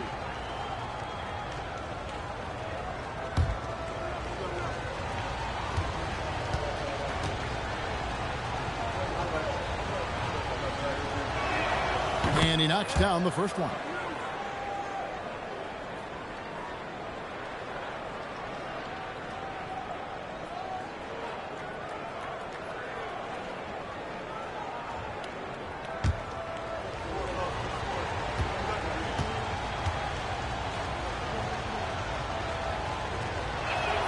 That's also good. So he hits both free throws. So it's Las Vegas now. 4-point game. Pass to Ogman from deep. The Hornets pull it in. Their last game a win against the Lakers, looking to carry it into this one. Yeah, those road games are tricky, but they had a good strategy going in and stuck to what they do best. They were so precise with their execution. They didn't make many mistakes on either end, and that took the crowd out of the game. So it's Las Vegas now. James Harden missing on the three. 5 to shoot. Jordan sets the screen for Martin. Lobs it up for Jordan. Throws down the alley-oop slam. And how about the vertical of Jordan? Easily rising up for the timely alley-oop slam. Harden outside. Knocks down the three ball. Harden's got 11. And that's exactly what he's looking for, draining the triple. And Willie Green wants a timeout. Coach needs a moment to talk things over. Moving on after the tough loss they took at the hands of the Blazers. Yeah, I mean, on the road, their defense was just overrun. Couldn't match the intensity of the opponent, and it cost them. Well, that's the big challenge. Teams tend to feel more comfortable at home for sure, so you have to find a way to disrupt their rhythm. That just didn't happen in this one. And looking at some numbers for Martin, an amazing run for him the second half of the season. And with a top 20 ranking in field goal percentage, you put the ball in his hands, and he converts at a remarkable rate. And what he's doing right now, carving up defensive schemes at will, second best scorer in the league. It's just a marvelous thing to watch and appreciate. Here's McMillan. Outside Martin. Offline with his three. Here's the Hornets with the ball. They're on a 13-5 run. Harden outside. Fires from way outside. Rebounded by Coleman. Las Vegas trails by 5. But LeBron's playing days are over, and GA, who knows when that'll be. What will you remember most about his play? You know, I don't think there's ever been a player who came into the league with such lofty expectations and not only met those expectations, but fair to say, he's exceeded. And it's the Hornets with the ball, following the miss by Kevin Martin.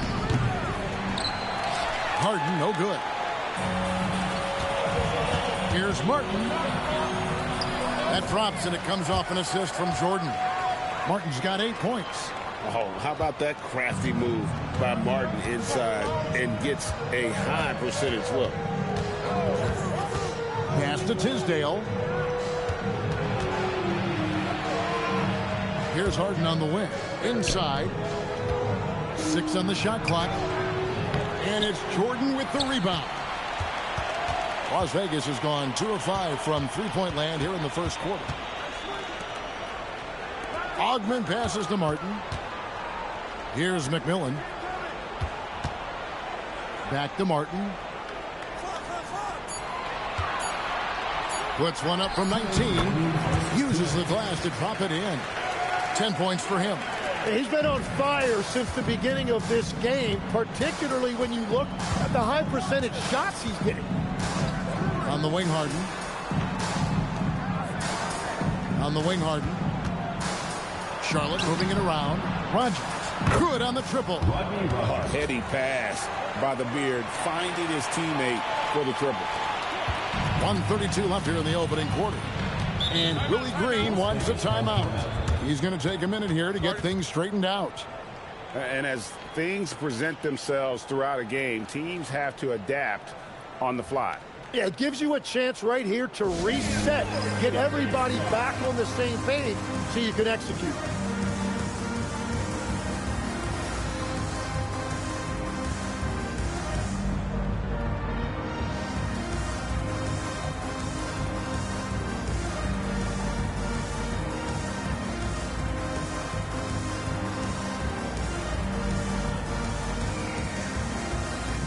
Scotty's checked in for Las Vegas. Price comes in for McMillan. The Hornets also changing it up. Owens is checked in for Rogers. And Tim Hardaway subbed in for Pack.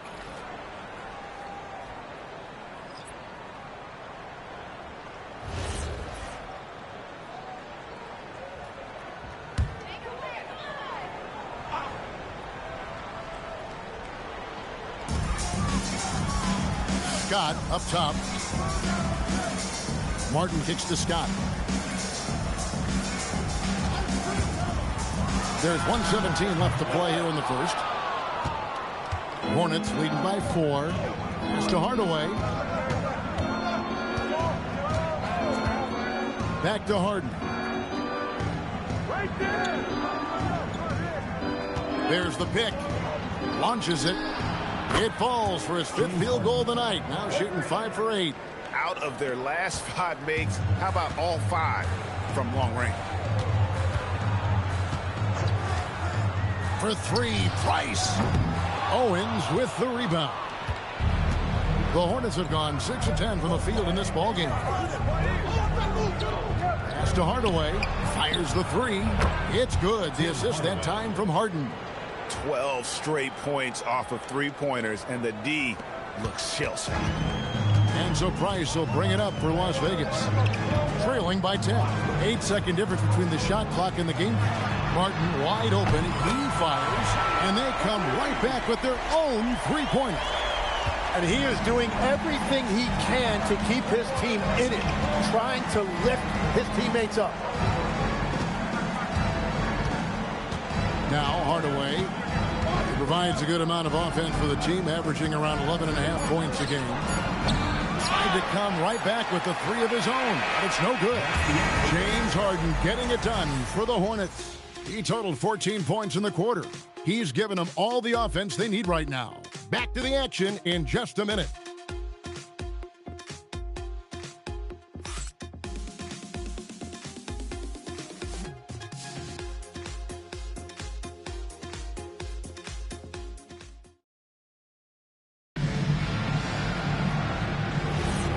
And thanks again for tuning in. If you're just joining us, we've played through 1/4 of action so far.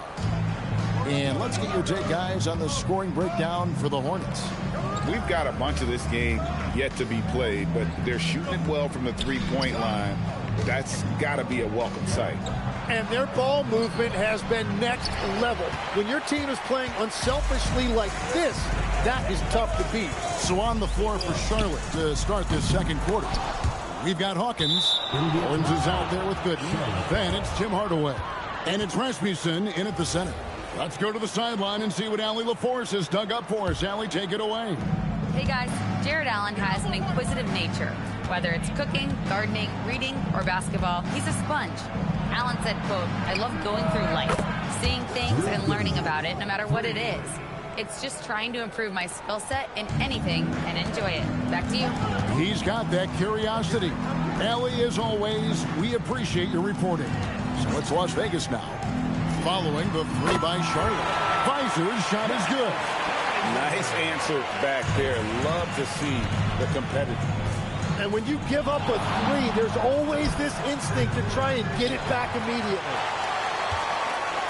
Las Vegas trails by 7. Outside, Scott to the left side wing. Back to Price. Shot clock at 5. Moody the pass to Labissiere. That misses, so no good on his first attempt of the night. Hornets leading by 7. On the wing, Hardaway. Guarded by Price. Hardaway, no good. The defense really didn't do enough to alter that shot. It's simply a miss. And the slam by Moody. They've worked hard to get this lead. Can't start giving up easy slams all of a sudden. Yeah, GA, that's right. And that was easy. Gift wrap for him. That's the kind of play that can spark a run. A dunk like that energizes everyone on the team. And a timeout called by Charles Lee. Coach is going to talk some things over with the team. Might be seeing something to adjust. So it's both teams making substitutions here. And Greg, you were a point guard. How has that position evolved over the years? Well, if you think of how much more of the court that has to be covered and the style, you have to score more now to play the position. I think shooting becomes incredibly important.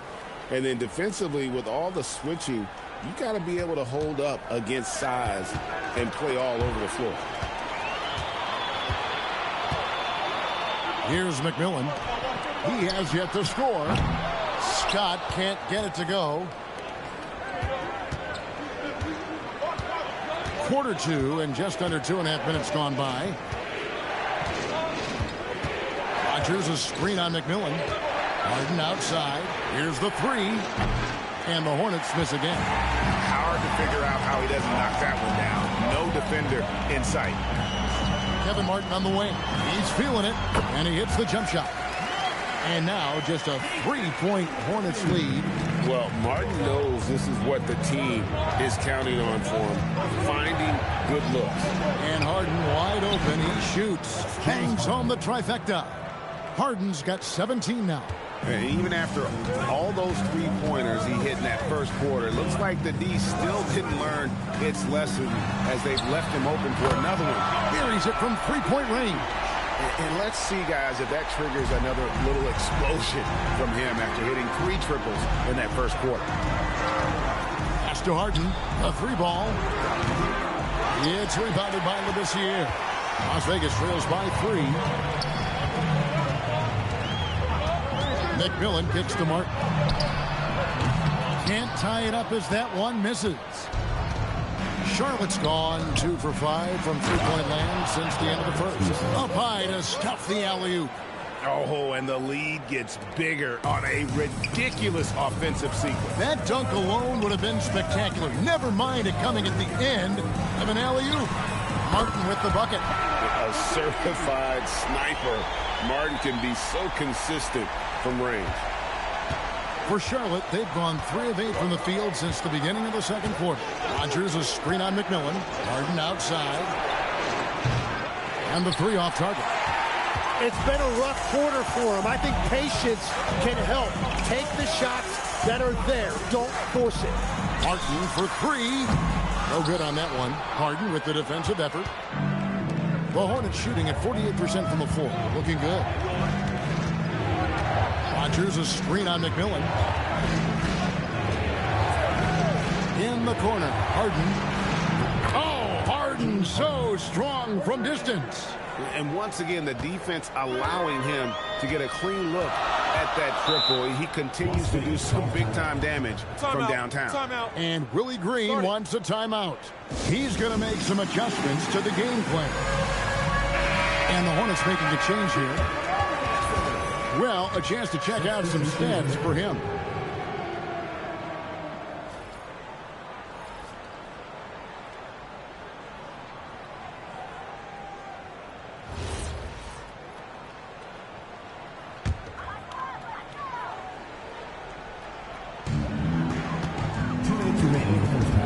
Here's McMillan. Still yet to score. Coleman, the pass to Martin. Buries the long-range jumper. And the hand speed showing from Martin on that shot. 1:44 left to play here in the second quarter. They set the screen. Harden way outside. And again, it's Charlotte with a three. And wasn't sure he could keep up the pace he set from three-point range in that first, but boy, has he ever. Outside, Martin over Harden. And the rebound goes to the Hornets. Ellison's got 6 rebounds in the game. Pass to Harden from the arc. And again, it's Charlotte with a three. Well, unless the defense adjusts, I don't see any change here. He has flat out taken over this game with his scoring. Here's McMillan. And here's Martin for three. It's good from long range. Martin's got 27 points. Yeah, and he made 3 3-pointers in the first quarter. He just continued to pour them on here in the second. Pass to Pack for the three.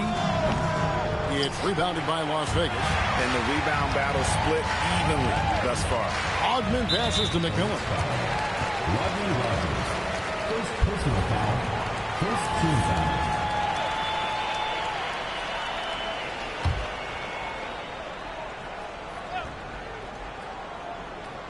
Here's Coleman. Nothing on the board. Pass to Martin. Here's McMillan. And it's off from three-point range. Harden outside. Out of bounds. Las Vegas takes possession.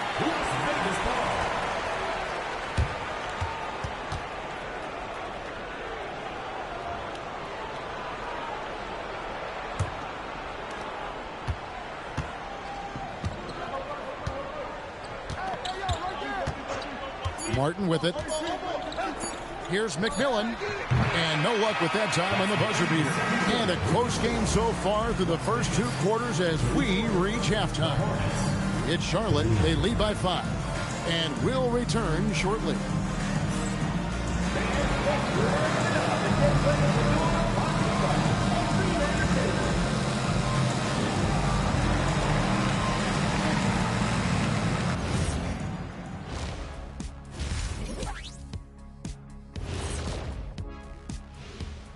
Hello, everybody. We'll break down the action shortly, but first, a glance at how the Eastern Conference standings are stacking up as the season winds down. And this is totally off topic, but how did you guys feel about games on back-to-back nights? I didn't mind back-to-back games, but what I really like were back-to-back titles. Yeah, I know a little something about that too, Shaq. I know it's pretty sweet. Well, it sure is nice to see you guys agreeing about something for a change. Turning back now to our game, lots of positives in that first half for the Charlotte Hornets. They're clicking from outside, hard cuts to the ball, and a few bone-jarring screens. Man, they have a high quality of looks. They've been cashing in on those. We'll see if the sharp shooting continues.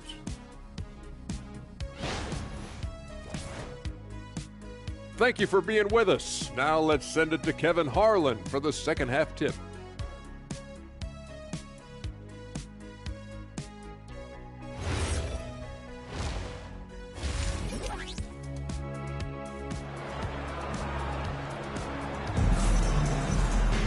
And in that first half, we saw a pretty tight battle. We'll soon find out what sort of adjustments were discussed during the half. Really an incredible game from Kevin Martin. Well, we'll find out if they were able to find an answer for him over the break. He was scoring with ease in that first half. And that will be the biggest adjustment. They have to force the ball out of his hands, but that's a difficult challenge. Charlotte leading by 5. They've got McMillan.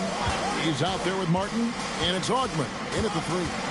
And that's the group for Willie Green as we begin the second half. Here's Ellison. Scoreless thus far. The shot's good from Rogers. It's a great move, and he catches the defense completely off guard. Well, getting a high percentage look right out of the locker room to start the second half. Exactly what they were looking for.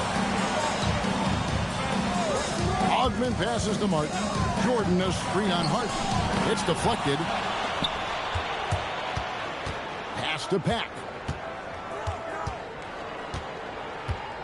Back to Harden. Here's Pack. Shot clock at 6. Kicks it out to Harden. Off target from three-point range. Las Vegas trails by 7. Martin the pass to McMillan. Back to Martin. Three-pointer. Sinks the triple. Martin's got 30. Well, as a team, they've been coming up short, but his pure scoring mentality as an individual has been unshakable. Harden outside. Charlotte moving the ball around.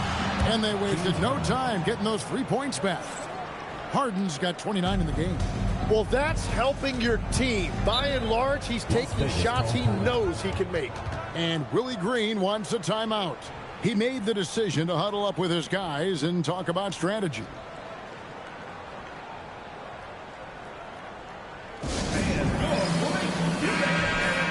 With one game to go, let's take a look at how the final seeding will look in the East. Taking a look at the Hornets. Very strong season they've had, always at or near the top of the conference, and right now they're in first place in contention for that, exactly where they want to be as they close in on the postseason. And checking out Las Vegas, not really any threat right now as their record's showing a lot more losses. And seeing where the Hornets are, they're still in first place, but they understand how important this matchup is.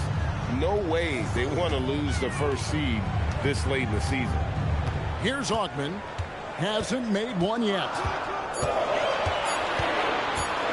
It's up a 3. Another shot. And the shot is good. The Hornet lead has been cut down now to just 5 on the bucket from Jordan. One thing never changes in the NBA. Jordan will always be there among the top offensive rebounders in the league. 2 open that time. Made it look too easy. 31 points for James Harden. What a performance for him on the offensive end. He's been fantastic the entire game.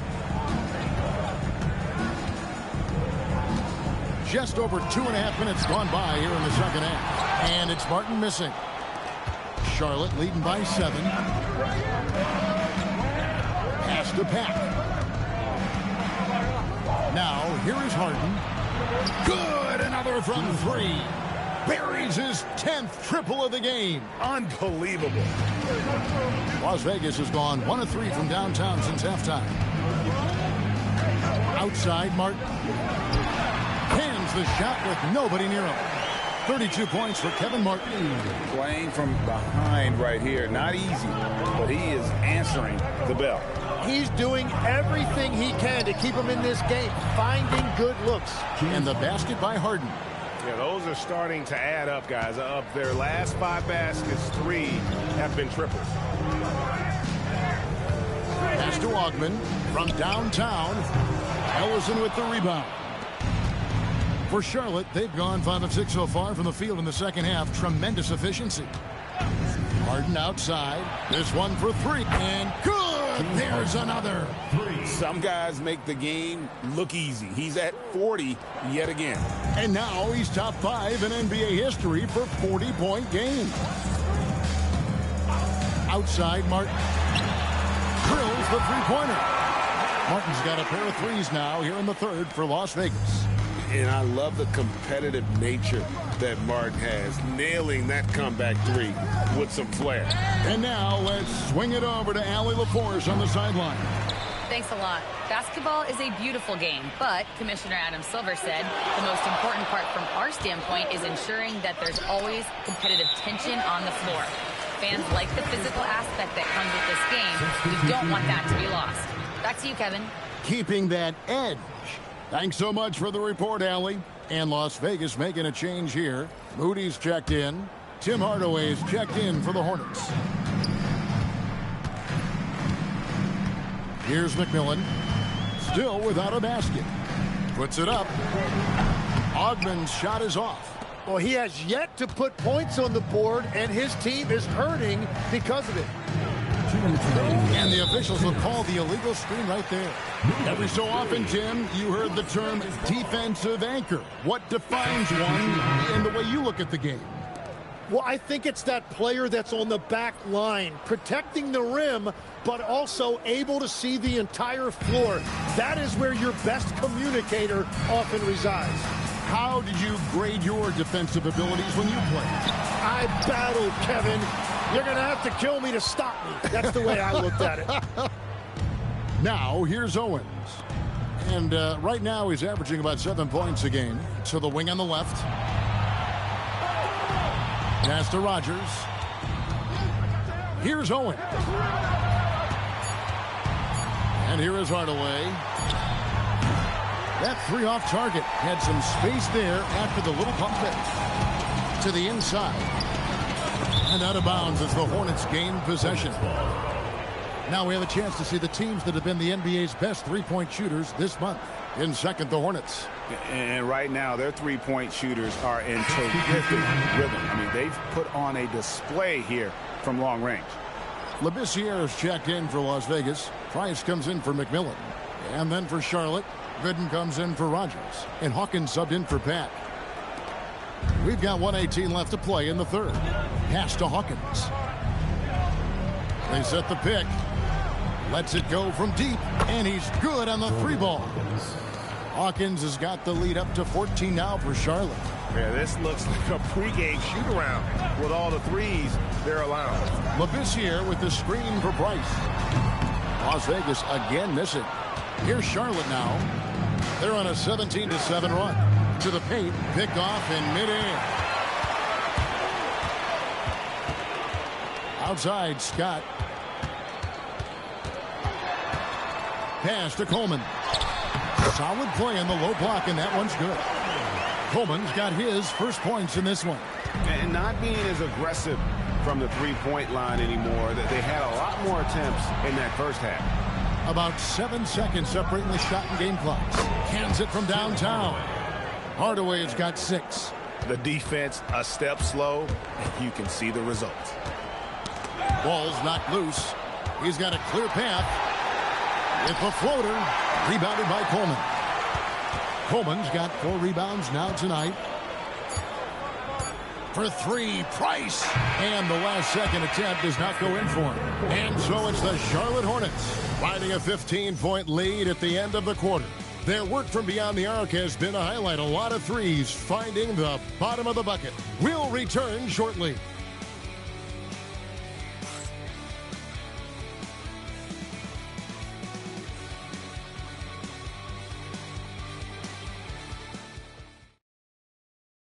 And now we have a moment to reveal our State Farm assist of the game.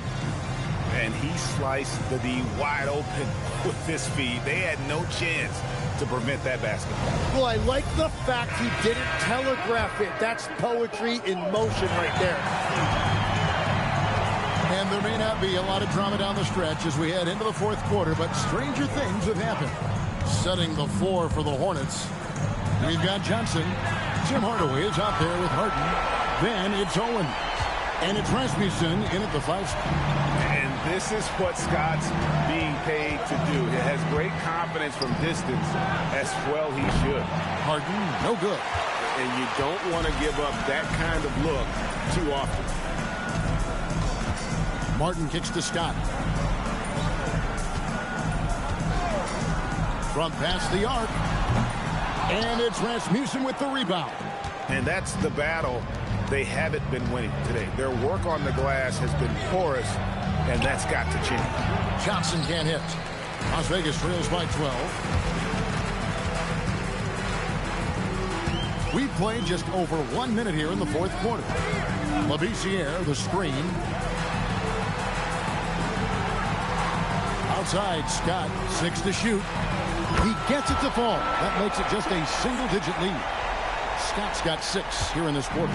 Well, that's a tough matchup because he's skilled and relentless. Here's Rasmussen, defended by Labissiere. Charlotte moving it around. Johnson with a screen on Price. Owens, no good. In the fourth quarter from long range, good shooting so far. Labissiere, the screen. Wide open look. Again, Las Vegas scored. Well, they left it until the fourth quarter, but finally the run they needed to get back into this one. And they've made some big plays to get back in it. This game is a toss-up now. And timeout is called by Charles Lee. He knows every possession is critical now.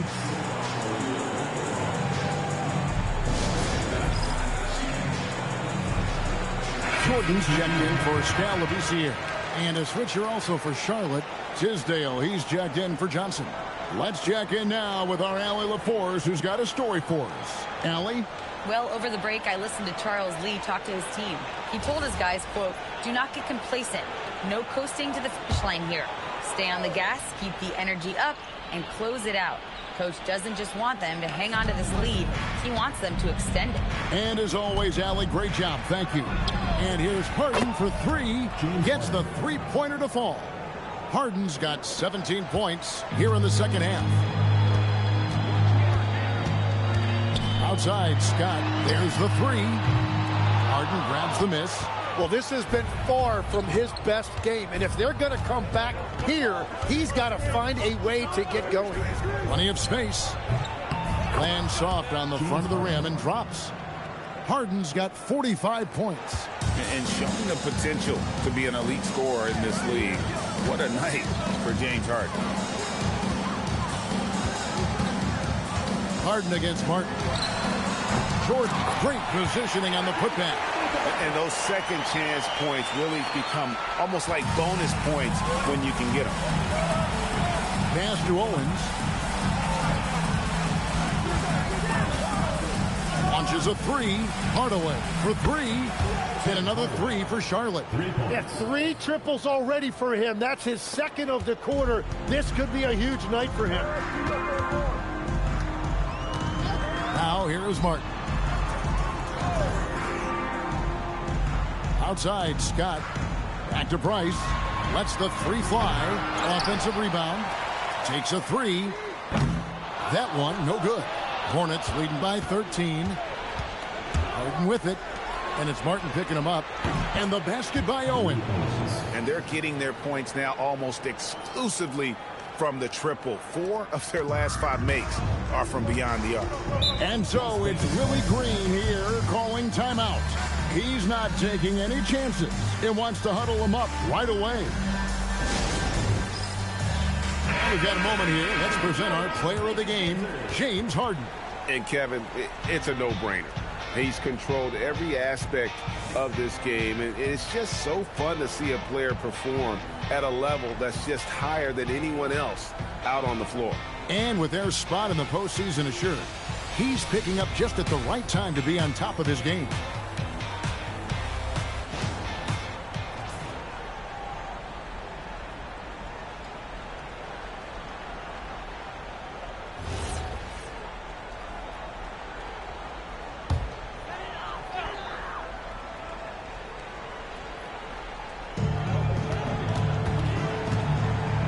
Here's McMillan. And here's Harden. Oh, what a finish.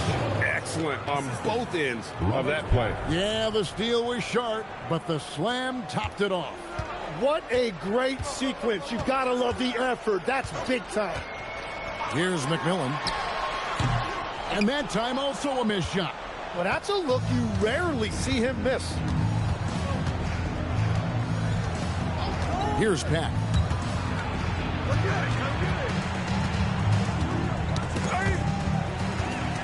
Here we go, one-on-one.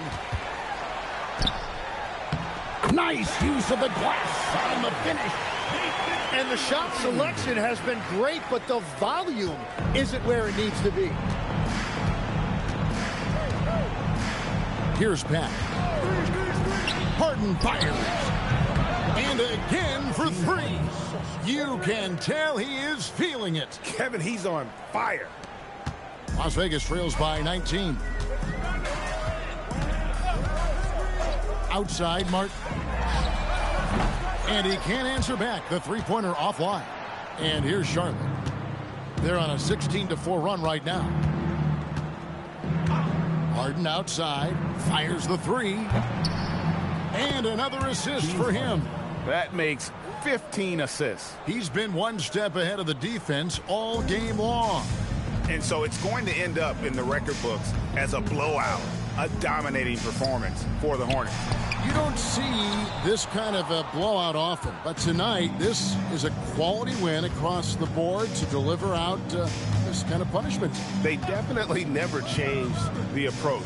They just kept after it and showed they were clearly the better team in just about every single category. And so that moves their record to 11 wins on the year. The one player that really stands out, of course, in this one, it was a dazzling game for James Harden.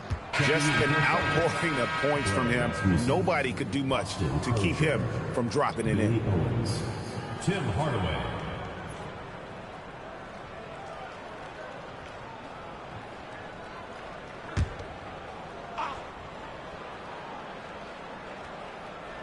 Here's Crozier.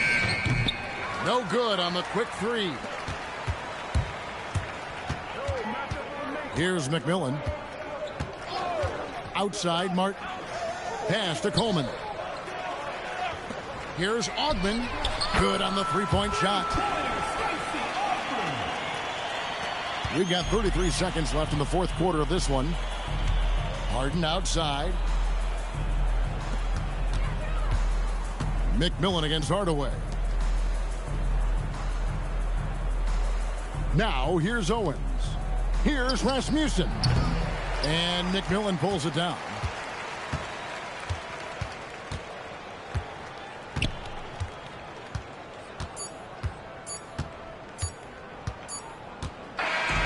So no problem for Charlotte as they get the win.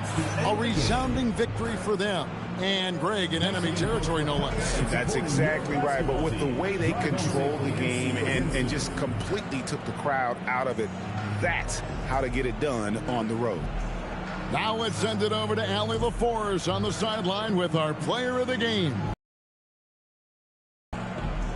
LeBron, this was an outstanding win. What kind of mess? And as always, Allie, thank you so much. That's it, folks. The NBA regular.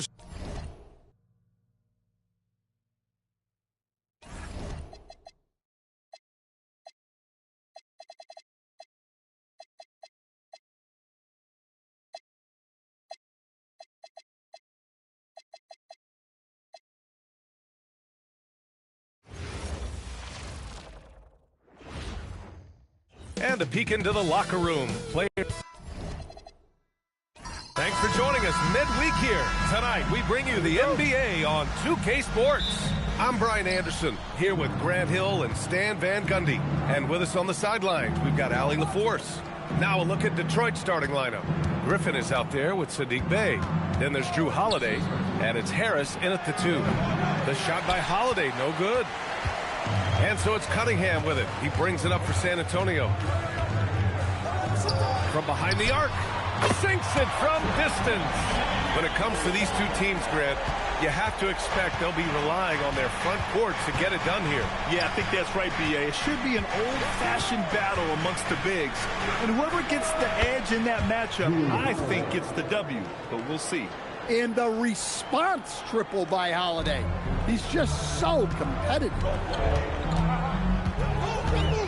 Green with a screen on Harris. Cunningham passes to Green. Over Griffin. And it's Green missing. Everything right except the finish. Have to keep focus all the way through the play. Bay outside. Takes the three. And the Pistons, another three. All about confidence in these moments. Bay able to attack immediately. Hill the pass to Cunningham. Here's the pick. Back to Hill. Clock at 6. Launches a three. Murasan pulls it in. Well, you like the competitive mindset there. Trying to answer right back. It just didn't fall. Three-pointer, Holiday. Rebound by San Antonio.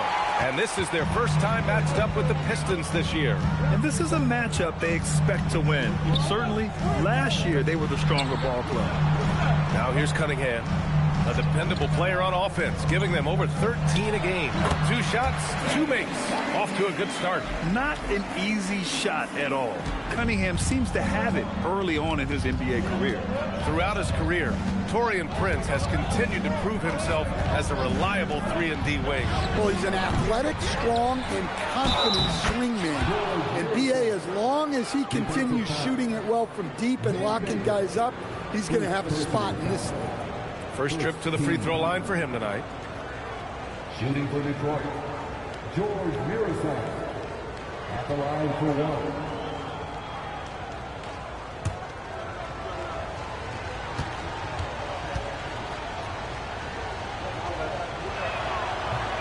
And the free throw, no good. Spurs trail by 3. Hill the pass to Cunningham. And play stops. A whistle there on what looks like an illegal screen.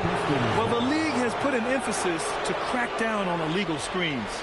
Yeah, and yet we still see it a lot. It's a tough thing to police. Detroit leading by 3. Now Holiday, an aggressive player on offense, scoring around 16 a game. And the shooter had very little space on that attempt. There's no air space there whatsoever. That's as close as you can get without foul. And that one's good. Cunningham. Well, the physicality of the NBA takes some getting used to, but Cunningham is able to make those tough finishes. Harris right side. Over Cunningham. Griffin on the wing. Outside Holiday. The 3 is up. The offensive rebound. And BA, he takes his rebounding so seriously. This dude is such a grinder. His teammates appreciate the effort. Just goes all out on the glass. Well, he gets paid to be a factor on the glass. That's a nice dunk to finish it off. From the arc, Batum can be pretty consistent. Not a guy you can leave alone out there. On the wing, Bay.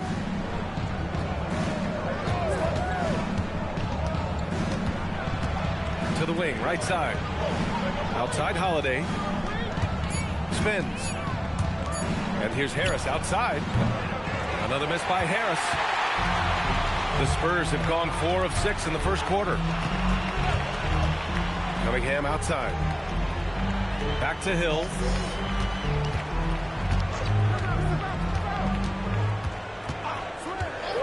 Let's go with a 3. The rebound by Detroit.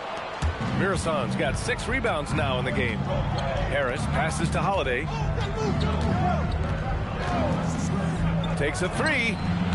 Baker grabs the board. And he just hasn't been able to get it going this period.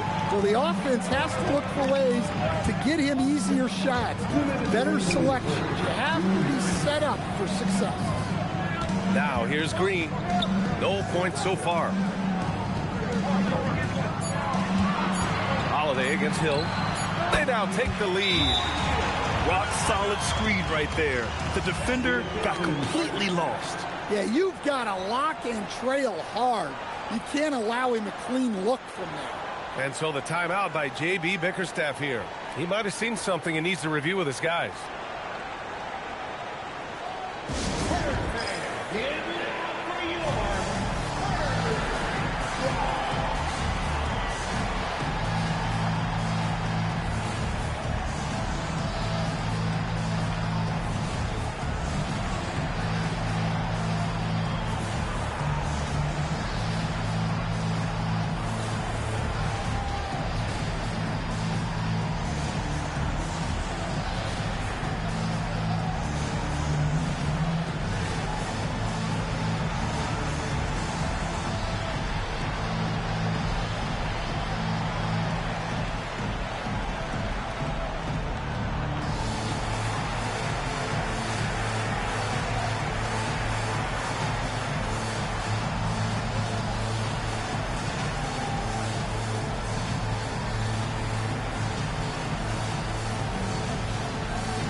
And some changes here for Detroit. Julius Randle's checked in for Griffin, and it's Flynn in for Harris.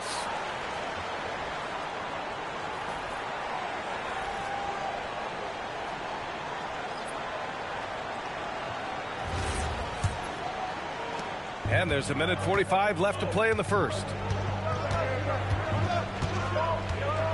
Here's Flynn. Randle, a screen on Bledsoe. Pass to Randle. Wide open look. And Cunningham pulls it down. That was a good look for the mid-range. He'd like to have that one back. Here's Baker. That drops. And it comes off an assist from Bledsoe. And they may have talked about shot selection coming into this. Pistons trail by 4. We've got 1:08 left in the first quarter here. Flynn, pass to Randle. 6 on the shot clock. Holiday from long range. And the three-pointer goes. Holiday's got 6. Well, if you look at Holiday's three-point numbers, they're more than solid. It's an underrated part of his game. Now here's Cunningham. He's got 7. Green with a screen on Holiday. Steps back. And that one's good. Cunningham. 9 points in the game. Woo, he's piping hot. 4 for 4 from the field. No one can guard him out there. Flynn, pass to Holiday. Randle, a screen on Cunningham. Three-pointer, Holiday. Rebound by San Antonio. Well, you win and lose as a team, so the fact that they're trailing isn't all on him. But with that said, he's had rough shooting.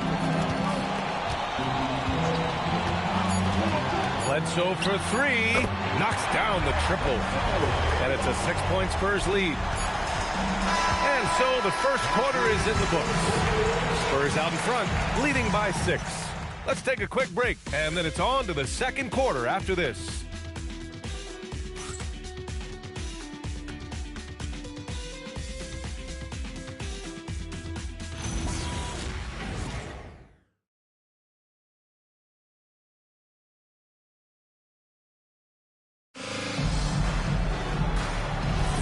And thanks again for tuning in. If you're just joining us, we've played through 1 quarter of action so far.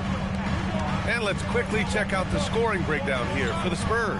Well, the way they've been attacking inside is phenomenal.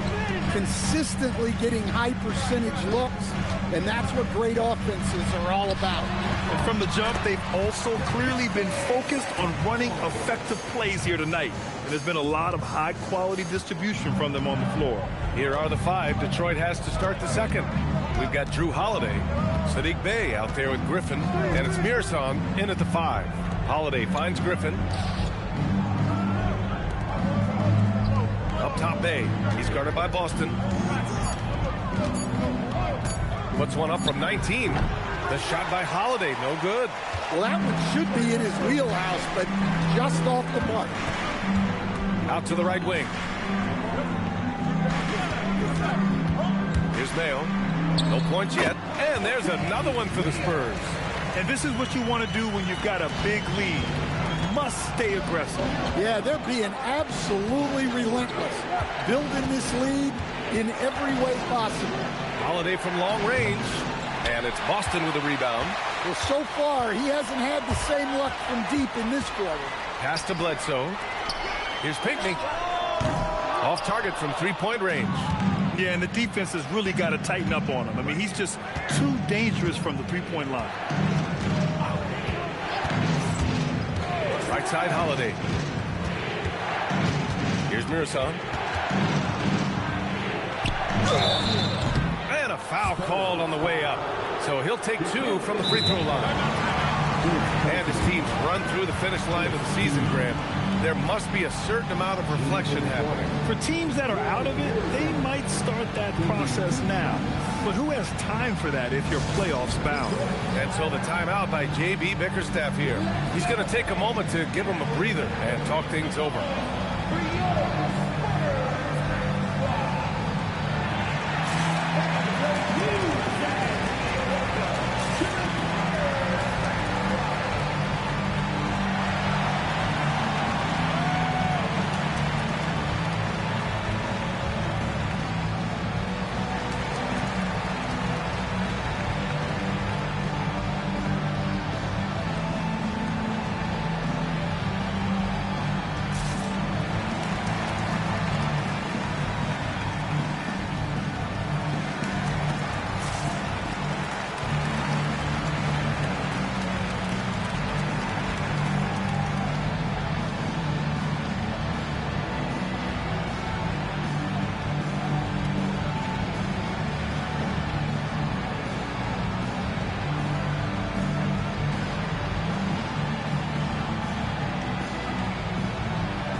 so both teams making some changes here.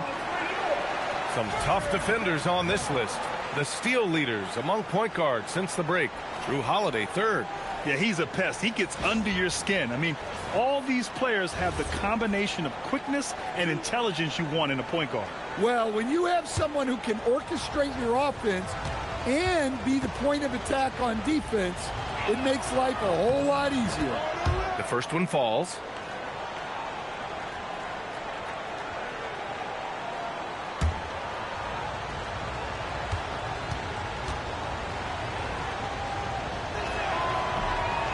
And he makes the first, but misses the second. And they've just built this lead by attacking the boards. They set the pick to the middle. And the basket by Mutombo. Mutombo's got 4 points now in the quarter. I just love it straight. That on the sideline, Allie LaForce. Thank you, guys. The NBA understands its future is electronic. Commissioner Adam Silver said the vast majority of people consume us through media, not in person. Our social media audience is the highest of any league and continuing to grow exponentially. So there's no lack of interest in this game. Back over to you, Brian. It's a beautiful thing. Okay, Allie, good stuff. Yeah, Holiday understands when to pick his spots on offense, especially when the mid-range opens up like this. Batum outside. The three. Murasan pulls it in. Murasan's got his 8th rebound here tonight. Griffin finds Holiday.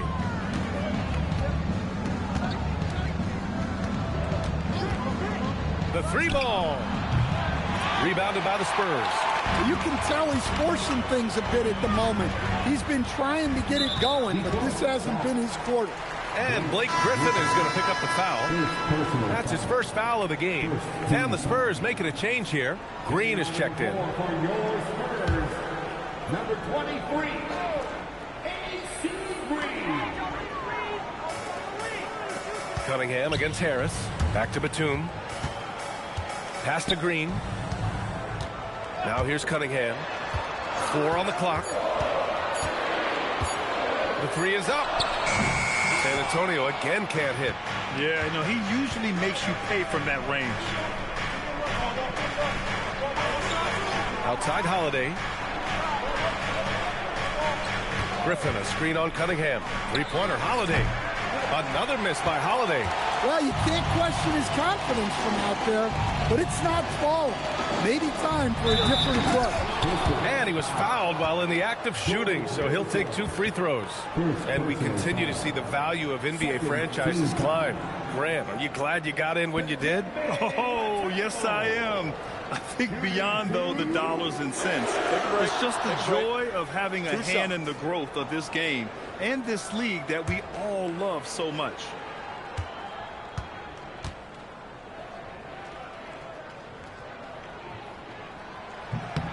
He misses the free throw.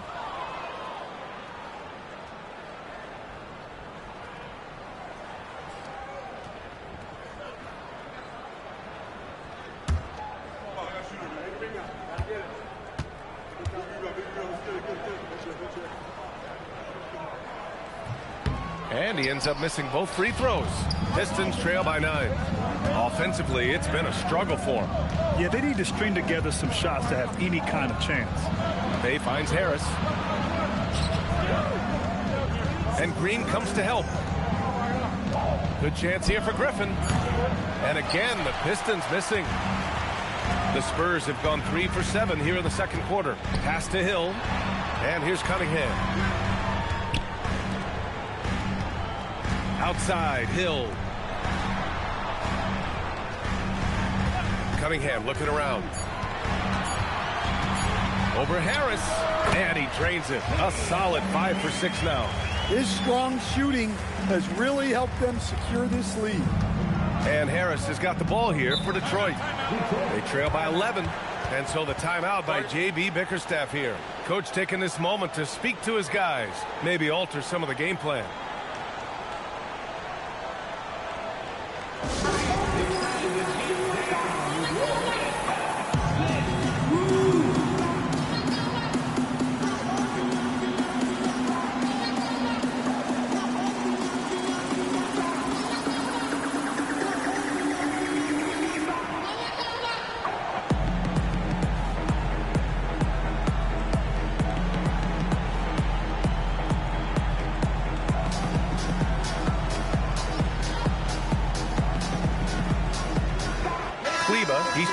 for Griffin.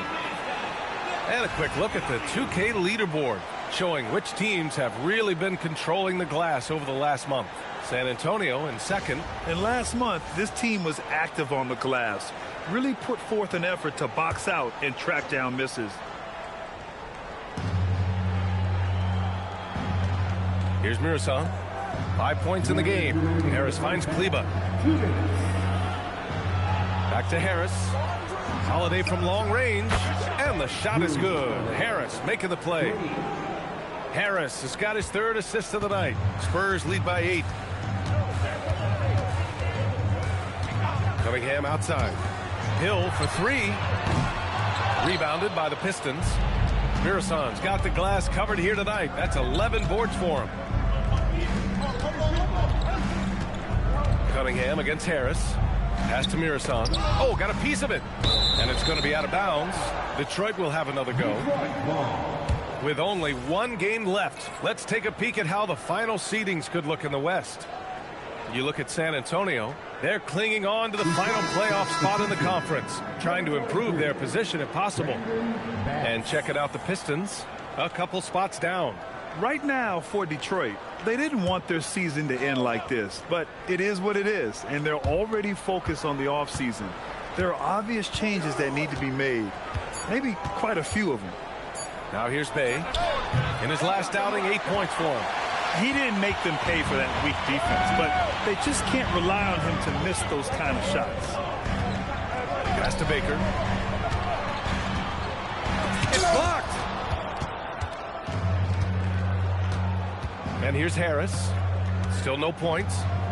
Outside Holiday. There's 45 seconds left to play in the first half of basketball. Mirasan, that's good. Well, this is great basketball from Holiday. Running the play to find someone a shot. Pass to Baker. Shot, left block. Got a hand on it. Harris with it. Right now averaging 5.5 a game. Here's Mirasan. And out of bounds. The Spurs will take it. Substitution. Number 30, Julius Randle.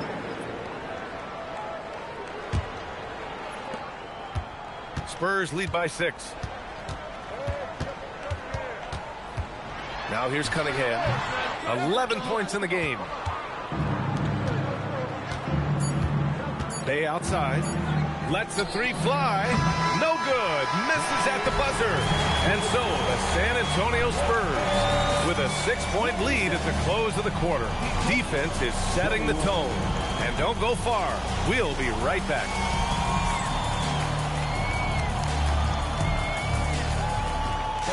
Please direct your attention to the second quarter and get ready for the fan half-court shot. Drum roll, please. They're thinking about the shot.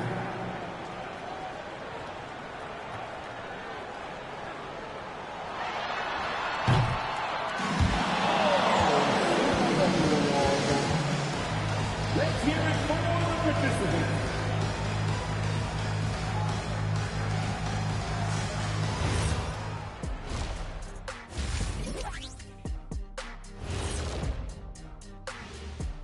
Hey, everybody. I got a secret. We're approaching the playoffs, and we are starting the show with a breakdown of the Western Conference standings. When I look at San Antonio, that's the last game of their regular season. They're trying to protect their spot in entering the play-in tournament. Obviously, they want to stay in the top 8. This game should have a playoff atmosphere. And talking about our game now, a very solid first half for the Spurs. Without the points they've gotten off the bench, this game wouldn't be as close as it is. Can you count on that in the second half? It's debatable, man. Yeah, it's going to be interesting to see who's in the game for them down the stretch. And that's a wrap on halftime. Thanks for watching as we send you back to BA to call the second half.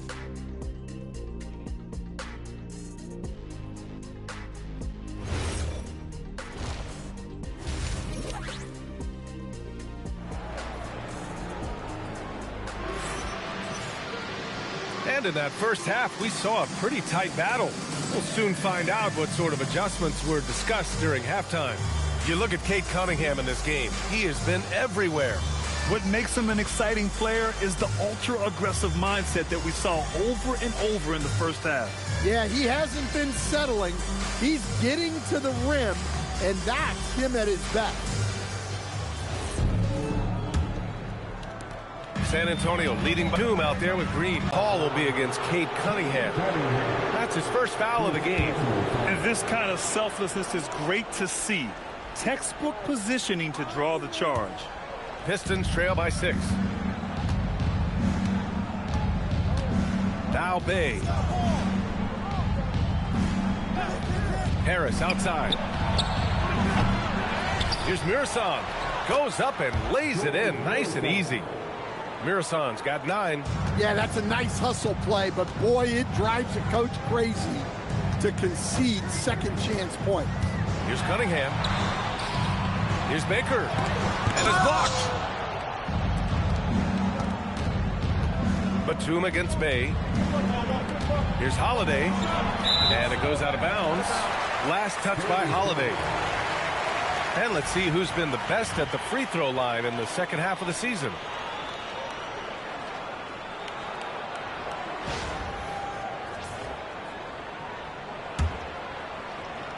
About a minute played here in the second half. Hill against Holiday. Pulls up on the wing, and he hits the jumper. Hill's got his second bucket on the night. That's just poor defense there. You can't give up these kind of looks from the mid-range. Here's Harris. He's scoreless. Holiday surveying the floor. With the fadeaway. Mirasan misses. The fall away, upping the degree of difficulty. You wonder if perhaps they could have gotten a better look. Green finds Cunningham. Here's Baker. Pass to Green. Clock at 6. Out to the wing. Hill for 3. Mirasan pulls it in. Mirasan's got rebound number 15 here tonight. And they've been able to maintain this lead despite his inconsistency from the field. Now here's Harris. Fires the 3. The rebound by the Spurs. Baker's got his 5th rebound in this one. Not a great start to the second half. Just 1 for 4. Got to find ways to generate better looks here. Well, all of us coaches, we love when you can create looks in close. Here's Harris. Down low. It's stolen by Green. To the right side. Here's Batum. And it's off from three-point range. He is just so deadly from out there. You expect that to fall. Pass to Bay. Here's Mirasan. Green covering. Griffin outside. Harris on the wing. Gets the 3 ball to go. The ball handling and passing of Griffin. It's what helps set him apart from other power forwards. And so it's Cunningham with it. He brings it up for San Antonio. Since halftime, they've only allowed 5 points. And here's a timeout from Mitch Johnson. He's going to gather the troops and talk it over.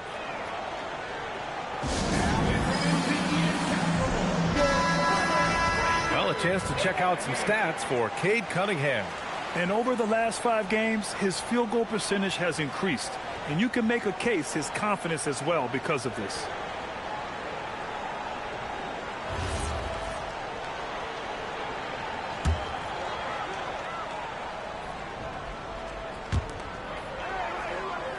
High post Green. Outside, Hill. San Antonio again can't hit. Well, the defense catches a break there. You expect him to make those. To the paint.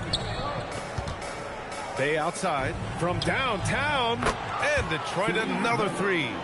Well, Bay knows his team needs this from him, and he's just finding ways to get productive at the arc.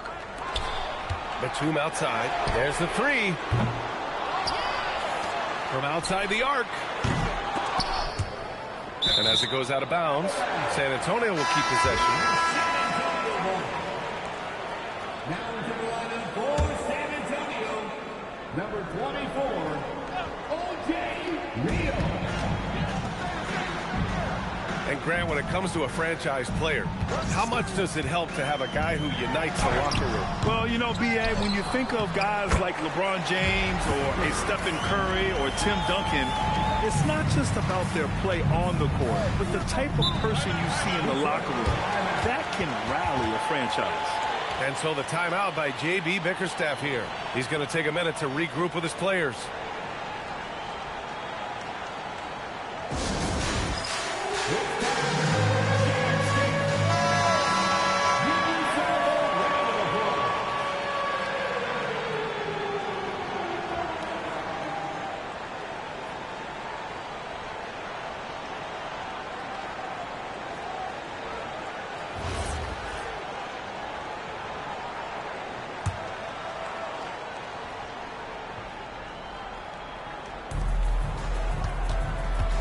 He lobs it up to the rim.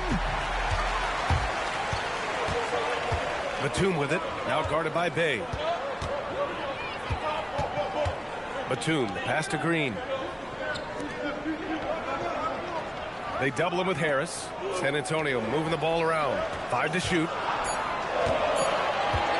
Here's Batum. Murasan pulls it in. He struggles shooting the rock, yet they're still winning. It's a good thing his teammates have played well. Pass to Bay. Here's Murasan. Green covering. Outside Holiday. The 3. Second shot opportunity. A tad short, but it's good off the front iron. Murasan's got 4 points in the quarter. The defense getting out-hustled on the putback. Can't let that happen. And I can tell you from experience, these are the types of things that drive coaches crazy. Making sure of it with the two-hand slam, B.A. Yeah, I don't blame him. With the score this tight, you cannot take a chance here. Bay outside. Griffin, a screen on Batum. Pass to Griffin. Fires from deep. Baker grabs the board. Baker's got 8 rebounds in the game. Now here's Hill. Griffin pulls down the board. Well, his shot selection's been poor. If I were coaching this team, he'd be sitting next to me. And he got the whistle on the way up, so he'll be headed to the line for a pair. Holiday's fire is tough to keep up with. He's getting his first free throw attempts of the night now. Shooting for Detroit, Drew Holiday. Take a break. Take a break. 2 shots.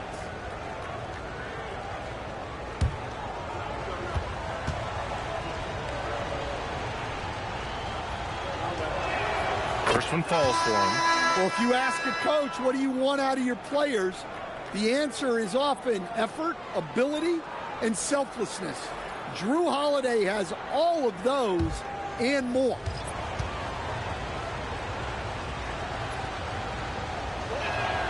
And so he makes both from the line.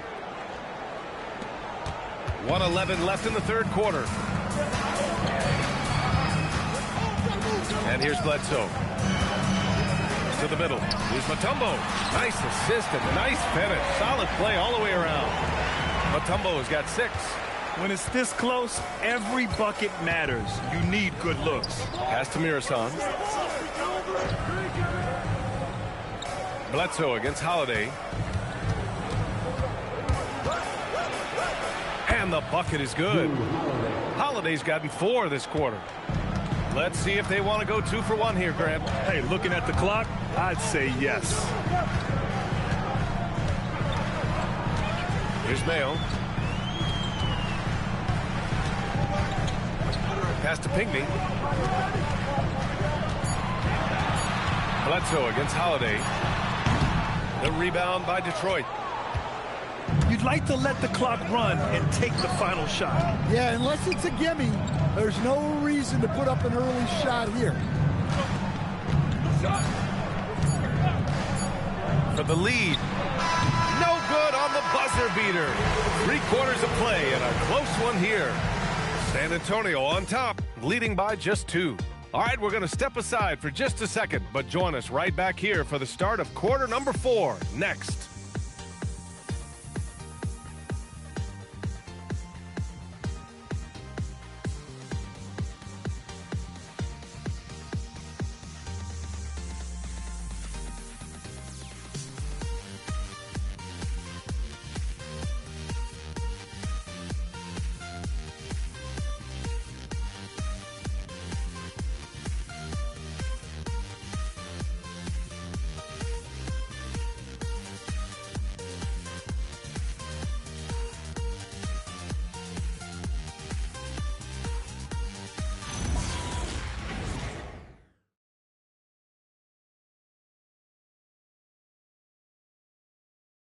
All right, let's take a look at our assist of the game presented by State Farm.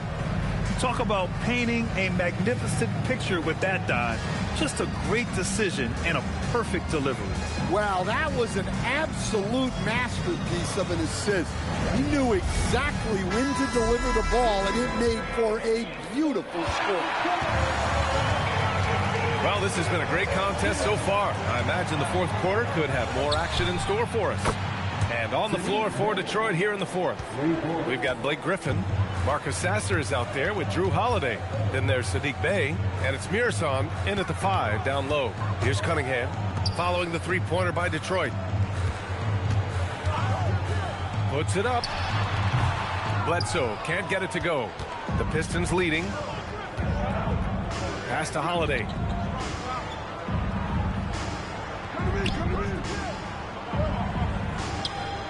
Back to Sasser for 3. The shot comes out. And the Spurs shooting around 44%. Not bad. Here's Mayo. He's covered by Bey. Mayo pass to Mutombo. And he takes the fantastic lead pass up strong for the slam. Precise delivery on the pass. Led him perfect. Sasser outside. Pass to Holiday. And there's a pick. Three-pointer. It's stolen. Now the Spurs moving it up the floor. Here's Mayo. Good D by Bey. This has been a close game in a lot of ways, but they do have an edge on the board. Outside Holiday. And a miss there on the triple. Yeah, no, he usually makes you pay from that range. Here's Cunningham. Ooh, Cunningham making moves inside. Well, this is the story of the night for that defense. They have not been able to contain Cunningham. On the wing, Holiday.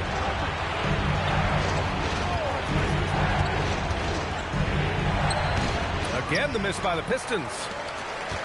San Antonio leading by 3. Bledsoe outside. To the left wing. Here's Pinckney. Offline with a 3. For Detroit, they've gone 1 of 4 since the fourth quarter began. Holiday from long range. And again, the Pistons missing. After draining 3 triples in the first half, he doesn't have any in the second half. I know he's disappointed, but he needs to remain aggressive. Now here's Bledsoe. The rebound by Detroit. Mirasan's got his 20th rebound here tonight. Well, with this team leading, he might just want to put that one in his pocket next time. Back to Griffin.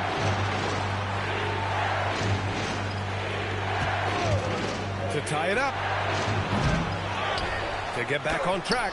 Mirasan, that's good.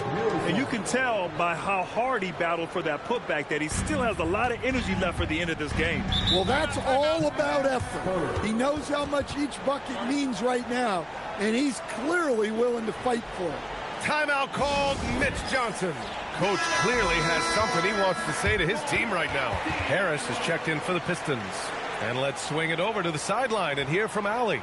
Over the last break, I listened in on Mitch Johnson's huddle. Coach telling their team, this is a tight one. We need full effort defensively, 1 or 2 stops, and we will win this game. A coach preaching defense, a familiar tune. Great work, Allie. Thanks. A look at the clock. A little under 3.5 minutes gone by in the fourth. Harris against Cunningham. Oh, stolen by Harris. Ahead, here's Griffin. And the shot is good. Harris making the play. Harris has got 4 assists in the game. Here's Cunningham.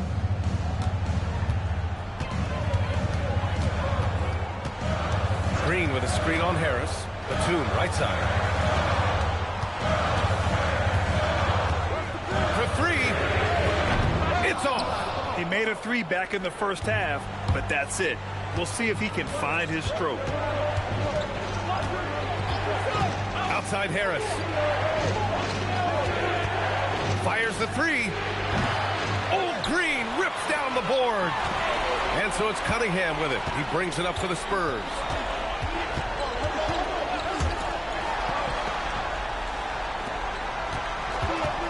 Hill against Holiday. Shot clock at 6. Ready off the pass. He lays it in. And neither side able to take control of this game. Yeah, at this rate, it's going to come down to a photo finish. Holiday with the ball.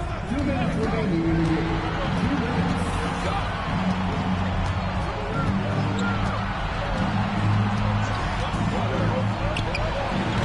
Oh, the shot is off. I know he's on a cold streak, but he can't let that get in his head. Yeah, they might want to draw something up here to get him something at the rim or get him to the free throw line. Sometimes that's all it takes to snap a cold streak. Green with a screen on Holiday. From deep. Can't get it. And even after airtight defense like that, you still just expect him to hit those kind of shots. Oh, Green rips down the board. Suffocating defense to keep the layup from falling. Now Cunningham. Outside, Hill.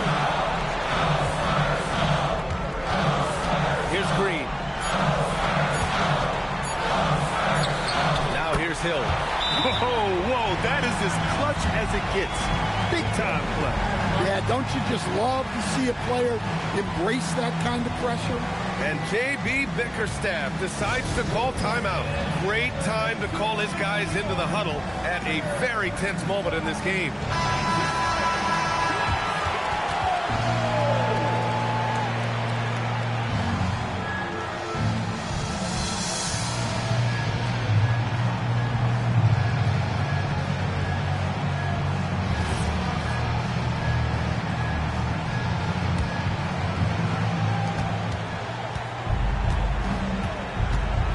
Six seconds left in the fourth quarter.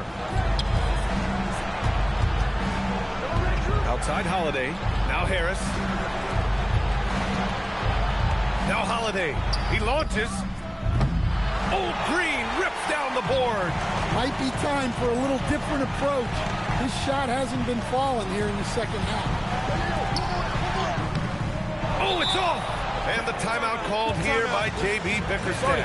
There is a lot on the line, and he is determined to make sure everyone's on the same page. Let's hear from our analyst. Give us your take on the strategy being discussed right now. Tricky situation here. They need some kind of bucket to stay alive. Yeah, the clock is their enemy, and they know it. We'll see if they go for the tie or try and get a quick.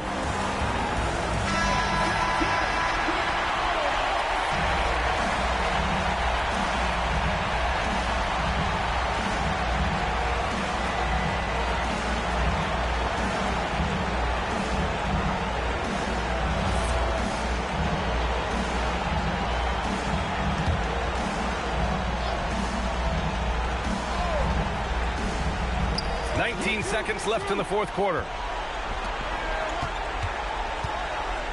Here's Mirasan.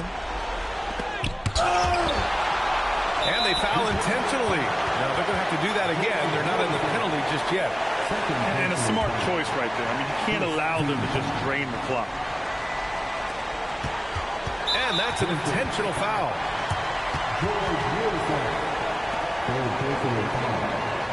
Second team foul.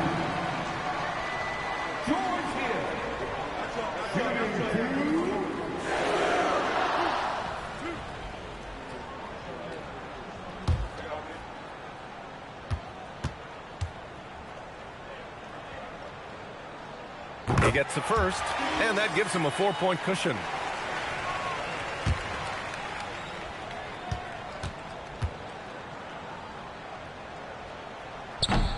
And so both free throws good, and it's a 5-point game.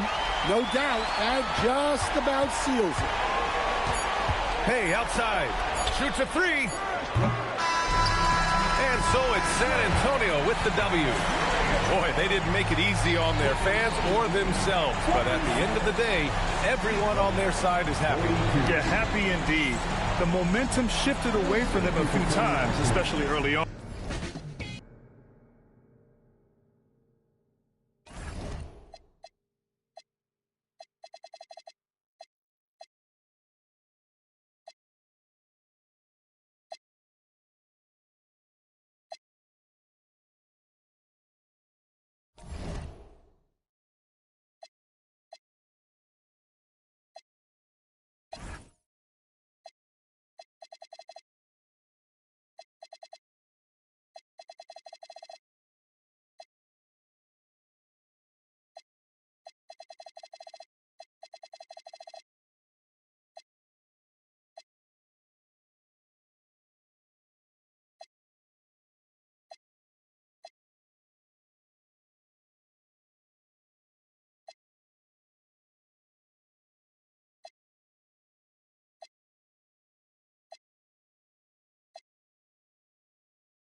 Hurtling down the home stretch of this season, Greg, what do you make of potential first-round series in this postseason? Well, there's certainly some matchups that I think plenty of fans would love to see, but we still have a bit of time for things to kind of fall into place. That's what makes this time of year so exciting. So here's Oklahoma City's starting group.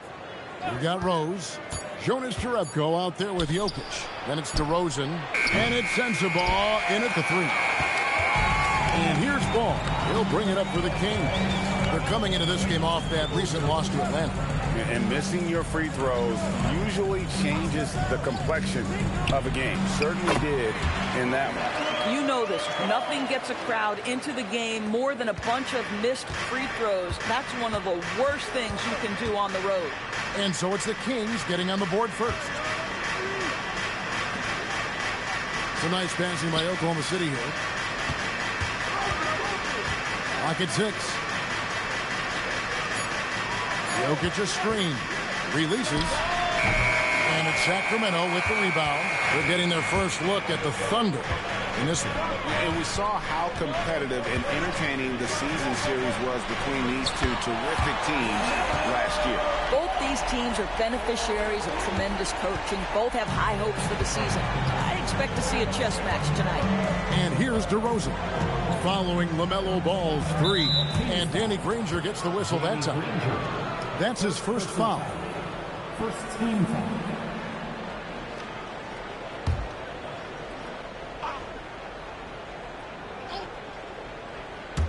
Just over a minute and a half played here in this one. Rose kicks to Jokic. And they come right back with their own three-pointer. And you got to be impressed with how assertive Jokic is. This kid believes in his offensive game. Count that one. Yeah, just catching your teammate in stride right there. That makes the game easy. Pass to Jokic. It's taken away by Smith. Three-pointer, Granger. Rebounded by Jerebko. Oklahoma City's gone 1 of 2 from long range in the first quarter. Rose against Ball.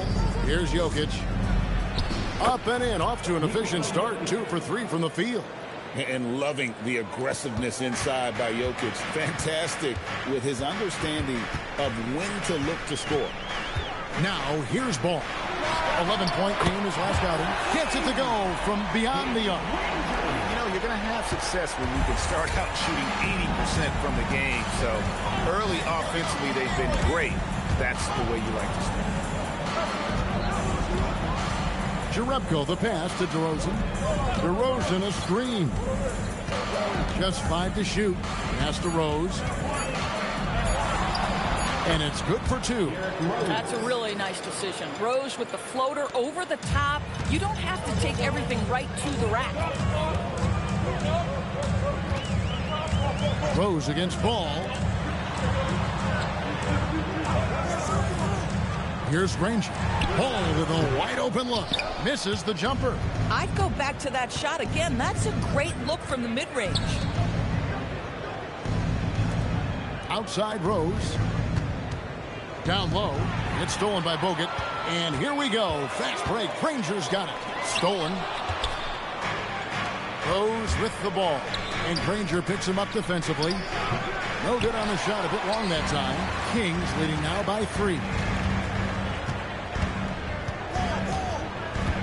Outside Ball. And looks like the illegal kick was set. Yep, that's right. That'll get their attention. And that's a couple of very shaky possessions in a row. One turnover right after the other. Hardaway's checked in for Chris. And Oklahoma City also making a switch. Butler's checked in. Now here's DeRozan. He has yet to score. There's the triple. And the 3-ball is good. And that makes it a tie ball game. DeRozan, a legit threat offensively from anywhere on the floor. Now Hardaway, one of the dependable scorers on the team. He's averaging close to 17 points a game.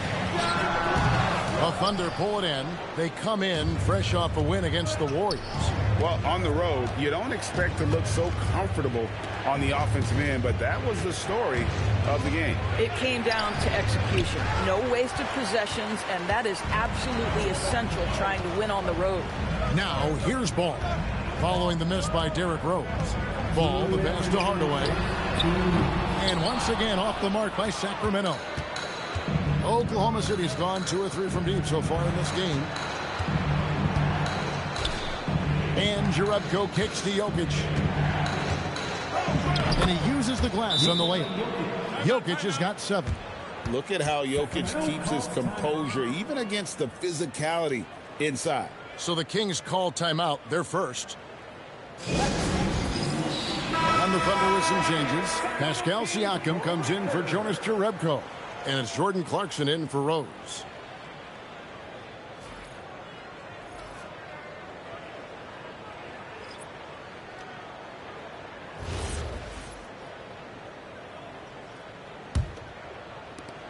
A minute 42 left in the first quarter. Pass to Wiseman.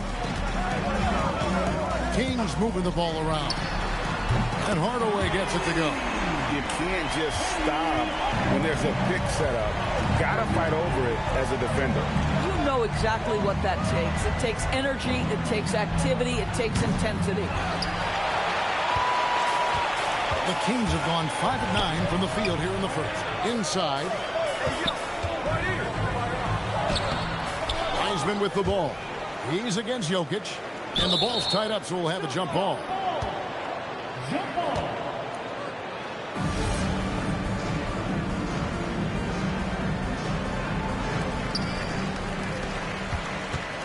And so Clarkson will bring it up for the Oklahoma City Thunder. They trail by 1.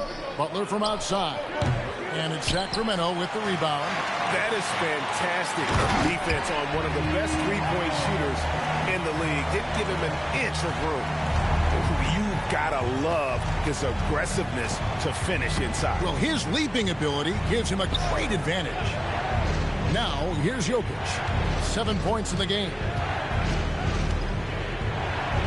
And Wiseman sends it back. And on a per-minute basis, Wiseman already gets a lot of blocks, and his defensive awareness will only improve with time. Clarkson passes to Siakam. DeRozan against Granger. Pass to Jokic. 2 free throws coming up, and they call the shooting foul. First trip to the free throw line for him in this one.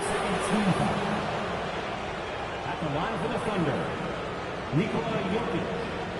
2 shots. Shooting 2.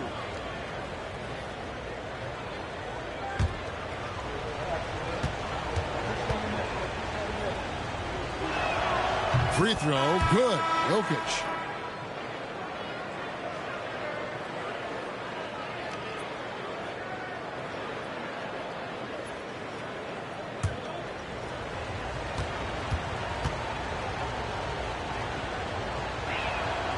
He's perfect from the line this time.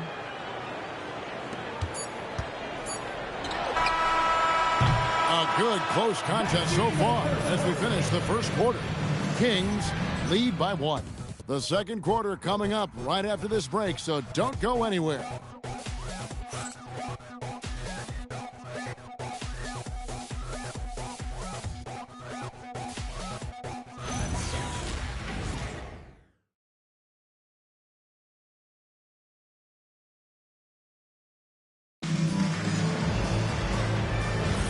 And close game underway so far. We'll see if either of these teams can jump out in the second quarter.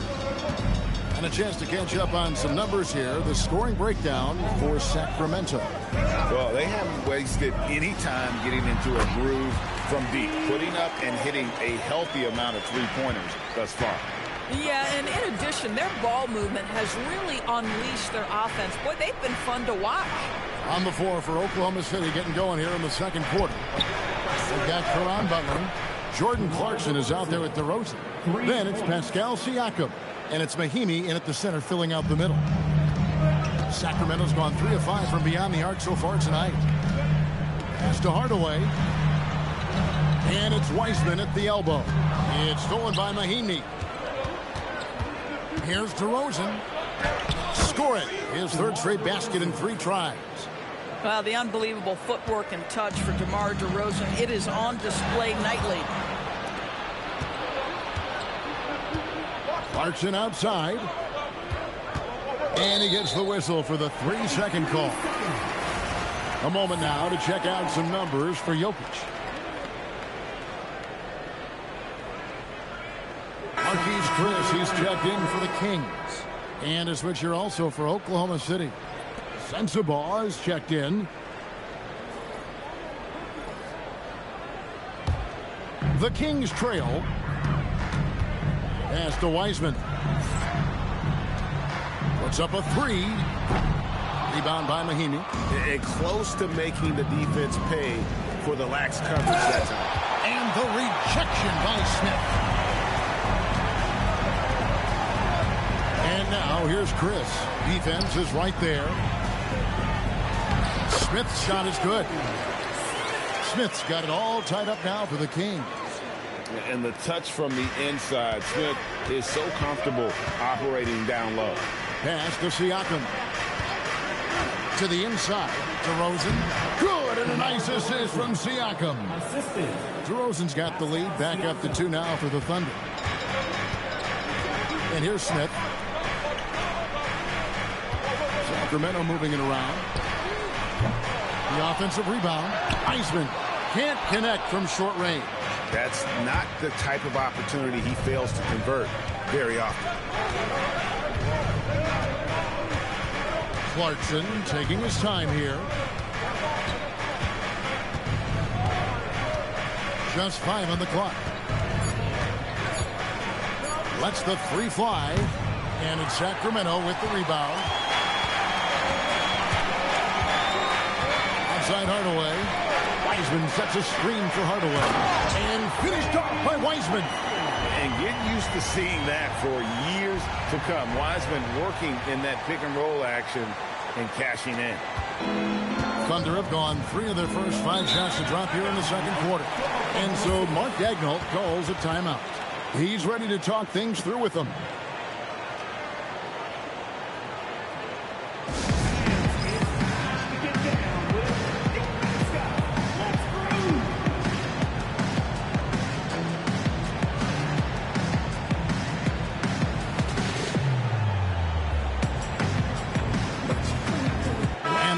Making a switch here. So, Greg, you played in the league over a decade. What's the toughest thing about being a pro basketball player? Lots of things. To me, it's just keeping your spot. Every year, there's just so much talent coming in. So, holding on to a place on the roster, then that can be as difficult as anything.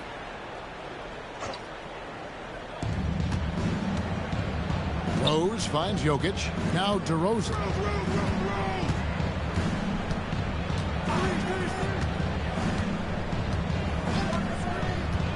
Pass to Jokic.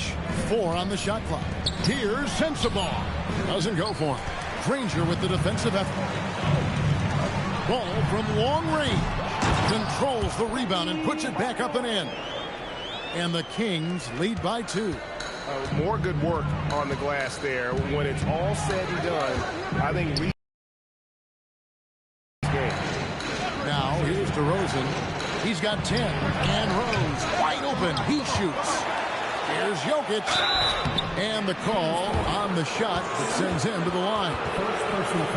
Nice work by Jokic to get the defender off balance and draw the foul. These are his 3rd and 4th free throw attempts of the game. And from the line thus far, how about 83% on the season? Outstanding. 2 shots.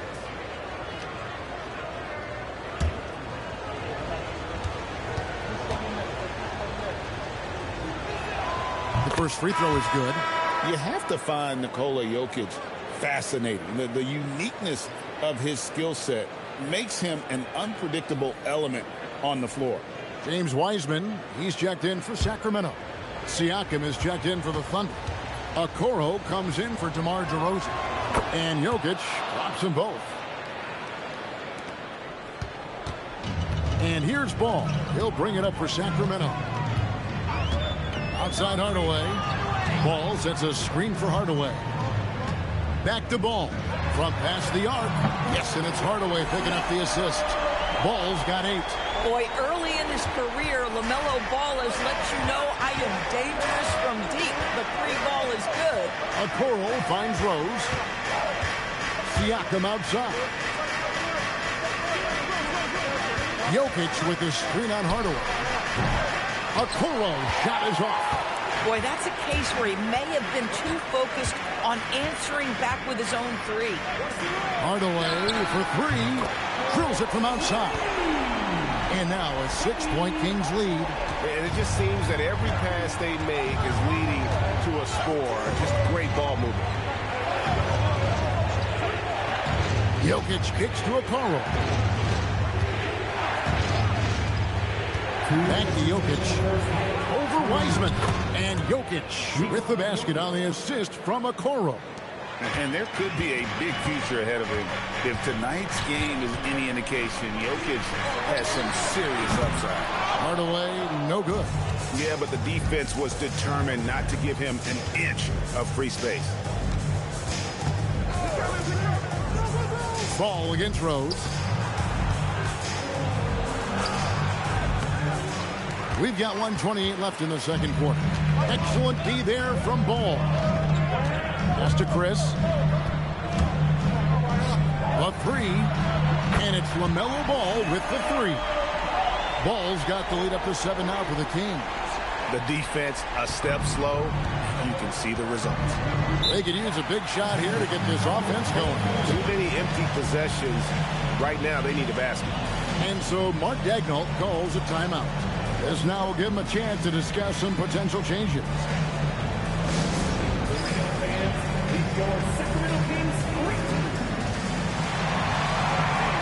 And some changes in for the Kings. Bogut comes in for Wiseman. And it's Joe Smith in for Hardaway. Jonas Jerebko's checked in for Oklahoma City. DeRozan comes in for Isaac Okoro.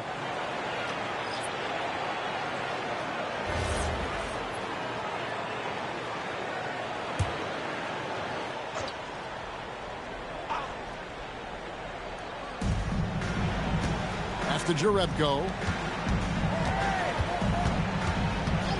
DeRozan against Granger. And the call is going to be, yes, it is, an illegal screen. With a break in the action, let's go to the 2K leaderboard for a look at this season's stingiest defensive teams. The Kings in second.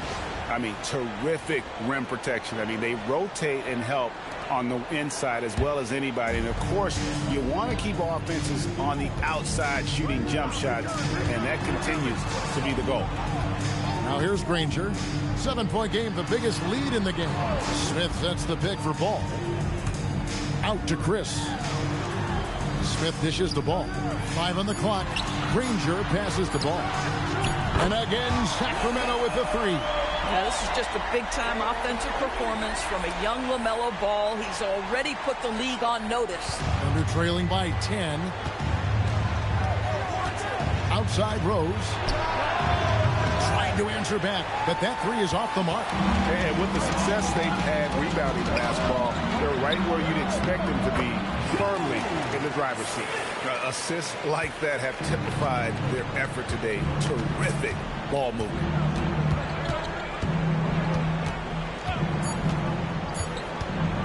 To end the run, and that one, good.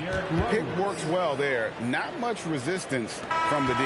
It takes incredible effort to stay connected to the hip of the offensive player. You've got to want to work. And so it's Sacramento going into the break with a 10-point lead. They're playing a bruising game inside, and it's working for them. Right back after this break.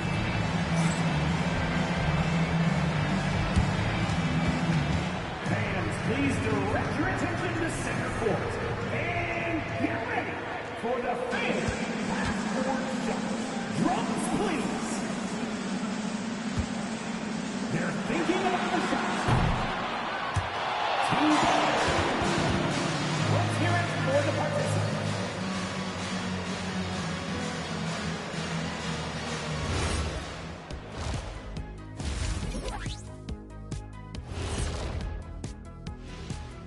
Welcome to halftime. First up, let's check out what games are tipping off tonight. And this is totally off topic, but how did you guys feel about games on back-to-back nights? I didn't mind back-to-back games, but what I really like were back-to-back titles. Yeah, I know a little something about that too, Shaq. I know it's pretty sweet. Well, it sure is nice to see you guys agreeing about something for a change. And now, how about that first half? Talk about a dominating display for the Sacramento Kings. Yeah, it's been a barrage of threes. These days, more teams are playing outside in than inside out. Kenny, you hurt my ears, Kenny. Just being honest, Shaq. Just being honest with our viewers. And that is a wrap. Now let's send you back to Kevin Harlan for the start of the third quarter.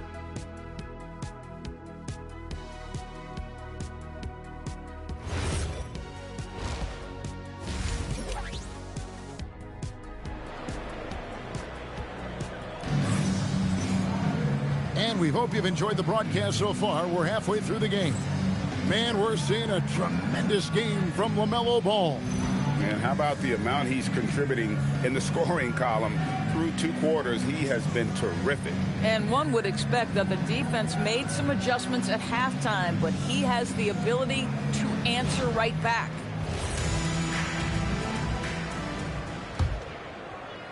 Sacramento leading by 10. Chris is out there with Smith. Then it's Bogut. Then it's Ball. And it's Granger in at the 2-guard position. So that's the 5 in the game for Sacramento. Now, here's Ball. Smith on the wing. Here's Bogut. Jokic grabs the miss. Jokic has got his 4th rebound with that last one here tonight. Good for the 5th time in 5 shots. He remains perfect. So determined is DeRozan as he has piled up a ton of points in this league. Granger passes to Smith. Granger kicks to Ball. 6 to shoot. To the middle. It's tipped. It's stolen by Smith. And there's Chris. That's good on the assist by Smith. Chris has got his first 2 points of the night. Terrific play call to give him a clean look at the rim. That's how you want to start the second half. Well, there is nothing better than catching a rhythm as early as possible. And boy, that's a terrific start right there. And it's Rose missing. Taking what the defense gives you, exactly the shot you want, just doesn't go in. Here's Ball. Plays it up and banks it in. Ball's got the lead up to 12 now for the Kings. Wow, LaMelo is always a tough matchup, but tonight, almost impossible. Pass to DeRozan. Back to Rose. Jokic sets the screen for Rose. A 3-pointer off the mark. You know, for this team to win games, he knows he's got to be much more efficient than he's been. Granger passes the ball. Smith with a screen on Rose. Here's Ball. It falls for his 7th bucket of the contest. He's 7 for 9. Yeah, that's the 3rd bucket in a row from the paint. This defense needs to clog those lanes in the middle. We're now joined by our sideline reporter, Allie LaForce. Allie, it's all yours. Thank you, Kevin. The future of the NBA is digital. Commissioner Silver said streaming allows us to better engage fans through the personalization of telecasts, creating chat communities, buying products, playing fantasy. There's an enormous opportunity. We are just barely scratching the surface. Back to you. It's getting interactive. Okay, thank you, Allie. Now here's Granger. And again, LaMelo Ball. Ball's got 7 points here in this quarter. Another bucket. This guy just keeping his foot on the gas pedal. And so Mark Daigneault calls a timeout. He's going to have a discussion on the sideline. We've got a moment to see the league leaders in steals. Jokic is second. And he's been a rock for them defensively. Just so many steals for him this year, and so many of them have been in key moments for his team. Clock keeps going. 3 minutes into the second half now. Outside DeRozan. Oklahoma City moving the ball around. Rose scanning the floor. Down to 5 on the shot clock. Shoots over Ball. Rose can't hit. They have been board dominant in this game. That's definitely been a factor in crafting this huge lead. And it's slammed in by Smith. What I like here, even with the big lead, they continue to execute their offense. And that, to me, is a sign of excellent coaching. There's an attention to detail. There is valuing of every possession. Chris gets the bucket. And this has been a great job of just getting into the middle of that defense and really scoring effectively from the paint. Now here's DeRozan. He's got 12. The Thunder with another miss. Well, he just doesn't have it here tonight, and it's had a ripple effect on this team. Pass to Granger. Back to Ball. Jacks up a three. DeMar DeRozan grabs the board. And it's DeRozan with the ball for Oklahoma City. And the shot is good. 6 points for Derrick Rose. And in dropping that one, he stops a 13-0 run by Sacramento. Granger from outside. It's good. The assist that time from Ball. Ball's got assist number 5 here tonight. Having a lot of trouble stopping the three-point shot. Guys, they're looking for a way to score here. Yeah, they've had a tough time taking the lid off. Back to Rose. Rose can't get that one to fall. At some point, do you start to think about getting others involved? It has been a struggle. Here's Smith, and he uses the glass on the layup. Smith's got 4 points in the quarter. And look at Smith powering through there and using his size so well. Pass to Jerebko. Now Rose. He's covered by Ball. From 12 feet out. Rose kicks to Jerebko. And the rejection by Smith. They've shown some strength in the paint today. Their work on the boards has been impressive. Ball, the pass to Granger. Now here's Ball. And now here's Chris. Pass to Bogut. Smith trying to break loose. It's rebounded by Oklahoma City. Jokic has got his 5th rebound in this one. Here's Sensabaugh. And the rejection by Smith. It's stolen by Rose. Oh, and a fast break for Oklahoma City. They get it again. Here's DeRozan. No good with the layup.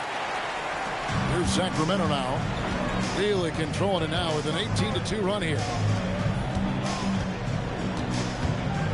Rose against Ball. And once again off the mark by Sacramento.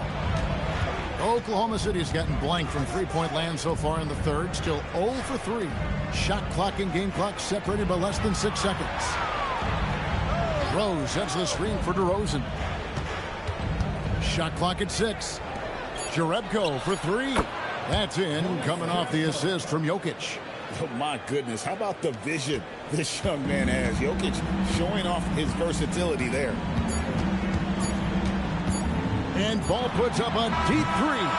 And so it's the Sacramento Kings with a 21-point lead to end the quarter. From the field, they have been outstanding. Amazing shooting. That's what has them headed to a blowout. We come back right after this.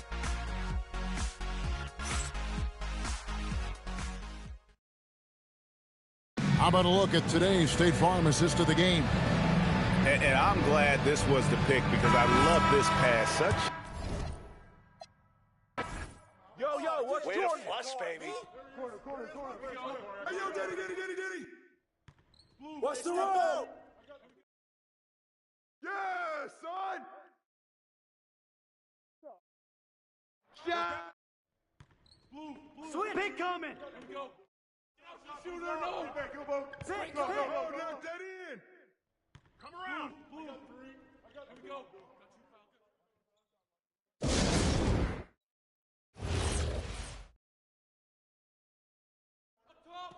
Corner. You know what's up. Uh-huh. Help out on Derek.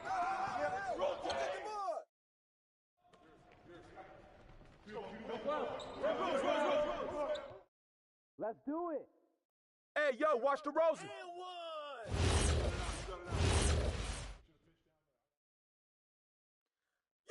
Petey!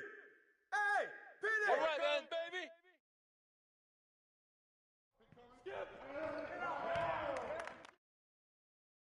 Good take.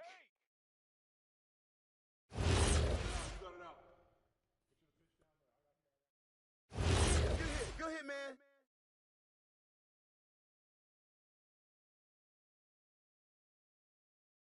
Hey, yo, pick up Jokic.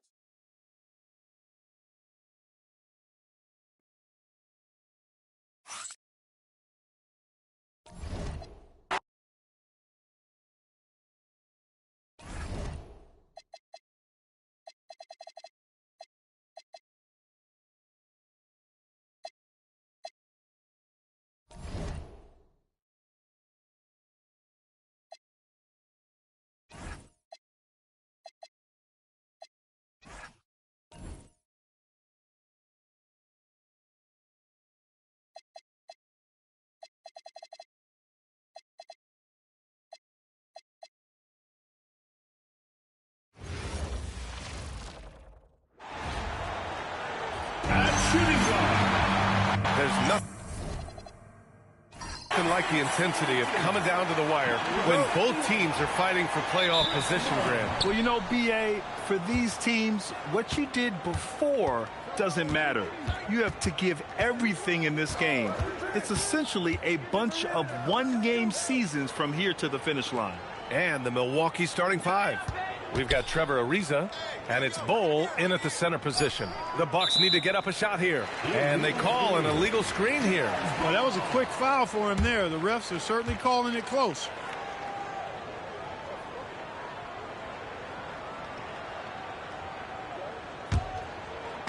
And it's Utah with the ball. Smart passes to Mullen. Back to Smart. Here's Howard. Pass to Smart. Utah moving the ball around. 6 to shoot. Here's the three. Missed it. Now 0 for 1 on this game. Milwaukee with the ball.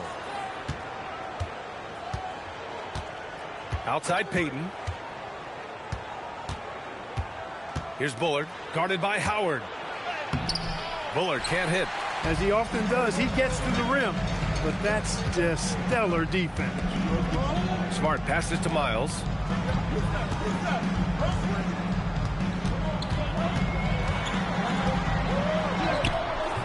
Ariza pulls down the board. Here's Milwaukee. This game against Utah, the first time they've met this year. They took the season series against this opponent last year. High-profile games are the best. Exactly. Two top teams in the conference. They want to continue that success this season as they look long-term towards playoff seeding. And the Jazz with possession here after Milwaukee picked up a 3 with their last shot. A nice shot by Mullen. And that's how you up the ante. Come right back at him. A little back and forth from long range. I love it. That's a terrific answer there. Now here's Payton. Looking at his stats, he's getting just over 23 points a game.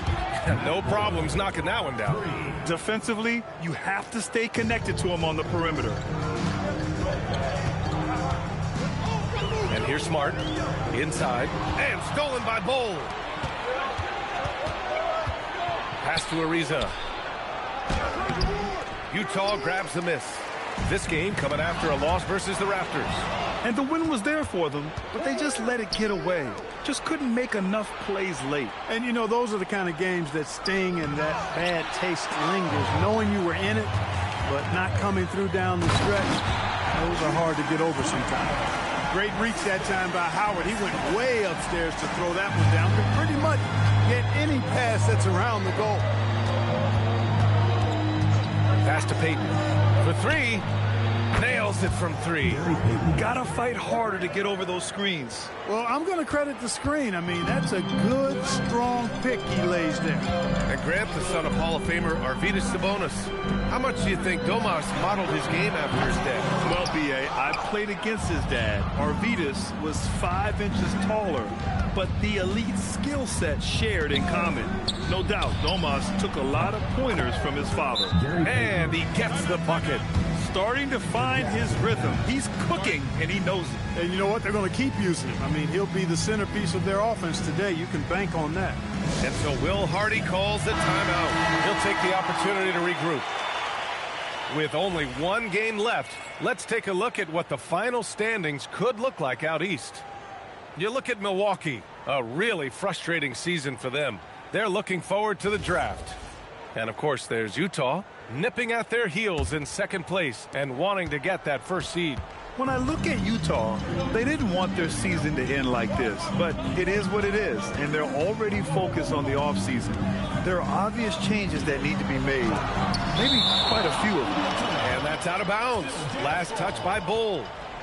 Just a superb read on defense to come up with the block. Boy, I like the fact that's intimidation right away. Got to show those shooters you're going to be in their face all night long.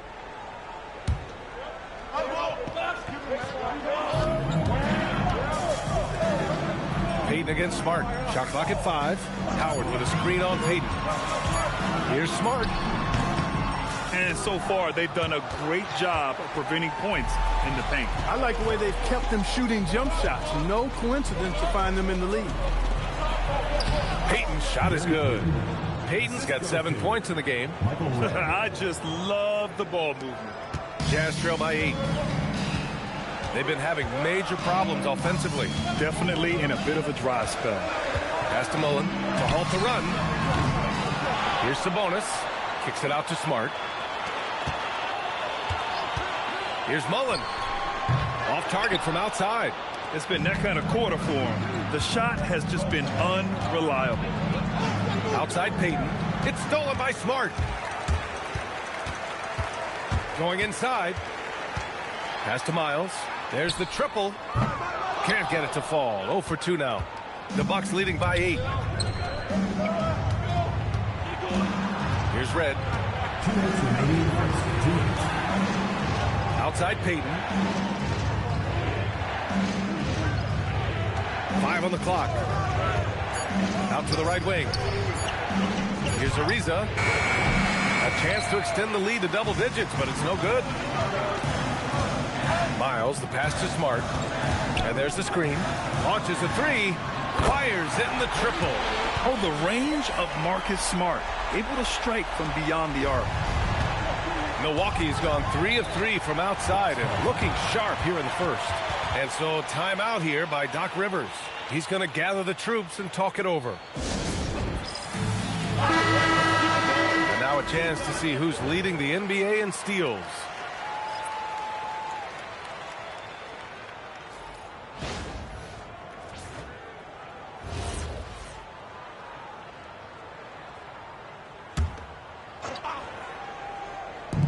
.125 left in the first quarter of the game. Ariza passes to Payton. And here's Thomas. 6 on the shot clock. To the inside. And finished off by Bull. Yeah, it's always a good sign when Thomas is creating for his teammates. Jazz trail by 7. Pass to Felton. Over Thomas. Felton misses. Coaches loathe empty possessions. You got to be able to hit the easy ones. Payton with it. 7 points in the game. Thomas, right side. Over to the wing. Just 5 on the clock. Goes up from the top of the key. And Domas Sabonis pulls it down. And so far, they've had the advantage on the boards.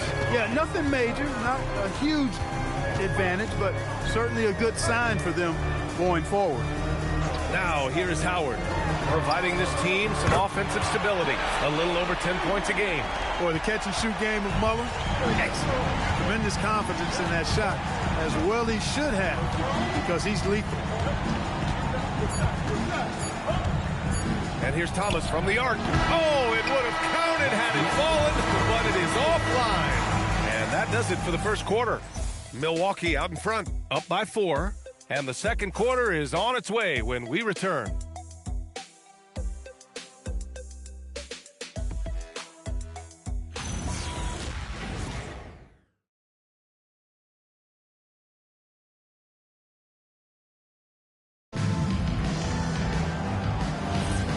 for those of you just tuning in. Second quarter action is where we are. All right, guys, what do you think about the offensive approach we've seen so far for the Bucs? Well, hey, guys, I mean, can we talk about how unselfish they've been? Just racking up the assist numbers, moving it around with great precision. You know, another thing they've done really well, I think, is get quality shots from behind the three-point line and knock them down, too. On the court for Milwaukee here in the second. We've got Cam Thomas, and it's Thornton in at the 2. Let's check in with our reporter, Allie LaForce. Thanks, Brian. A big win here or there can really sustain a rebuilding team, and Utah coach Will Hardy said the results matter in order to keep belief in your process. Seeing the work pay off. The building of a team doesn't happen in one day. The players are staying with it, and they deserve all of the credit for that. Guys, back over to you. Okay, Allie, thanks for the report. Here's Thomas. Oh, it's blocked. It deflects off the backboard. And that'll be Milwaukee's ball as it goes out of bounds. Bucks able to keep the possession. And we have to take another look at that block. You can almost feel the mindset he has. I mean, when the game's this close, he's going to bring it at that end of the floor.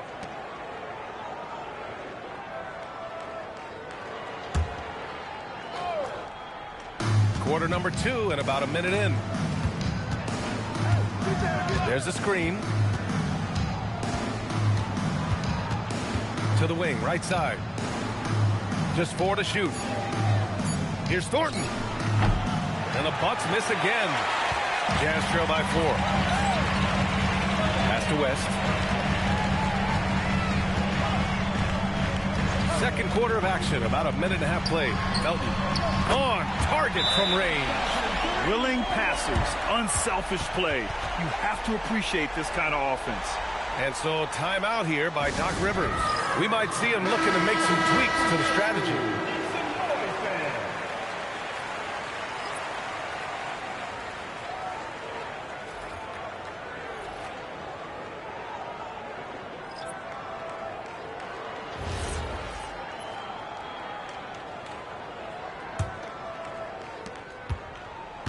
And Thomas has got the ball here for Milwaukee. Outside Payton. Lets it go from deep. Lively grabs the miss. And he probably thought he was going to bury that one. Wilkins pass to Smart.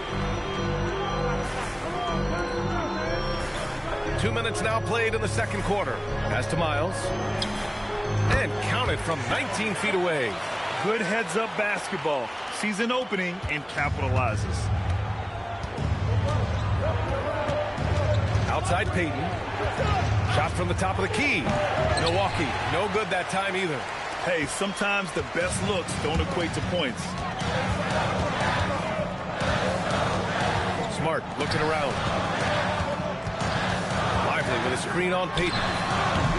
Mullen can't get it to go. And you just can't afford to give up that kind of look very often. Pass to Bullard. Some nice passing by Milwaukee here. And Smart over to help. Here's Red. Shot clock at 6. Here's Thomas. And he'll draw the foul. He'll head to the line for 2. And it sure seems like post play has evolved quite a bit over the past decade or 2. Yeah, it really has. I mean, there aren't many big men who operate only on the low block anymore. But if they do, they're considered throwbacks.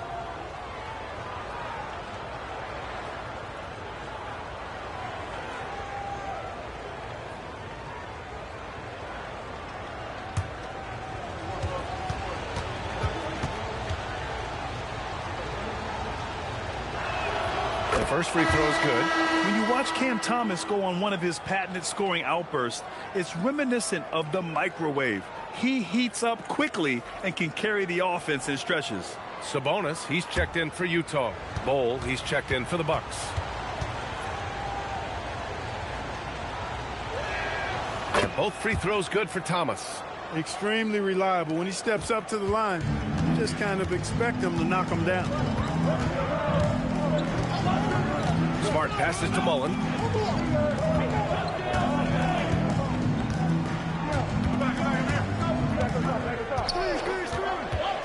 Pass to Sabonis.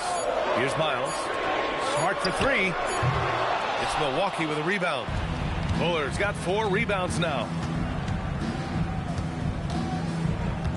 Thomas against Smart. Outside Payton. From deep. And Domas Sabonis pulls it down. Sabonis has got 4 rebounds in the game.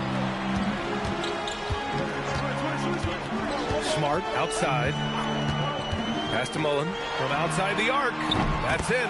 Coming off an assist from Smart. Mullen's got his 3rd bucket of the night. They're getting torched on the perimeter. 4 of the last 5 buckets have been threes. It's hard for me to watch this. I mean, the defense practically giving them those shots. Now here's Thomas. 23 points his last outing. Pull a screen on Smart. Here's Thomas. And again, it's the Bucks missing. And the shooter had very little space on that attempt. And guys, that's exactly the kind of high-impact defense they want to see out of him. Smart passes to Wilkins. Now here's Sabonis.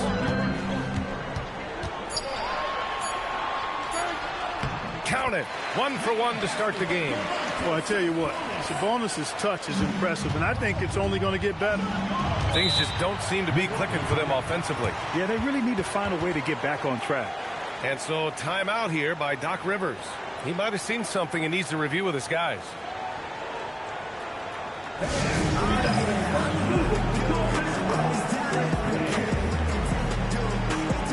Howard's checked in for Utah. And Milwaukee with a change here too. Ariza's checked in for Thomas.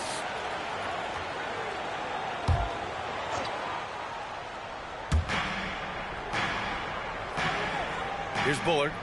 Pass to Red. Now here's Payton. Defended by Smart. And again, it's the Bucks missing. Man, miss after miss for him. When you're having a quarter like this, the only beneficiary is the defense. Take it away. Now Milwaukee moving it up. Here's Payton. Utah with the rebound. I can't figure out, guys, what's going on with him this quarter. I mean, he hasn't gotten 1 shot to drop. Pass to Miles. 1:31 left in the half. So it'll be 2 free throws. He was fouled in the act of shooting. You know, since Mullen is so active as a scorer, it puts the defense in a bind, often causes mistakes by the defense, like fouling him right there. All right, well, a look at how the points have been generated so far. A scoring breakdown for the Jazz. Well, they found a groove, and it's from distance, so knocking them down from the three-point land never hurts. One other thing they've done really well, moving the ball around. They've done a nice job not settling for that initial option and making that extra pass. And he drops the first. One of the most lethal shooters in the game, Mullen. Well known for being able to fill it up and quickly.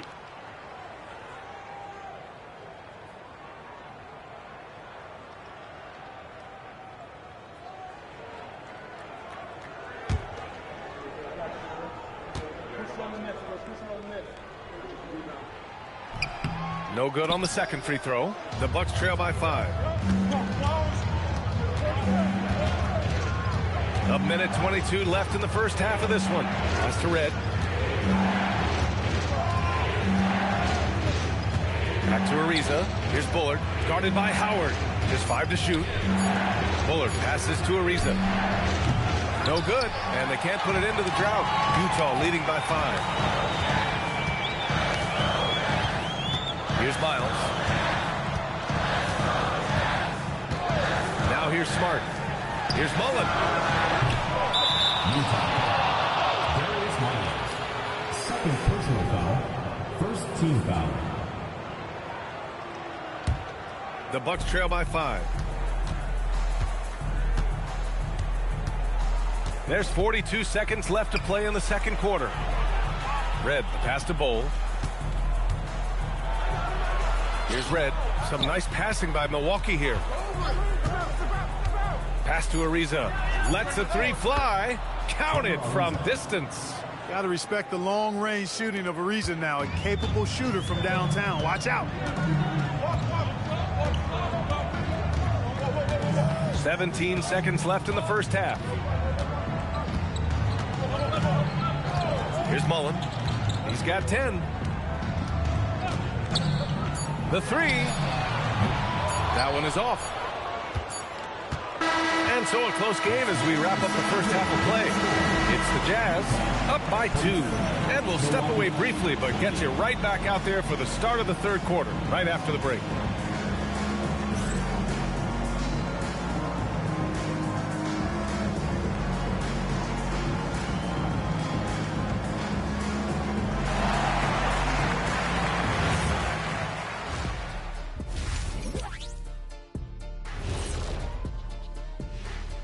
Good to have you with us. With the season in its latter portion, let's look at the Eastern Conference playoff race.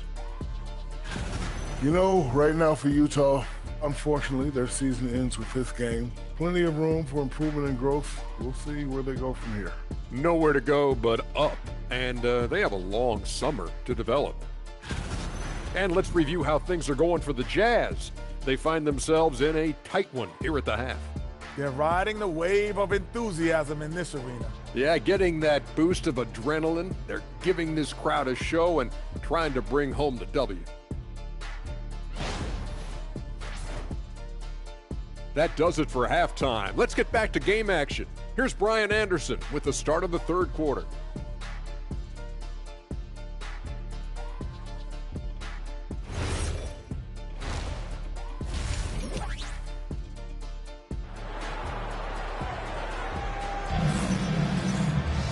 And we're halfway through this one. Plenty of basketball left in a game that's been a fairly even one.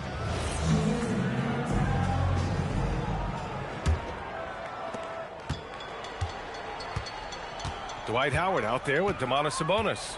Then there's Marcus Smart, and it's Mullen in at the shooting guard position. And that's the group for Will Hardy as we begin the second half. Howard, the screen, and he lobs it up. Pocket 6. It's Smart on the wing.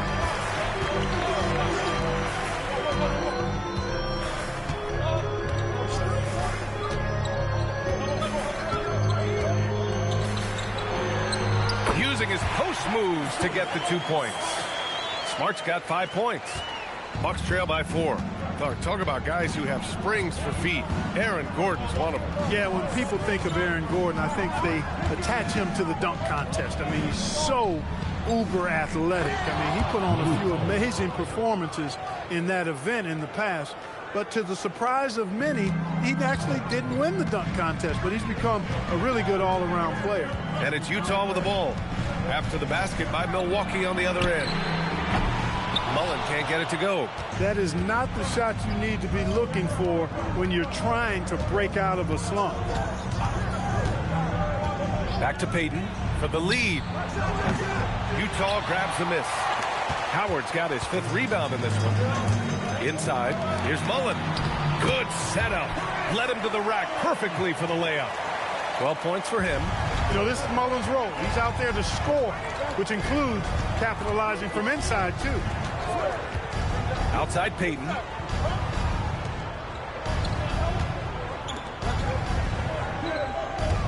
Six to shoot. Right wing. Here's Bullard. Rebounded. Domantas Sabonis. Sabonis has got rebound number 7 tonight. Pass to Smart. To the wing, right side. From outside, off the mark. It's impressive how they've overcome his cold streak tonight. Everyone stepping in to fill the gap. To the wing on the left. And here's Bull. Back to Ariza. From downtown, Howard grabs the miss. Another miss. Not how he wanted to start the second half. Pass to Smart. Here's Miles.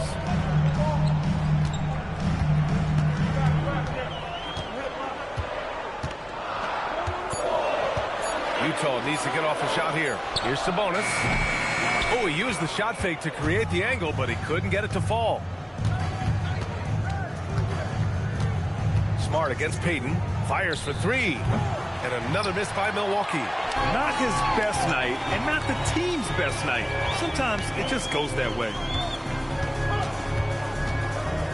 Smart passes to Miles.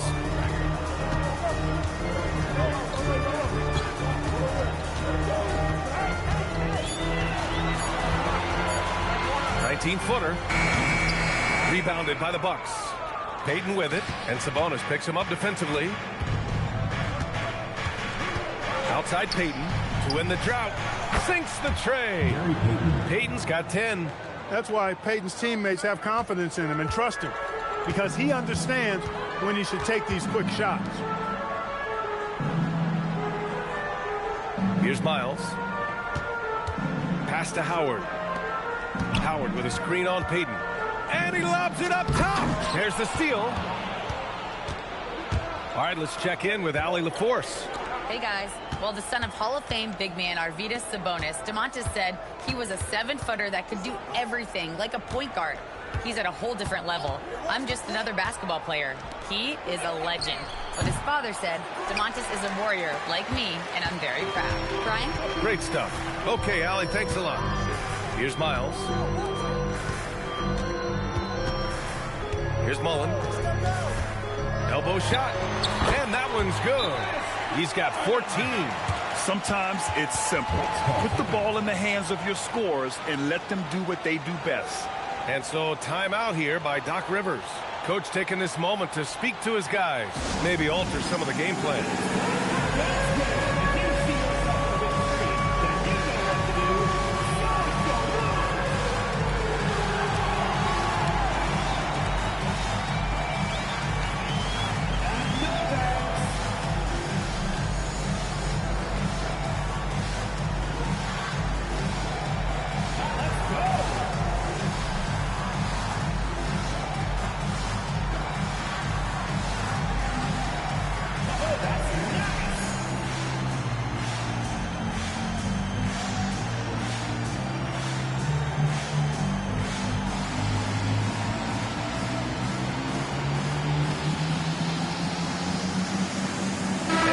Making a change here. And how about we check the numbers for him?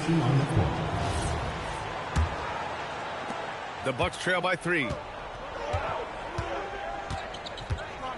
Thomas outside.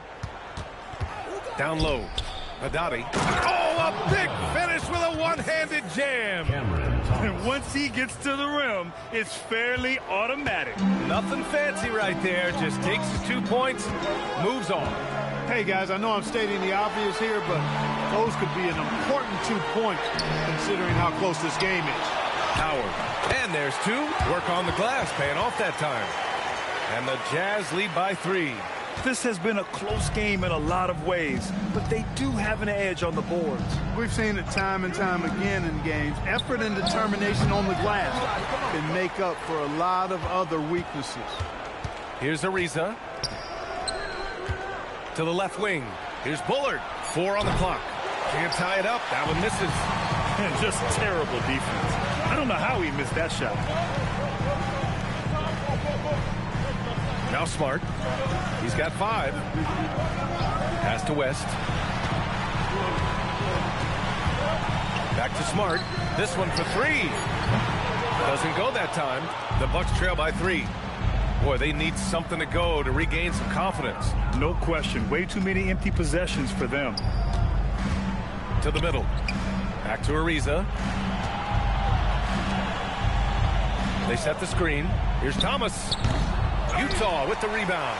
Howard's got the glass covered here tonight. That's 11 boards for him. 8-second difference between the shot clock and game clock. Pass to West. Fires the 3. That shot is off. And Thomas has got the ball here for the Milwaukee Bucks.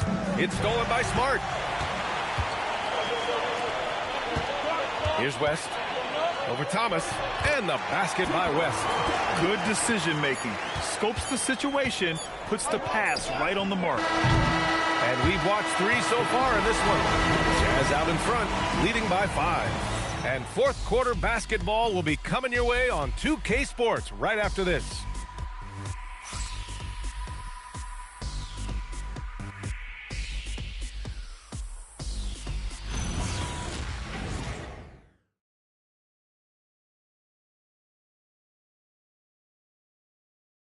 And a moment now as we take a look at our State Farm assist of the game. This is the definition of team chemistry. I love to see this kind of communication and connection between teammates leading to the perfect pass. For me, next to the big-time alley-oops and monster throwdowns, passes like that are probably the next best thing when it comes to sweet-looking NBA highlights. And with these teams locked in a very close contest, this fourth quarter promises to be a good one. On the floor for Milwaukee, they've got Joe Ingles, and it's Fry in at the 4. Thanks for that great view, courtesy of the AT&T Connected Cam. Here's Mullen. Pass to Felton. Robinson, a screen on Thomas. Up top, Robinson, uncovered. The rebound by the Bucks. Surprising to see that he had so much room from mid-range. I think he was surprised, too. Haddadi, covered by Lively. No good with a layup. Utah leading by 3. 1 minute in now, the fourth quarter. Here's Mullen. And a slam dunk by Lively. And I just love how he's making the effort plays that everyone around him appreciates. It is certainly making an impact tonight. Well, you know, if you're not going to take care of the defensive glass, it's going to be hard to come away with the win. It's Thomas on the wing.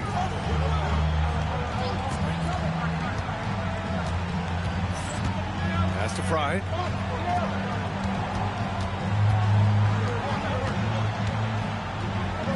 Tipped away. And it's out of bounds to the Bucks as Milwaukee retains possession. Sabonis, he's checked in for Robinson. The Bucks also with a sub. Bowles checked in.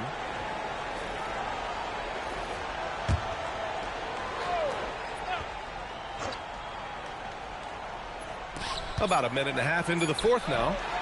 Payton's shot is good. Gary Payton, very comfortable from this range.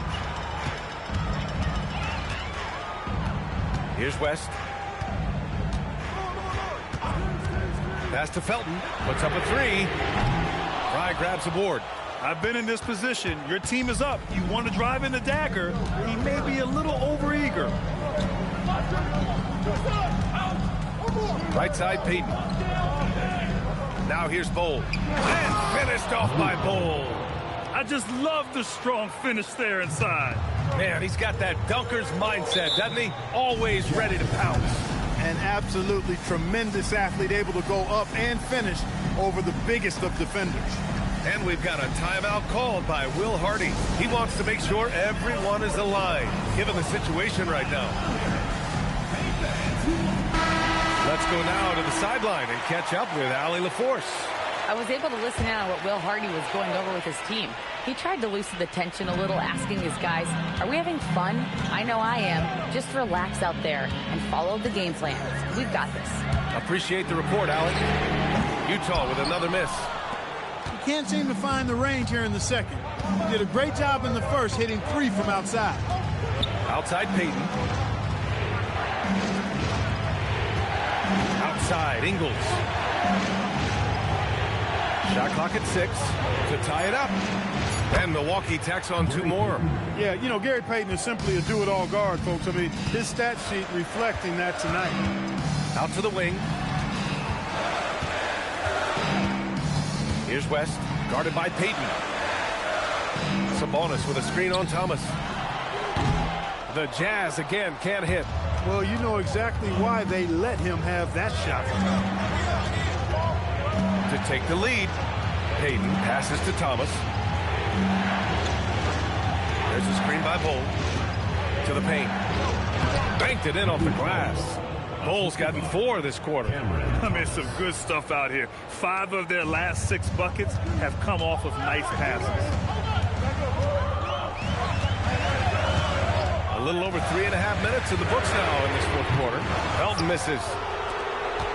Here's Milwaukee. Good momentum. 8 straight points. Fader on the way. Off the window. It's good. Now it's a 4-point Bucks lead. Just so successful getting the ball inside and finding those great looks. Here's Felton. Lively with a screen on Ingles. Ooh, the 3 doesn't go. At this point, I'm not sure if it's the play calling or the player himself. Thompson outside.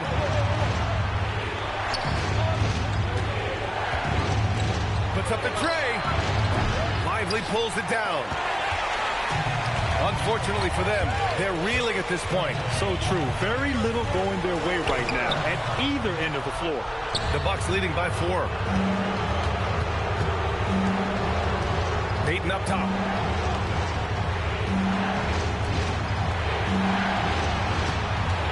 Here's Bull. Oh, touches it off the glass. Boy, what a clean pass by Peyton that time. He sees a ready shooter and gets it to him at just the right time. And so Will Hardy calls for the timeout. He was quite emphatic, demanding the timeout, clearly wanting to address strategy with his team. Okay, fans, put your hands together for your Utah Dancers.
Both teams deciding to change it up.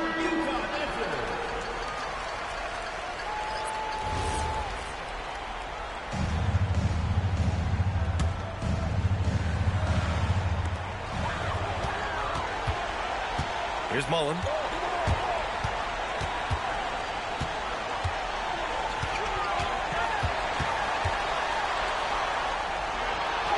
Using the glass to lay it in. Boy, they picked the right guy there. When you can't afford to waste a shot, go to a high percentage shooter like Chris Mullen. Now here's Peyton. There's a minute 34 left in the fourth. Marked it down low that time. Got hit with the 3-second call.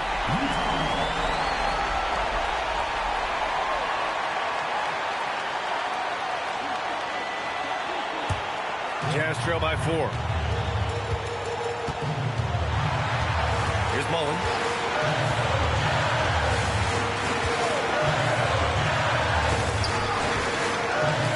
Outside Smart. Just 5 on the clock. Beyond the arc. Banks it home. Big shot. And, you know, he's been in these tight spots before. Howard loves being the one to make the right decision in the clutch.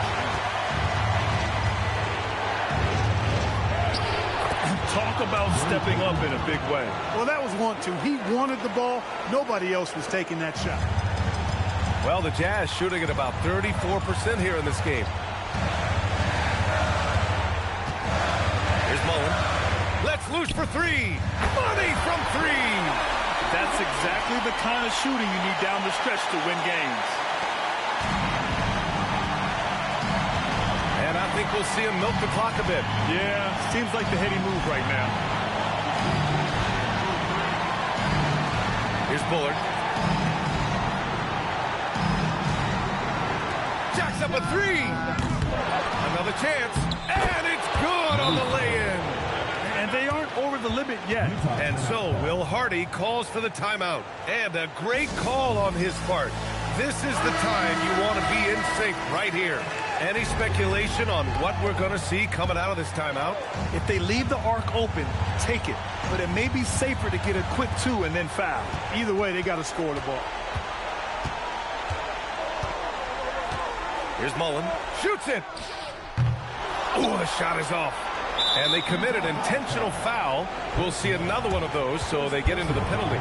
Yeah, just a must-foul situation to stop the clock. And you know what? Who knows? A few misses at the stripe, and they're right there within range. You know, late-game free throws are a lot different than early-game free throws in terms of making. That was just a bad pass. There's no other way to describe it. It happens, but that was bad.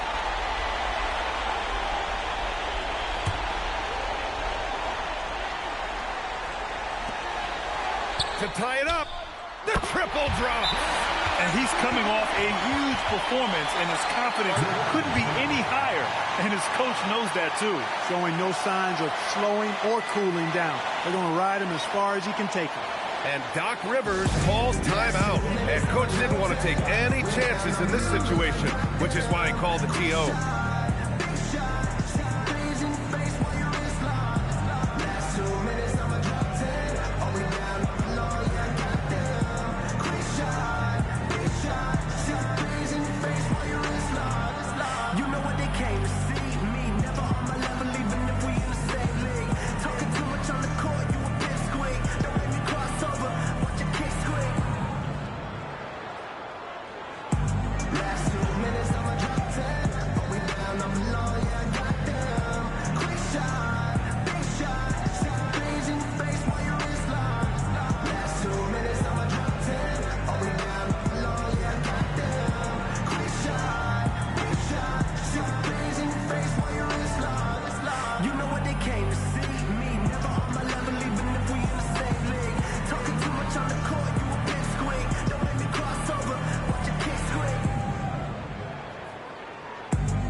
Payton up top. Misses the three. Time expires. We're going to overtime. We've got more hoops coming your way in just a minute.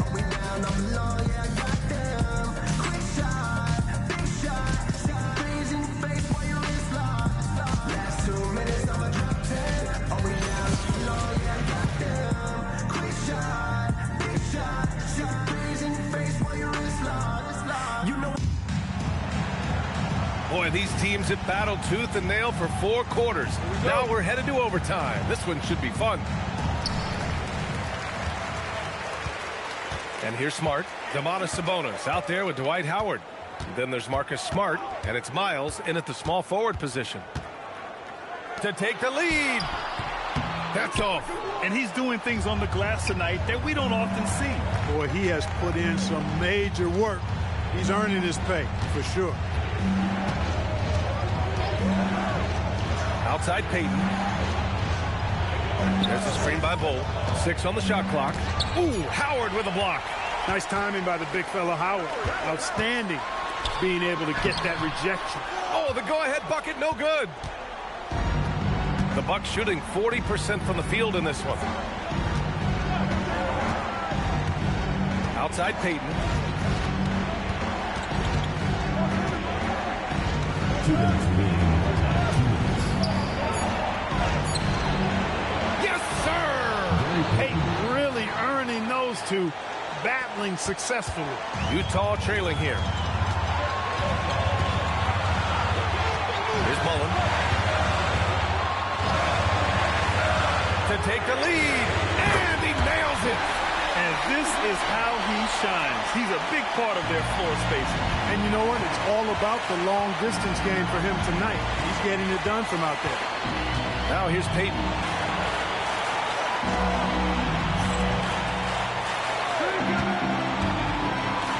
It's tipped.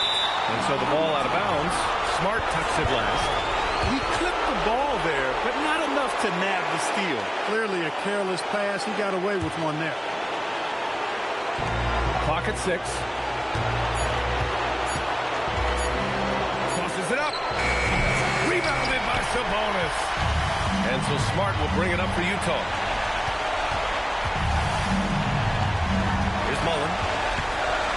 Smart outside.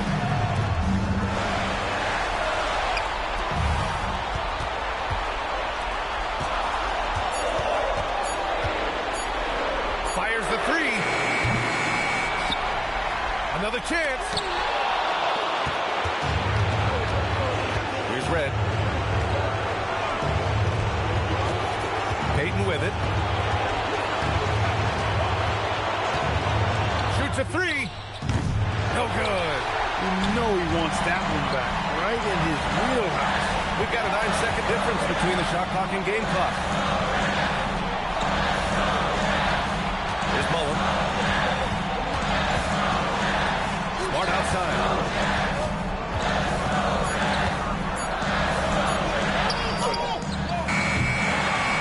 Excellent defense, forcing that big miss. To win it. So it's a narrow victory for the Jazz, pulling out the W. They escape. I'm here. All right, thanks, Allie. And that about does it for the final game.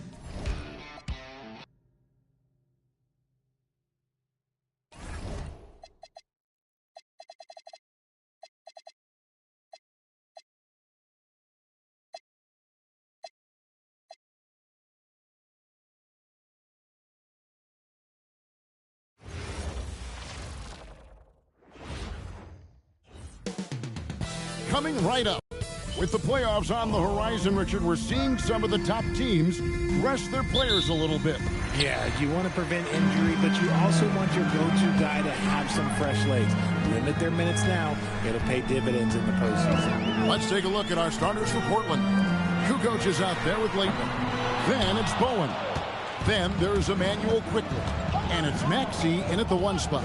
Now, Quickly. After the missed 3 from Stephen Curry. For the 3. And Tyrese Maxey, good for 3. Maxey's got his team on the board to start the game for the Trailblazers. Pass to Curry, takes the 3. Here's Weber, and Weber throws it down. Nothing soft about the putback there. And why chance it, right? Take the dunk if you've got it. And that's his MO. Be physical, get in position for the putback, and throw it down. The defense got to know that's what he's looking to do. Now here's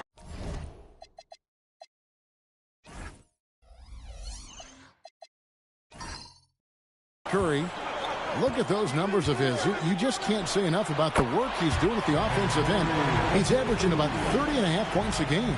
Guys, that's just really unstoppable. He poses a ton of matchup problems for whomever he's facing.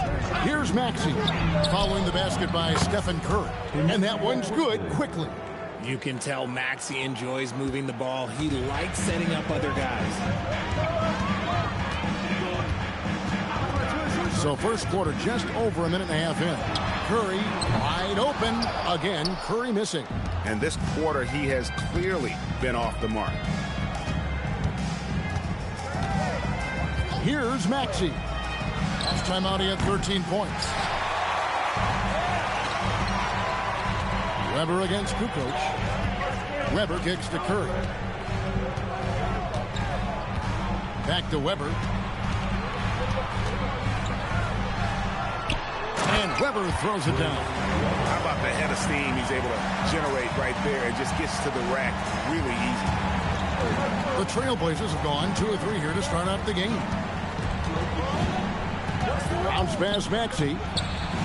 Plenty of room to knock down the shot. Love the assertiveness from Kukoc, a valuable offensive weapon for this team. Right now, let's take a second to catch up with Allie LaForce on the sideline. Earlier, I spoke with J.J. Redick. We briefly talked about Jaylen Brown and what kind of defensive mindset you have to have against him. And he said, we have to be willing to work just as hard as he is. We have to fight through every single screen, talk to one another, and contest every shot we can. Sounds like it'll be an all-out effort against Brown here in this one. Back to you, Kevin. Thank you, Allie. That one's good, Leitner. And early on, they've been nearly perfect from the floor. Just the one miss here on their first 5 attempts. Outside Curry pulls it up, and the Lakers tack on 2 more. This is Pete Curry shooting with real confidence off the catch. It's what helps get him going. Maxey against Curry. A three from quickly. Chris Webber with the rebound. And so it's Webber with it. He brings it up for the Lakers. Trailing by 2. A wide open look here for Koulibaly. Good, and Curry gets the assist. One of the most unselfish superstars out there. Curry is always looking to make his teammates better. Curry against Maxey. Kukoc from outside. Nailed from three-point land. Kukoc has got 5. And an eye for an eye. Both teams working to stretch the floor. This is today's NBA. Hey, we see this kind of exchange more often than not. They get it back. Webber. Kukoc with the defensive effort. And you can see the defenders afraid to kind of get in his way a lot of times when he's on his way to the basket. But on that one, they were there. Now, here's Quickly. Coming in off a 12-point game his last outing. Maxey, no good.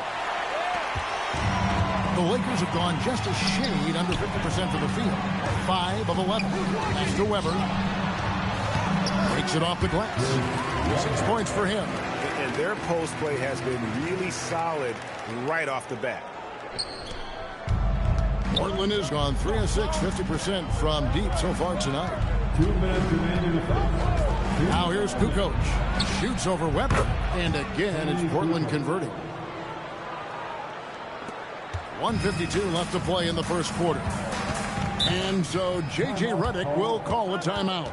Looking for a breather and maybe adjusting a thing or two. And Los Angeles will go for a different look here. Jones checked in for Sanders.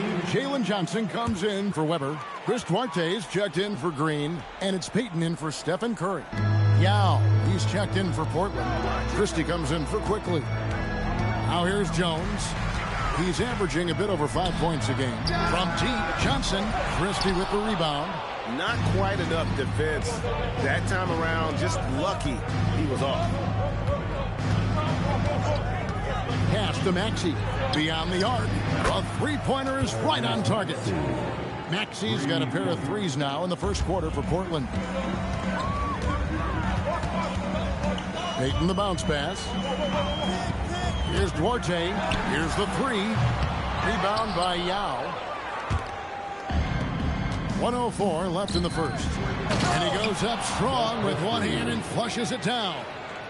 And he can do a lot more damage to the rim than that when he wants to. Oh, you're right. With the lead they're enjoying, I'm surprised he didn't put a little something extra on that one.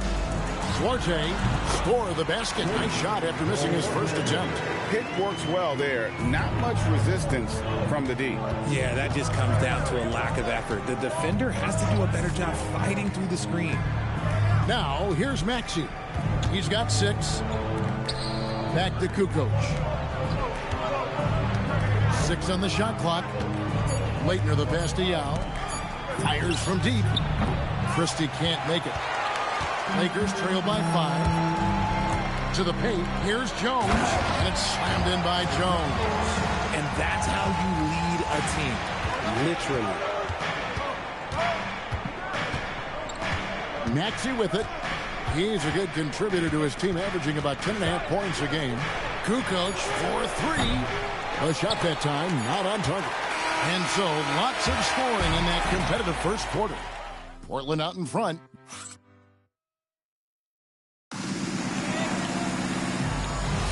And this has been a fairly close game through the first quarter, and we'll see what happens here in the second.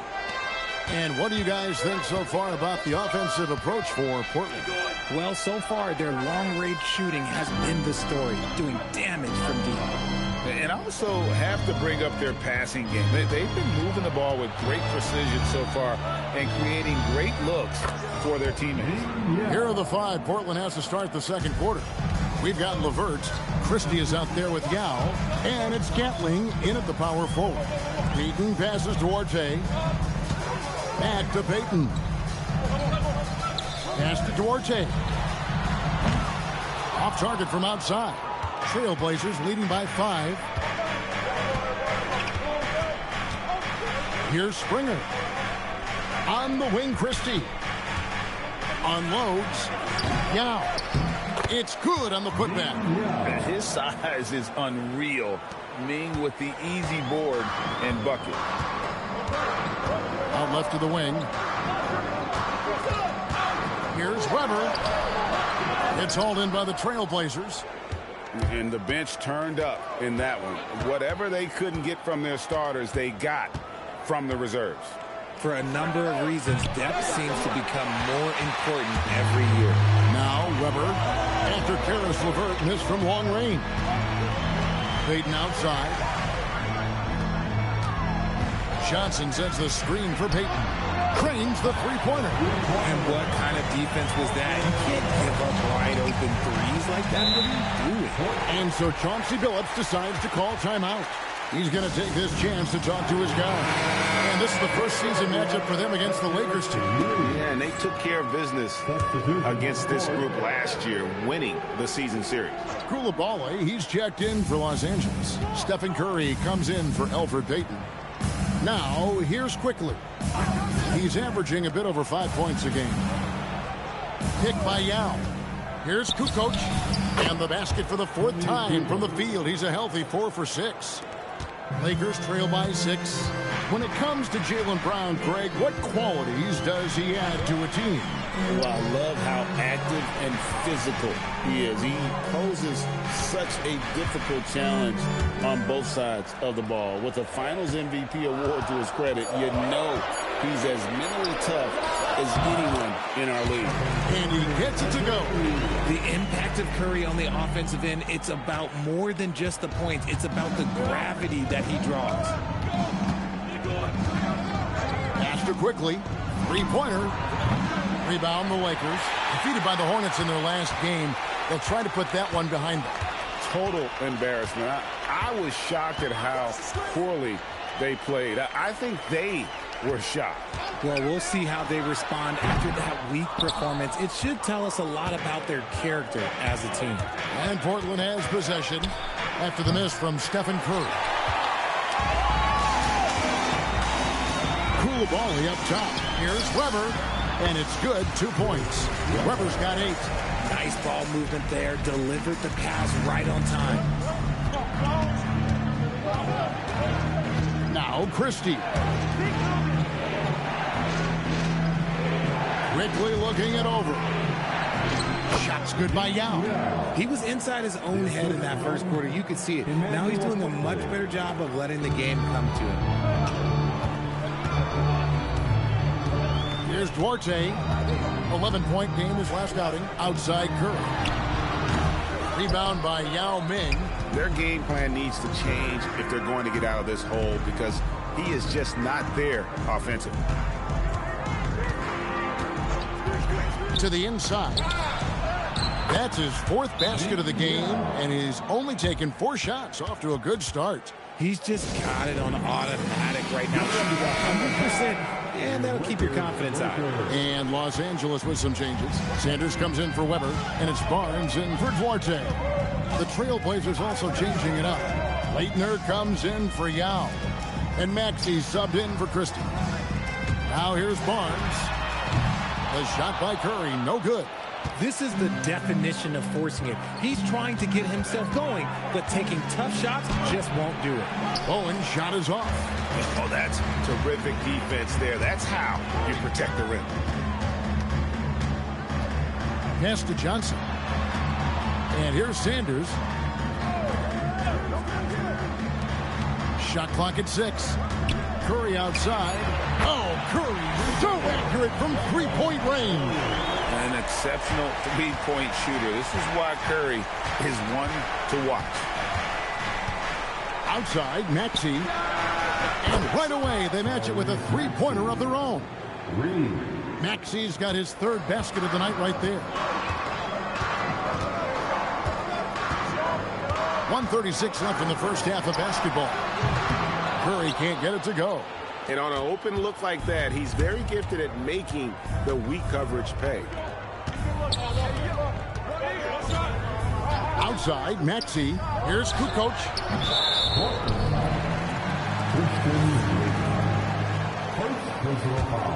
Lakers trail by 6. Koulibaly with it. Outside Curry. Curry with another miss. Not sure why he keeps trying his luck from deep here. It's just not his night. Kukoc kicks to Maxey. Back to Kukoc. Fires it up. Jump shot is good. Kukoc has got the lead up to 8 now for the Trailblazers. And his ability to efficiently score, that's really helped him out in this one, putting them ahead on the scoreboard. And the Lakers with another miss. That's a look you cannot pass up. It's also one you shouldn't miss. Some nice ball movement in by the Trailblazers. And creating a little separation here, gaining some confidence. Yeah, they've locked in during this stretch. If they keep it up, their lead will only continue to grow. Green, he's checked in for the Lakers. And the Croatian swingman Kukoc, a valuable, multifaceted player who can do a little bit of everything. Now here's Curry. Last game, 26 points. Pass to Koulibaly. Now here's Sanders. The Lakers need to get a shot off here. Green, no luck. Here's Bowman. Here's Leitner. And that one released in time, but no good. And so it's Portland holding on to an 11-point cushion as we get ready to take a break. They're shooting the ball so well in this one. A great performance from the field. We'll take a quick break and then back to the action here.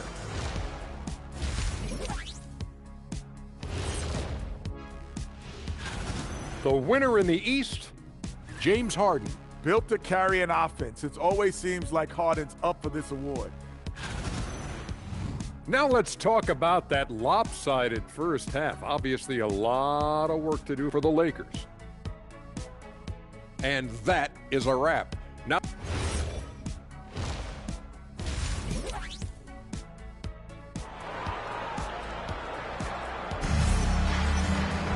And with the second half upon us, we'll find out if this game becomes the route that it's threatening to be. What can you say? Tony Kukoc, an impressive effort here today. He's done a fantastic job of finding open space to operate within the first few quarters. I like how they came into this one with a game plan, and they're just going out and executing it. Terrific job. Koulibaly is out there with Curry. Then there's Sanders. Then it's Weber, and it's Green in at the 3.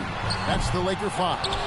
And with the success they've had rebounding the basketball, they're right where you'd expect them to be, firmly in the driver's seat. Bounce pass Maxey. The tray. It's rebounded by Koulibaly. And he didn't punish them for the weak coverage there, but they can't count on him to continue missing. That 3 off the mark. And so it's Maxey who brings up the ball for the Trailblazers. Pass to quickly. Shoots the 3. Maxey, no good. And they have been cold coming out of the break, only getting one of their first 4 shots to drop this half. Got to pick it up. Outside to Weber. Screen by Sanders. It'll go. The Portland lead is cut down now to just 11 on the basket from Weber. You see a lot of pick and rolls, but you also, Greg, hear about inverted screens. Can you explain to the viewers what that means? Yeah, that's where your guard actually is the one setting the pick for the bigger player. And having little guys who are willing to put their body on the line, you think of a Steph Curry, a John Stockton, 2 of the best to ever do it. And let's go to the sideline. Here's Allen. Hey, thanks a lot. Josh Hart is great at moving off ball, and he said, in today's league, cutting and making a layup is considered boring. Everyone wants ISO. Some of the fundamentals and beauty of the game are lost. For me, it's a feel. If you see the back of your defender's head, try to make a cut. Kevin, back to you. Thank you, Allen. Basket good. And his passing ability shining through now. Curry knows it'll be crucial to his game. And here's Maxey. 9 points in the game so far. Bowen's shot is off. And I think that one could have easily have fallen for him. Weber dishes to Curry. Over Kukoc. Good on that shot, and with that, the Trailblazer lead is cut to just 7 on the basket from Stephen Curry. I mean, what can we say about Steph's jumper that hadn't already been said? Now, here's Maxey. A 3-pointer, no good. Well, we're into the third quarter, just over 2.5 minutes played. Outside Curry. The three drains it from beyond the arc. And now it's just a 4-point Trailblazer lead. His first triple of the second half. Can he get it going? Now Maxey. Kukoc for three. Slides through for his 7th basket in 11 tries. And they got Kukoc riled up with that last shot. He wanted to silence them with a three of his own. Weber inside. Guarded by Kukoc. Nice passing here by Los Angeles. Curry against Maxey. It'll go. The Portland lead is cut to just 5 points on the basket from Stephen Curry. His accuracy is on another level this quarter. Really high-quality shooting. Bounce pass Maxey. Pass to Leitner. Outside, Maxey. The shot. Johnson with the rebound.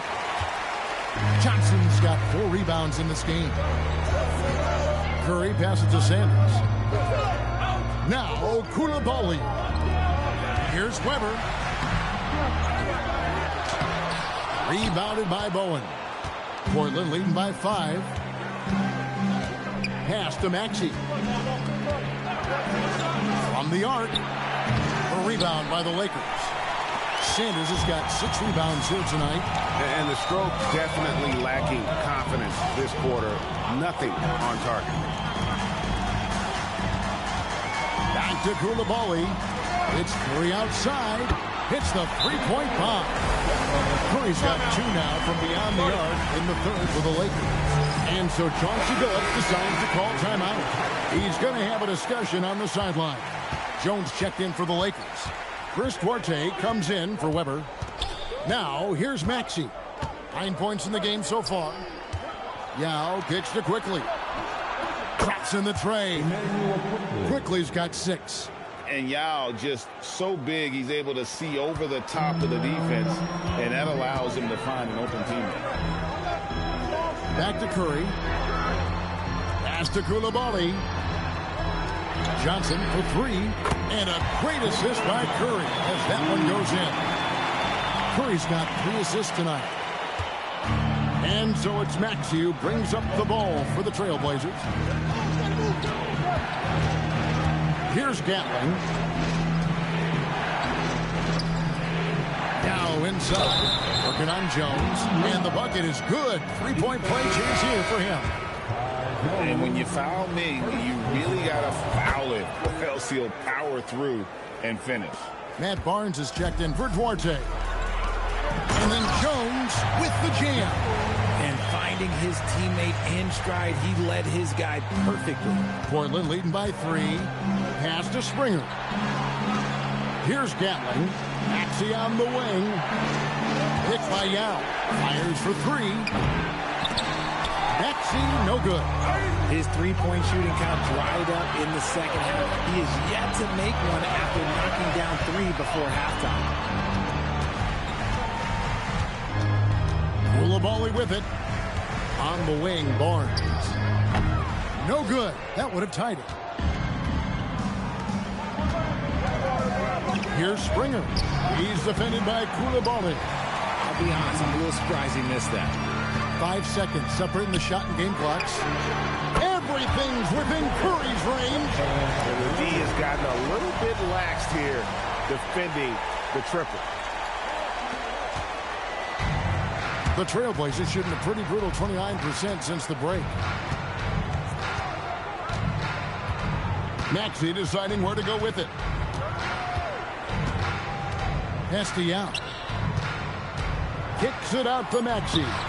And they come right back with their own 3-pointer. Maxey's got 12 in the game. It's still anybody's game as we've reached the end of 3. Trailblazers lead. And it's been a very competitive game so far as we get rolling here in quarter number 4. On the floor for Portland, they've got Yao. Karis LeVert is out there with Christie. Then it's Tony Kukoc, and it's Scantling in at the force. Three-pointer, Payton. The kick out to Barnes. From deep. Good, and Weber gets the assist. Barnes has got the game tied up here for the Lakers. The defense is far too slow to close out on those three-point attempts. Now here is Yao. Bassey defending. And finished off by Yao. The height is miraculous, Ming just scaring the rim. Pass to Duarte. On the wing, Barnes. Here's Duarte. And here is Payton. Shoots over LeVert. Kukoc with the rebound. A little over a minute of the fourth quarter gone right now. Takes the 13-footer and foul on the shot, so he'll get a chance at the line. And you want to talk about difficult guys to match up with. Tony Kukoc at 6'11", can shoot it, handle it. I mean, how do you guard it?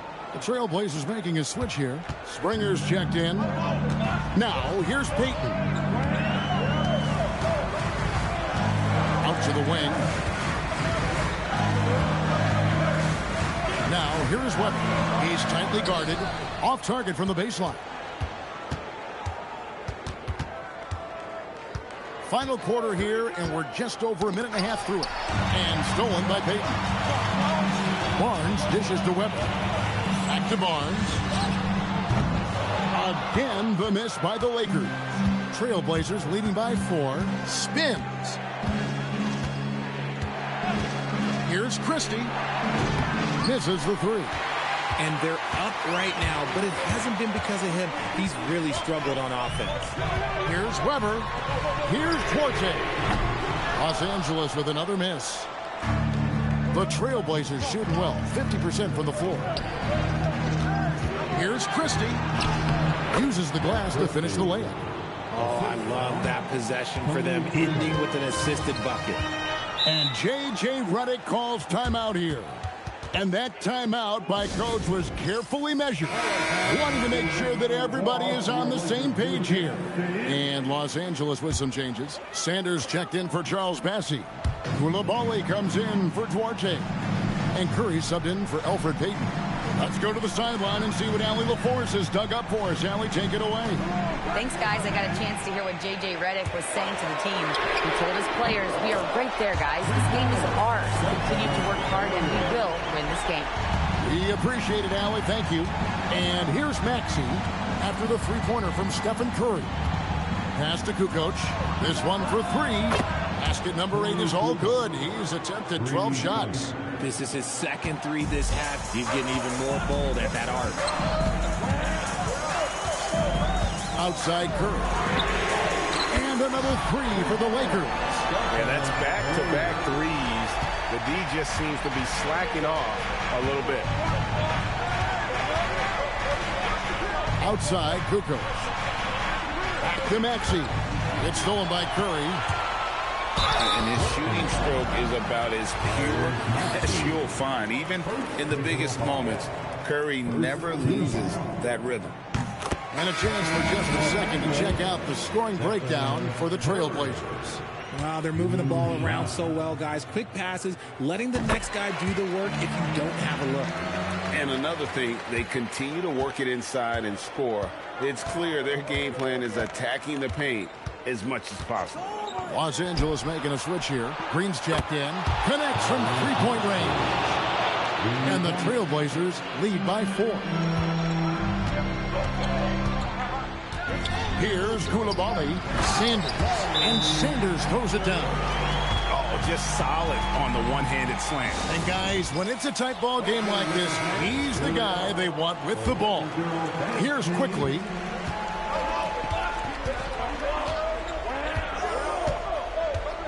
Now Maxey for 3. Can't get it to go. Well, it's definitely within striking distance now. Yeah, but they've got to make each possession count on both sides of the floor. Curry outside to take the lead, and down goes the 3. And when he gets it going, this is what can happen. They need to think about the double team now. Now, here's quickly. Maxey knocks down the three. Attacking in a big moment. Maxey is not holding back. Curry looking it over. Kukoc against Weber. Jumper is off. Portland leading. Here's Maxey. There's 1:59 left in the fourth quarter. Beyond the arc. Green from outside. Maxey attacked without any hesitation. I love the confidence from the young fella. Now Koulibaly. Weber outside. Shoots the three. No good there. That is not the shot they needed there. You gotta work it around and get a better look. Trailblazers leading by 5.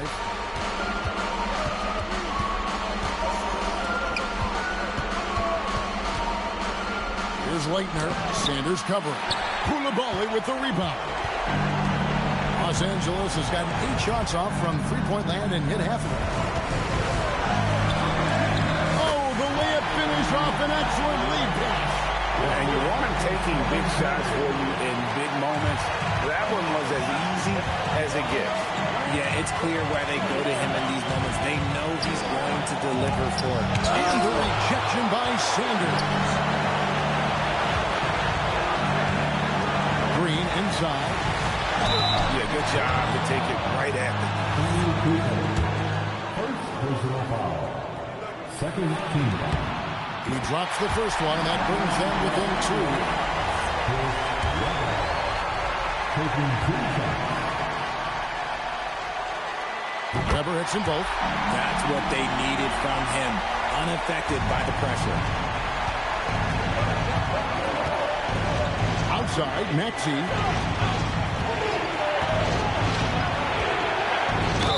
And you can't give up those freebies. The Lakers are just too good from the line.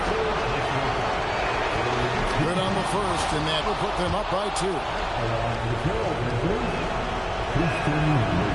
Second free throw, no good that time. He really wanted that one. And really, if not for the miss, they'd be sitting in a much better position. It's going to be out of bounds. Los Angeles will retain possession. And J.J. Redick is called timeout. The magnitude at this juncture in the game clearly warranting a timeout. What do you think we're going to see here? And usually you want to go for the 2-for-1 here to maximize the clock. But you just love seeing a player with absolutely no fear. He knew what they needed here and was determined to deliver.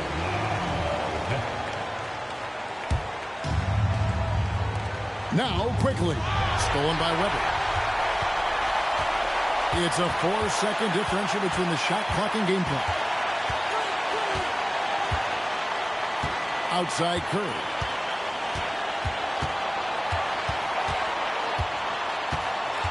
Clock at 4. Puts one up from 19. It misses. And we've got a timeout called by Chauncey Billups. No doubt he is feeling the importance of this moment right now. Guys, what's your take on how they maximize their opportunities now? And this is it, guys. Down 1, they've got just enough time to work it around for a good shot, and it better be a good shot because it's the only shot they have. And so it's the Lakers who come out on top here. What a show they put on.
Grant, two teams with very high hopes for the postseason. This should be a fantastic matchup. You know, B.A., I've had this one circled on my calendar. Both sides have talent. They're exciting. You know, it's the kind of game that could come down to the last shot. And to look at Minnesota's opening lineup, Al-Farouq Aminu out there with Aaron Gordon. Then it's Josh Giddey, then it's Murray, and it's Garnett in at the 5. Pass to Campbell. Here's Rice. Shot clock at 5. The Heat need to get one up in a hurry. Christopher misses. Giddey with it. He's averaging just around 8.5 points a game from behind the arc. And Jamal Murray gets a 3. Defensively, the last thing you want is for Murray to get hot from beyond the arc. First quarter, just over a minute played. Pass to Christopher. They set a pick. Here's Swift. Here's Abdul Rauf. Over Murray. Abdul Rauf, no good. Well, he usually brings rain from there, but not this time. And the Defensive Player of the Year for 2025, Evan Mobley. What makes him so formidable, Grant? Well, you know, he has a similar physical frame to Hall of Famer Kevin Garnett. Long-armed and athletic at 6'11". And the intangibles are all there as far as timing and IQ. Here's Christopher. 9 points for him in his last game. And again, no good by Miami. Abdul Rauf's gone 1 for 3 from the field here. Murray passes to Garnett. It's good. And the assist goes to Murray. The defensive effort was lacking a bit, but hey, give them credit for finding a weakness there. Well, with that kind of success, I imagine they'll continue to be aggressive inside. To the left side wing. They set the screen. Here's Abdul Rauf. Gets rebounded by Minnesota. This, their first look at this year's Miami squad. And that one's good. Giddey. And sometimes defenders just forget how tall Giddey is. I mean, the 6'8" guard is solid finishing inside. And here's a timeout from Eric Spoelstra now. And we might see some changes. Coach potentially looking to adjust. With your very own Miami Heat,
And while we have a moment, a look at the top rookie passers in the second half of the season so far. Jamal Murray, 4th. You see the progress as the season's going on. His command of the offense just continues to grow.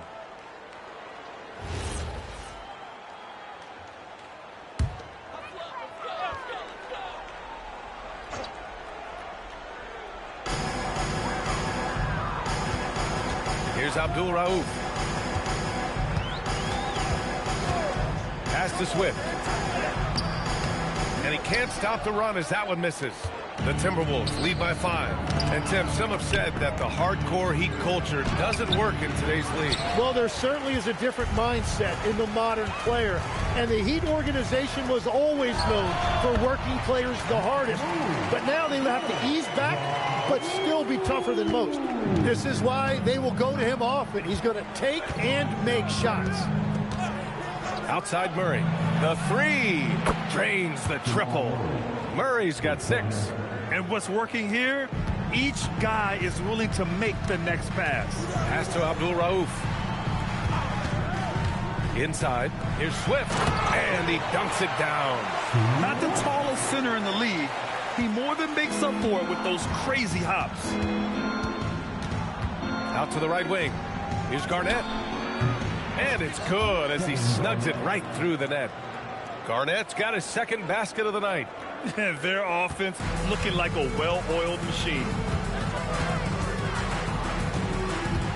Here's Abdul Rauf, defended by Murray.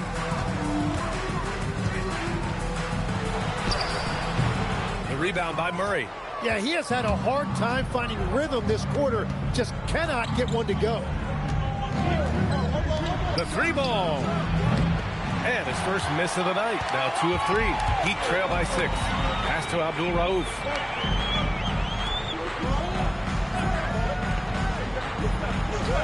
Here's Christopher. Beyond the arc. They get it back. Swift. And the layup is good off the glass. Have to take care of the defensive boards better than that. Well, you see this all too often. The effort has to be there first. And Chris Finch wants a timeout. He's going to take a moment to give him a breather and talk things over. And one thing I've learned through the years is no matter the situation, there are always adjustments you can make. Yeah, I just don't think right now they're doing a good enough job of hunting the right mismatches.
So both teams changing it up here. Let's go.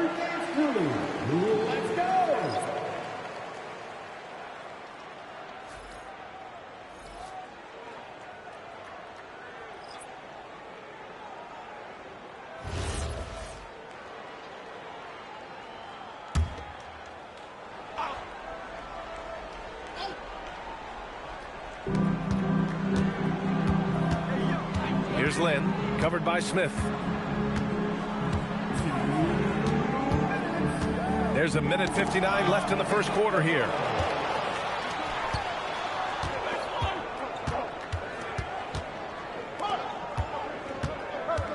Pass to Finley.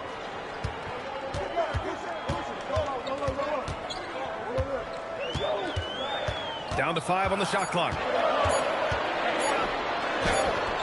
No luck on that one. Grab that one. However, so far they're getting a little out-hustled on the boards. Lynn passes to Aminu. Outside Murray. Here's Lynn. There's the 3. It's good. And the assist goes to Murray. Murray's got 3 assists tonight. Easy look when the defender isn't fighting over the screen. Yeah, and that's the effectiveness of the two-man game right there. Finley gets the bucket.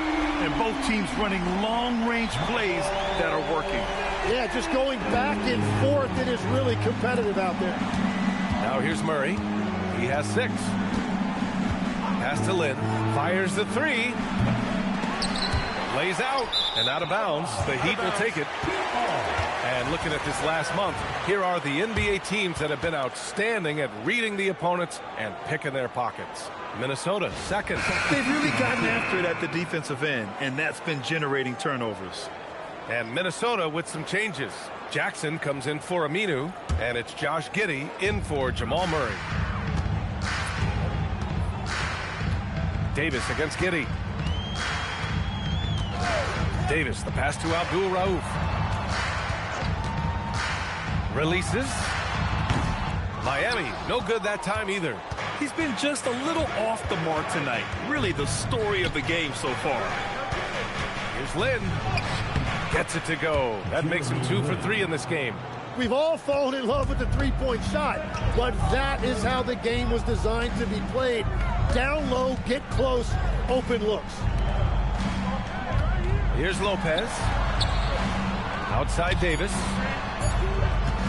Here's Abdul-Rauf. Oh, no good on the last second attempt there. And so it's Minnesota with a 6-point lead at the close of the quarter. They've done well to disrupt the opposition, playing inspired defense. Back after this.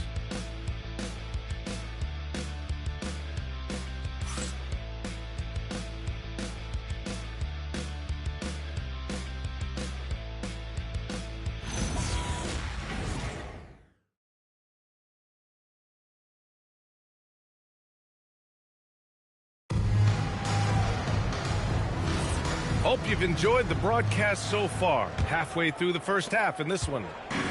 And what do you guys think so far about the offensive approach for the Timberwolves? Well, we're in the era of the three-point basket. So if you want to win games in this league, you have to connect from deep.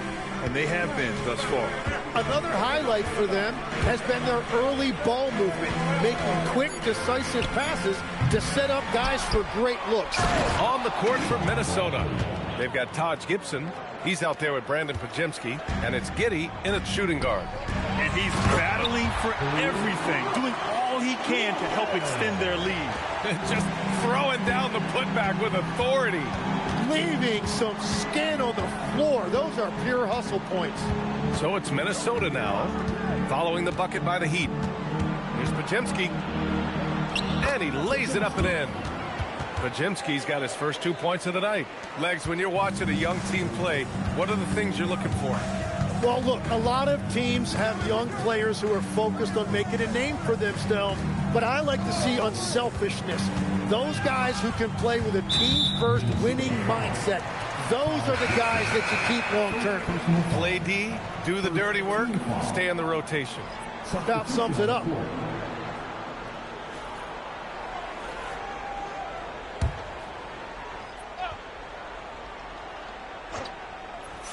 Here's Abdul-Rauf.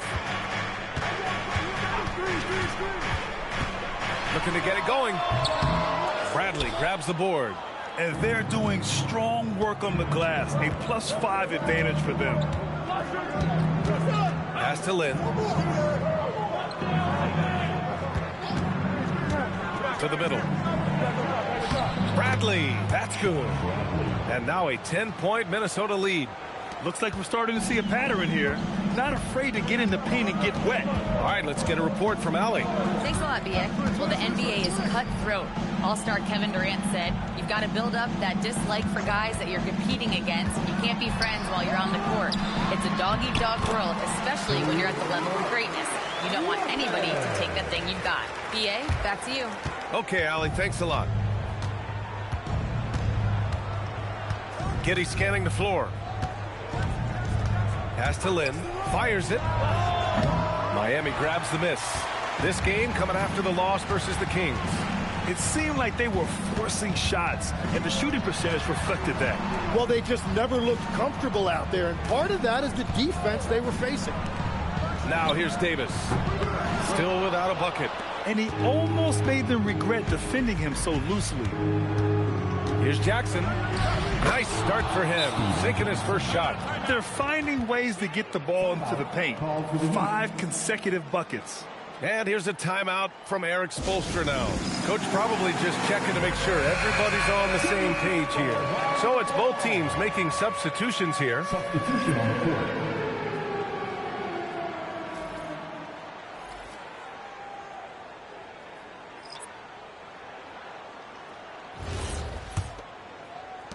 Heat trail by 10. Now for those joining us now, we're in the second quarter, about 3 minutes gone by. Abdul-Rauf. Oh, he goes up high for the two-handed slam. Just Great offense. The screen freeing him up for the slam. Hey, without that screen, he doesn't get a clean look at the rim. Yeah, it's the power of the two-man game. After all these years, it's still the most difficult set to defend. Yeah, nice touch from the big man. Gordon just burrowing himself into the paint and going to work. And just over 3.5 minutes played here in the second quarter. Here's Christopher. Giddy defends. Shot clock at 6. Christopher misses. I'll tell you what, they've rebounded the ball tremendously well. Now Murray. He's got 6. Aminu, pass to Garnett. It's hauled in by the Heat. He bailed out the defense because that's an easy look for him. Here's Abdul Rauf, defended by Murray. Drew the contact from long range, and he almost got the hoop to fall. Instead, he'll shoot 3 at the line. Oh, man, right through contact. He almost got the triple to go. Miami shooting their first free throws of the night now. He will have 3 free throws.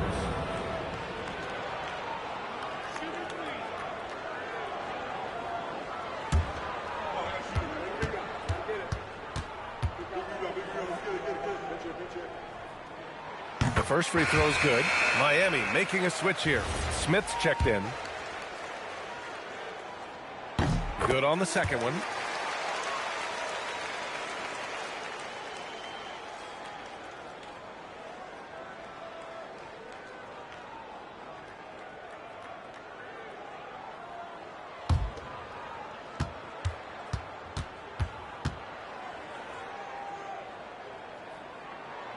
And he can't make it 3 for 3. The Timberwolves lead by 8.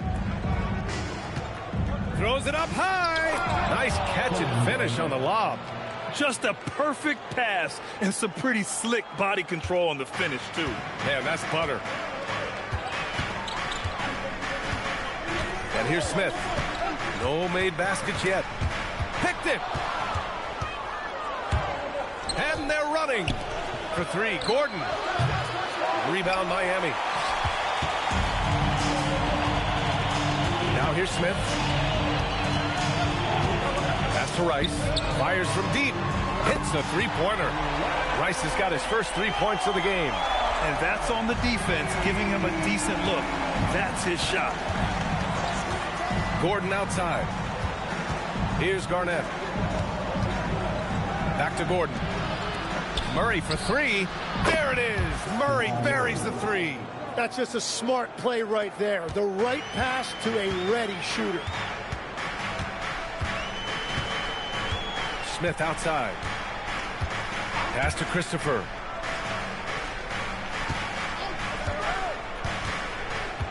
Six to shoot. Releases. It's rebounded by Minnesota. Garnett's got his 4th rebound in this one. 1:07 left in the first half of this game. They set the pick. Puts up a deep 3. It's not going to go for him. Heat trail by 10. Pass to Smith.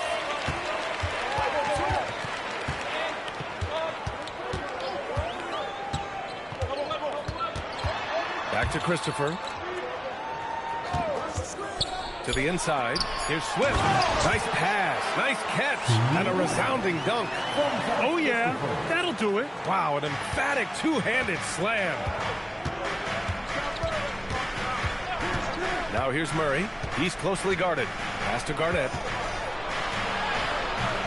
And Campbell pulls it down. Miami has gone 1 of 2 from deep in the second quarter. Smith outside. Here's Swift. Back to Smith. Three-pointer. And that's not going to go.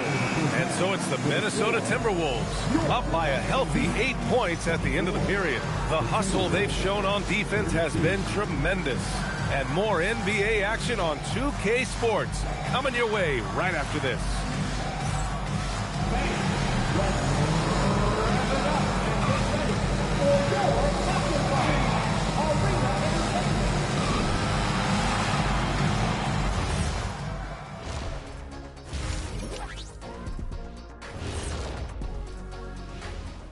thank you for joining us. Getting right to the story, things are going well for the Minnesota Timberwolves. Bench Bob, they've been on one, giving those starters a breather, and it's providing instant offense. That depth also critical to staying out of foul trouble. And what better time than now to get caught up on the Rookie of the Year race? These guys have made a great case all season long, Shaq, and now they're processing things even faster, making even better decisions. That's impressive. Yeah, if your front office selected any one of these guys, you can say you won the draft. And that is going to do it for us. Let's get back to some second half action with Brian Anderson and company.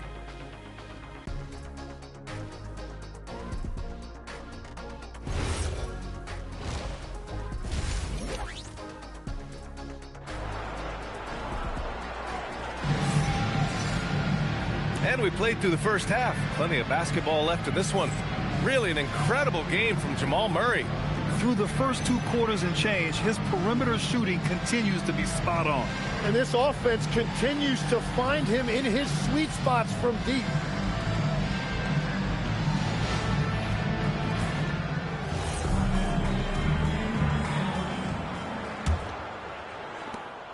The Timberwolves lead by 8.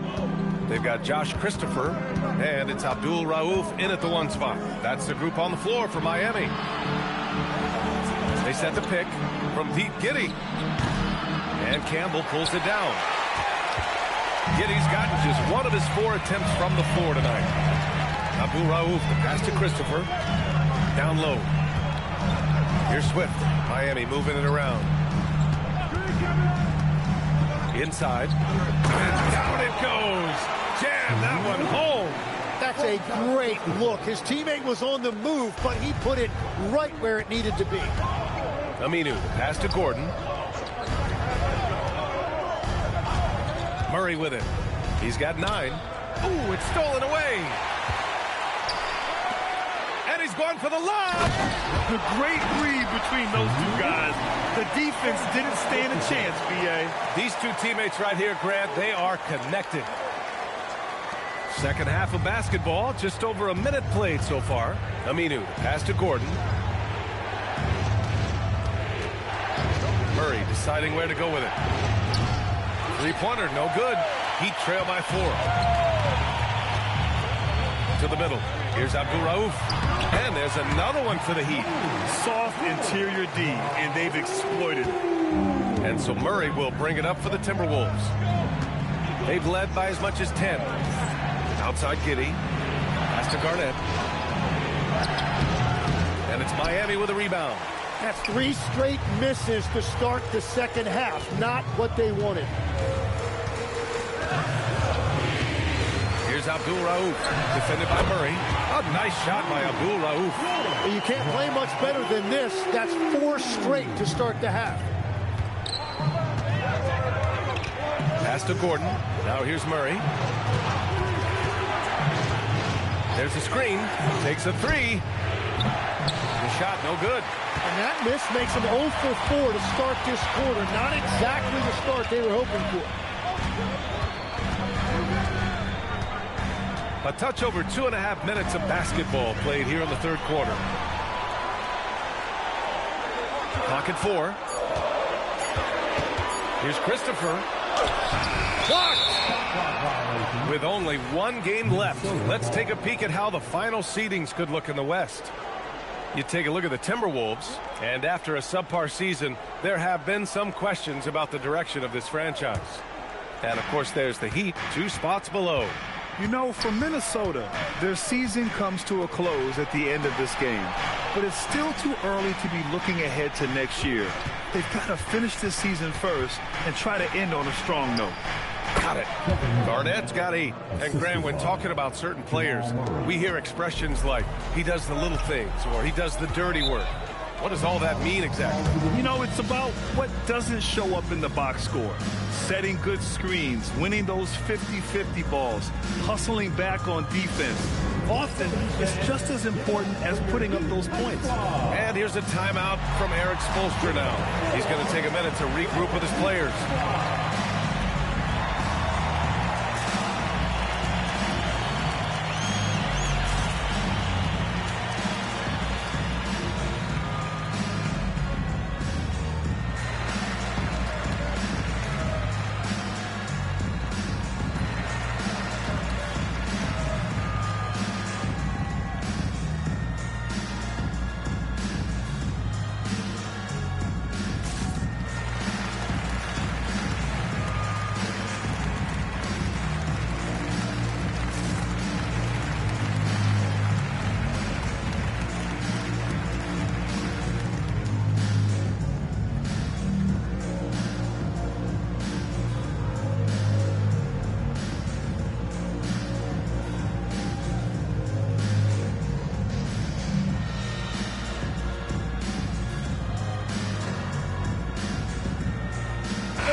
while we have a moment, a look at the best rookie scorer since the All-Star break. Third is Jamal Murray. He's looked anything but a rookie. The game is coming naturally to him, and he's just picking his spots and capitalizing on offense.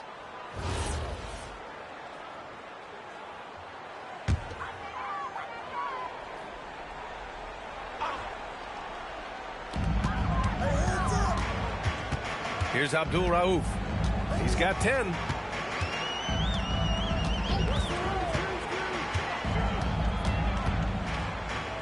Five to shoot. Pass to Swift.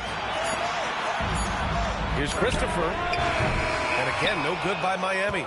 And even though he couldn't send the shot back at him, he certainly altered it. And sometimes that's all you need to do to force that miss.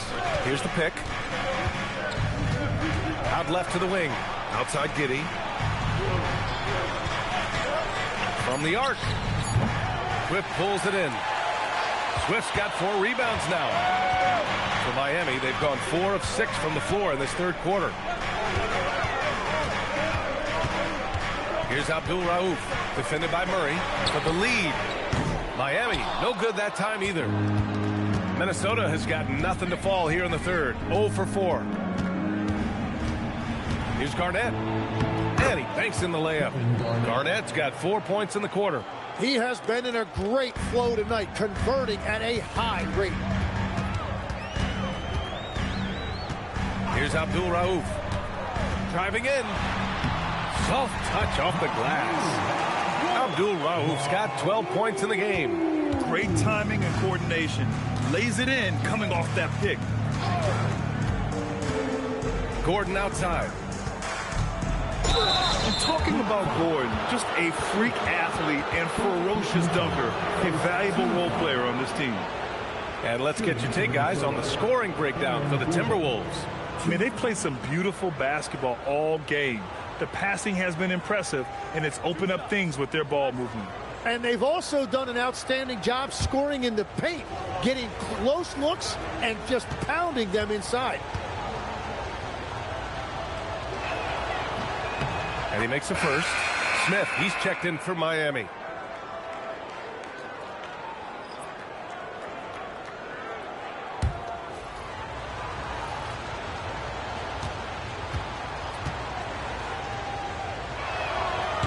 He does not get the second one. Heat trail by 3.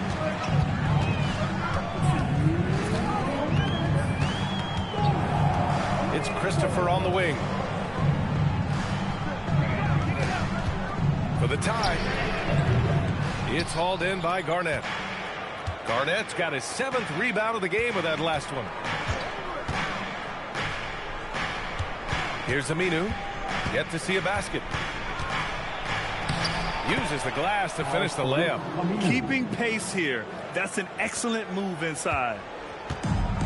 The Heat have gone 5 for 9 from the floor in the third quarter. Pass to Rice. The 3 is up. Knocks it down from distance. Rice has gotten his 2nd bucket of the game. And we're playing about as much defense as they did there. Not nearly enough. Here's Lynn, covered by Smith. Here's Garnett. Rebound Miami. Swift's got 6 rebounds here tonight. Pass to Smith. Here's Rice. To the paint. Deflects the pass. Garnett passes to Murray. Here's Lynn, covered by Smith. Here's Lynn. He's got 5. And here's Gordon. Just 4 to shoot. Murray passes to Garnett. No good there. 5 for 11 in the contest. Here's Rice. Defended by Murray. For the tie. And that's not going to go. Misses at the buzzer. We're at the end of the third quarter, and we've still got a close one. It's Minnesota up 2. Don't go anywhere, folks. We'll be back in a moment.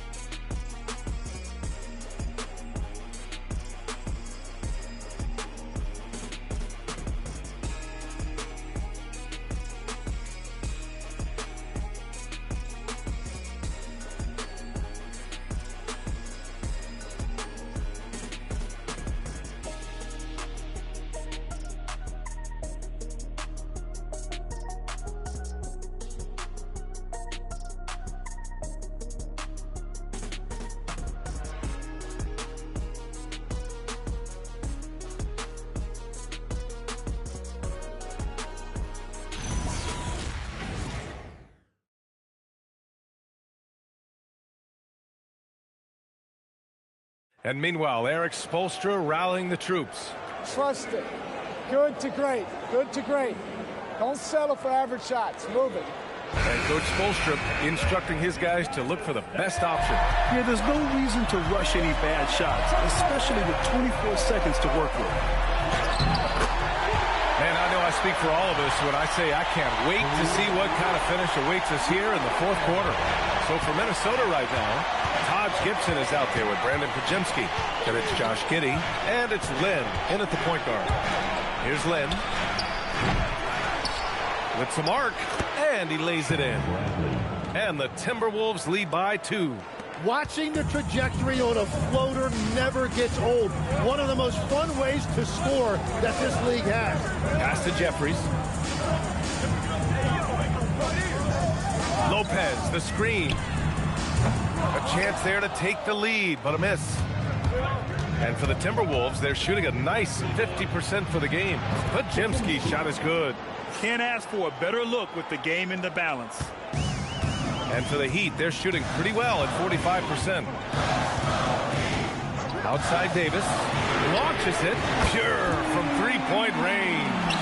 Cool, calm, and collected at a critical juncture in this game. Outside Pajemski to the inside. Lopez with the steal. Davis against Giddey to the paint. The steal. Lynn passes to Gibson, and he was fouled while in the act of shooting, so he'll take 2 free throws. And Chris Finch calls timeout here, looking to get everyone dialed in and engaged. Timberwolves timeout call.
Here to catch up with Allie from the sideline. I was able to listen in on what Chris Finch was going over with his team. He pleaded with his guys to keep their emotions in check, saying, you're battling right now. Continue to play smart. Don't try to be a hero out there. Play for one another. Guys, let's see what happens. Okay, good stuff. Thank you, Allie.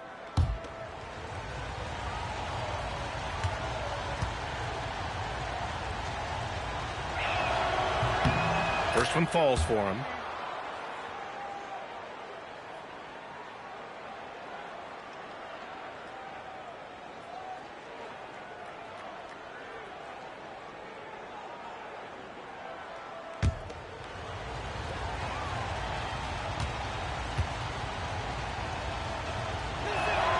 So he gets them both. Heat trail by 3. Here's Abdul Rauf to the middle. Here's Finley. The rebound by Gibson. That's going up against a defense that knows your tendencies. Pass to Bradley. Here's Lynn. From Pete Giddey. Here's Bradley. And there's the slam. Dunk to finish it off. And just an incredible effort on the offensive glass. Wow, follows it up with the putback to finish the play. Here's Abdul Rauf.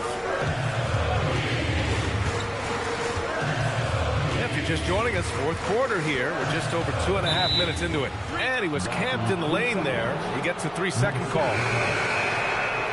Substitution on the field.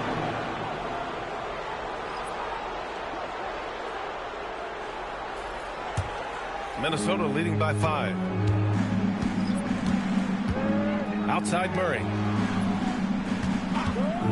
The 3 is up. And it's Miami with a rebound.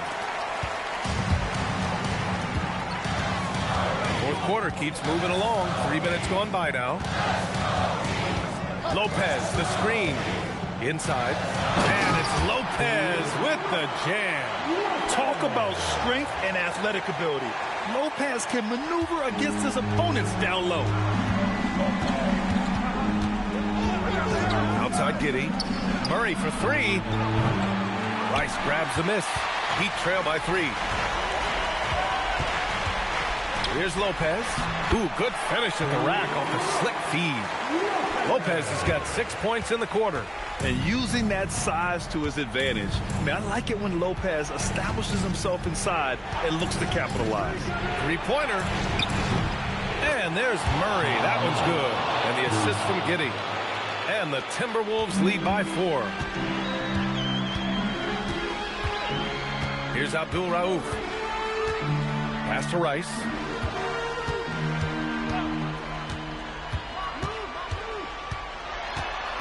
Shot clock at 6. It's money from deep. Looks like he's shooting with a lot more confidence here in the second half. And Chris Finch has called timeout. He clearly wants to talk it over and make sure everyone is focused. Timberwolves timeout call. Here's what the answers, everybody. Let's get live.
Both teams will make substitutions.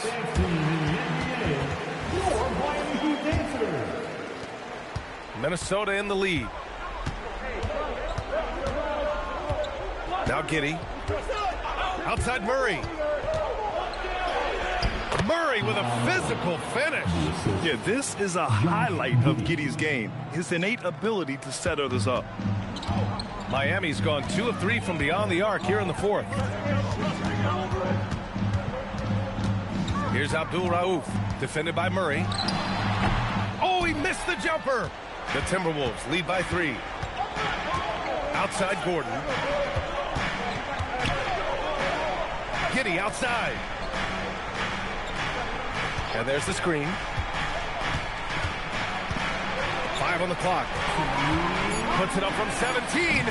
Can't get it to go.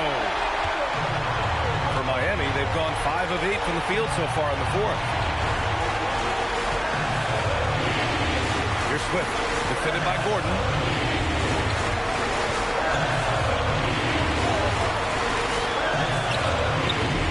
Gordon pulls it down. Minnesota's gone 1 for 5 shooting from the arc here in the fourth. Oh, the stuff!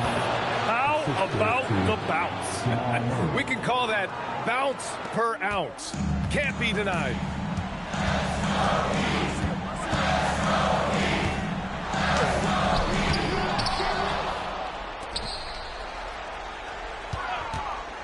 Here's Abdul Rauf, defended by Murray.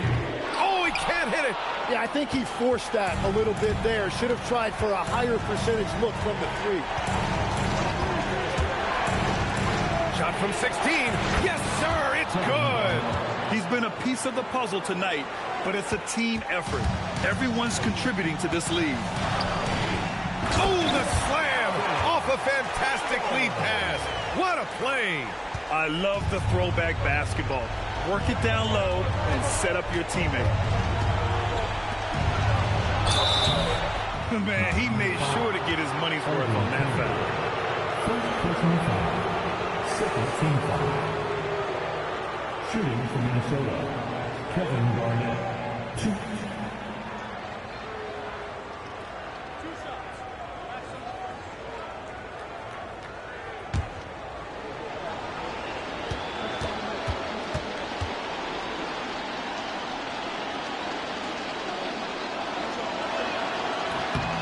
Good on the first, and that increases the lead to 6.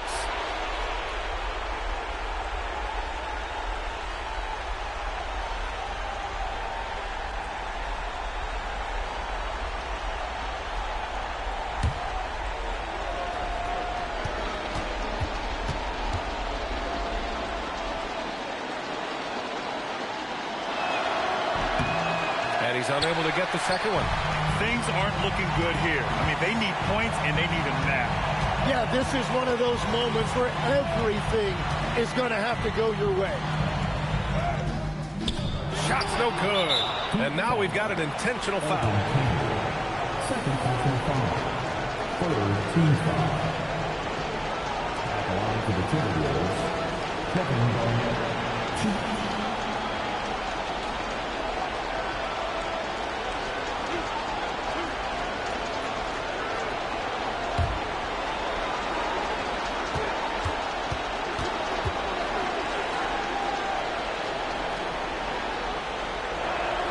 He gets the first, and that makes it a 7-point lead.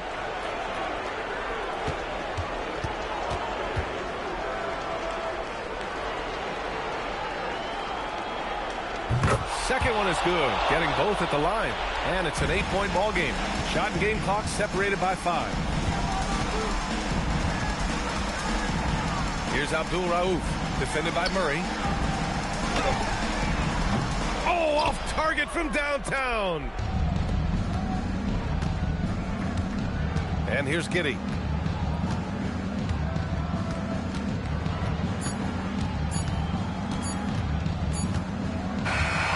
So it's Minnesota picking up the win. Boy, a nice win on the road. By the time this one was winding down, this building was stone cold silent. And that's exactly what you got to do. You have to try to take the crowd out of it. That's it, folks. The NBA regular season is in the books. For reporter Allie LaForce and for Tim Legler and Grant Hill, this is Brian Anderson saying thank you for joining us.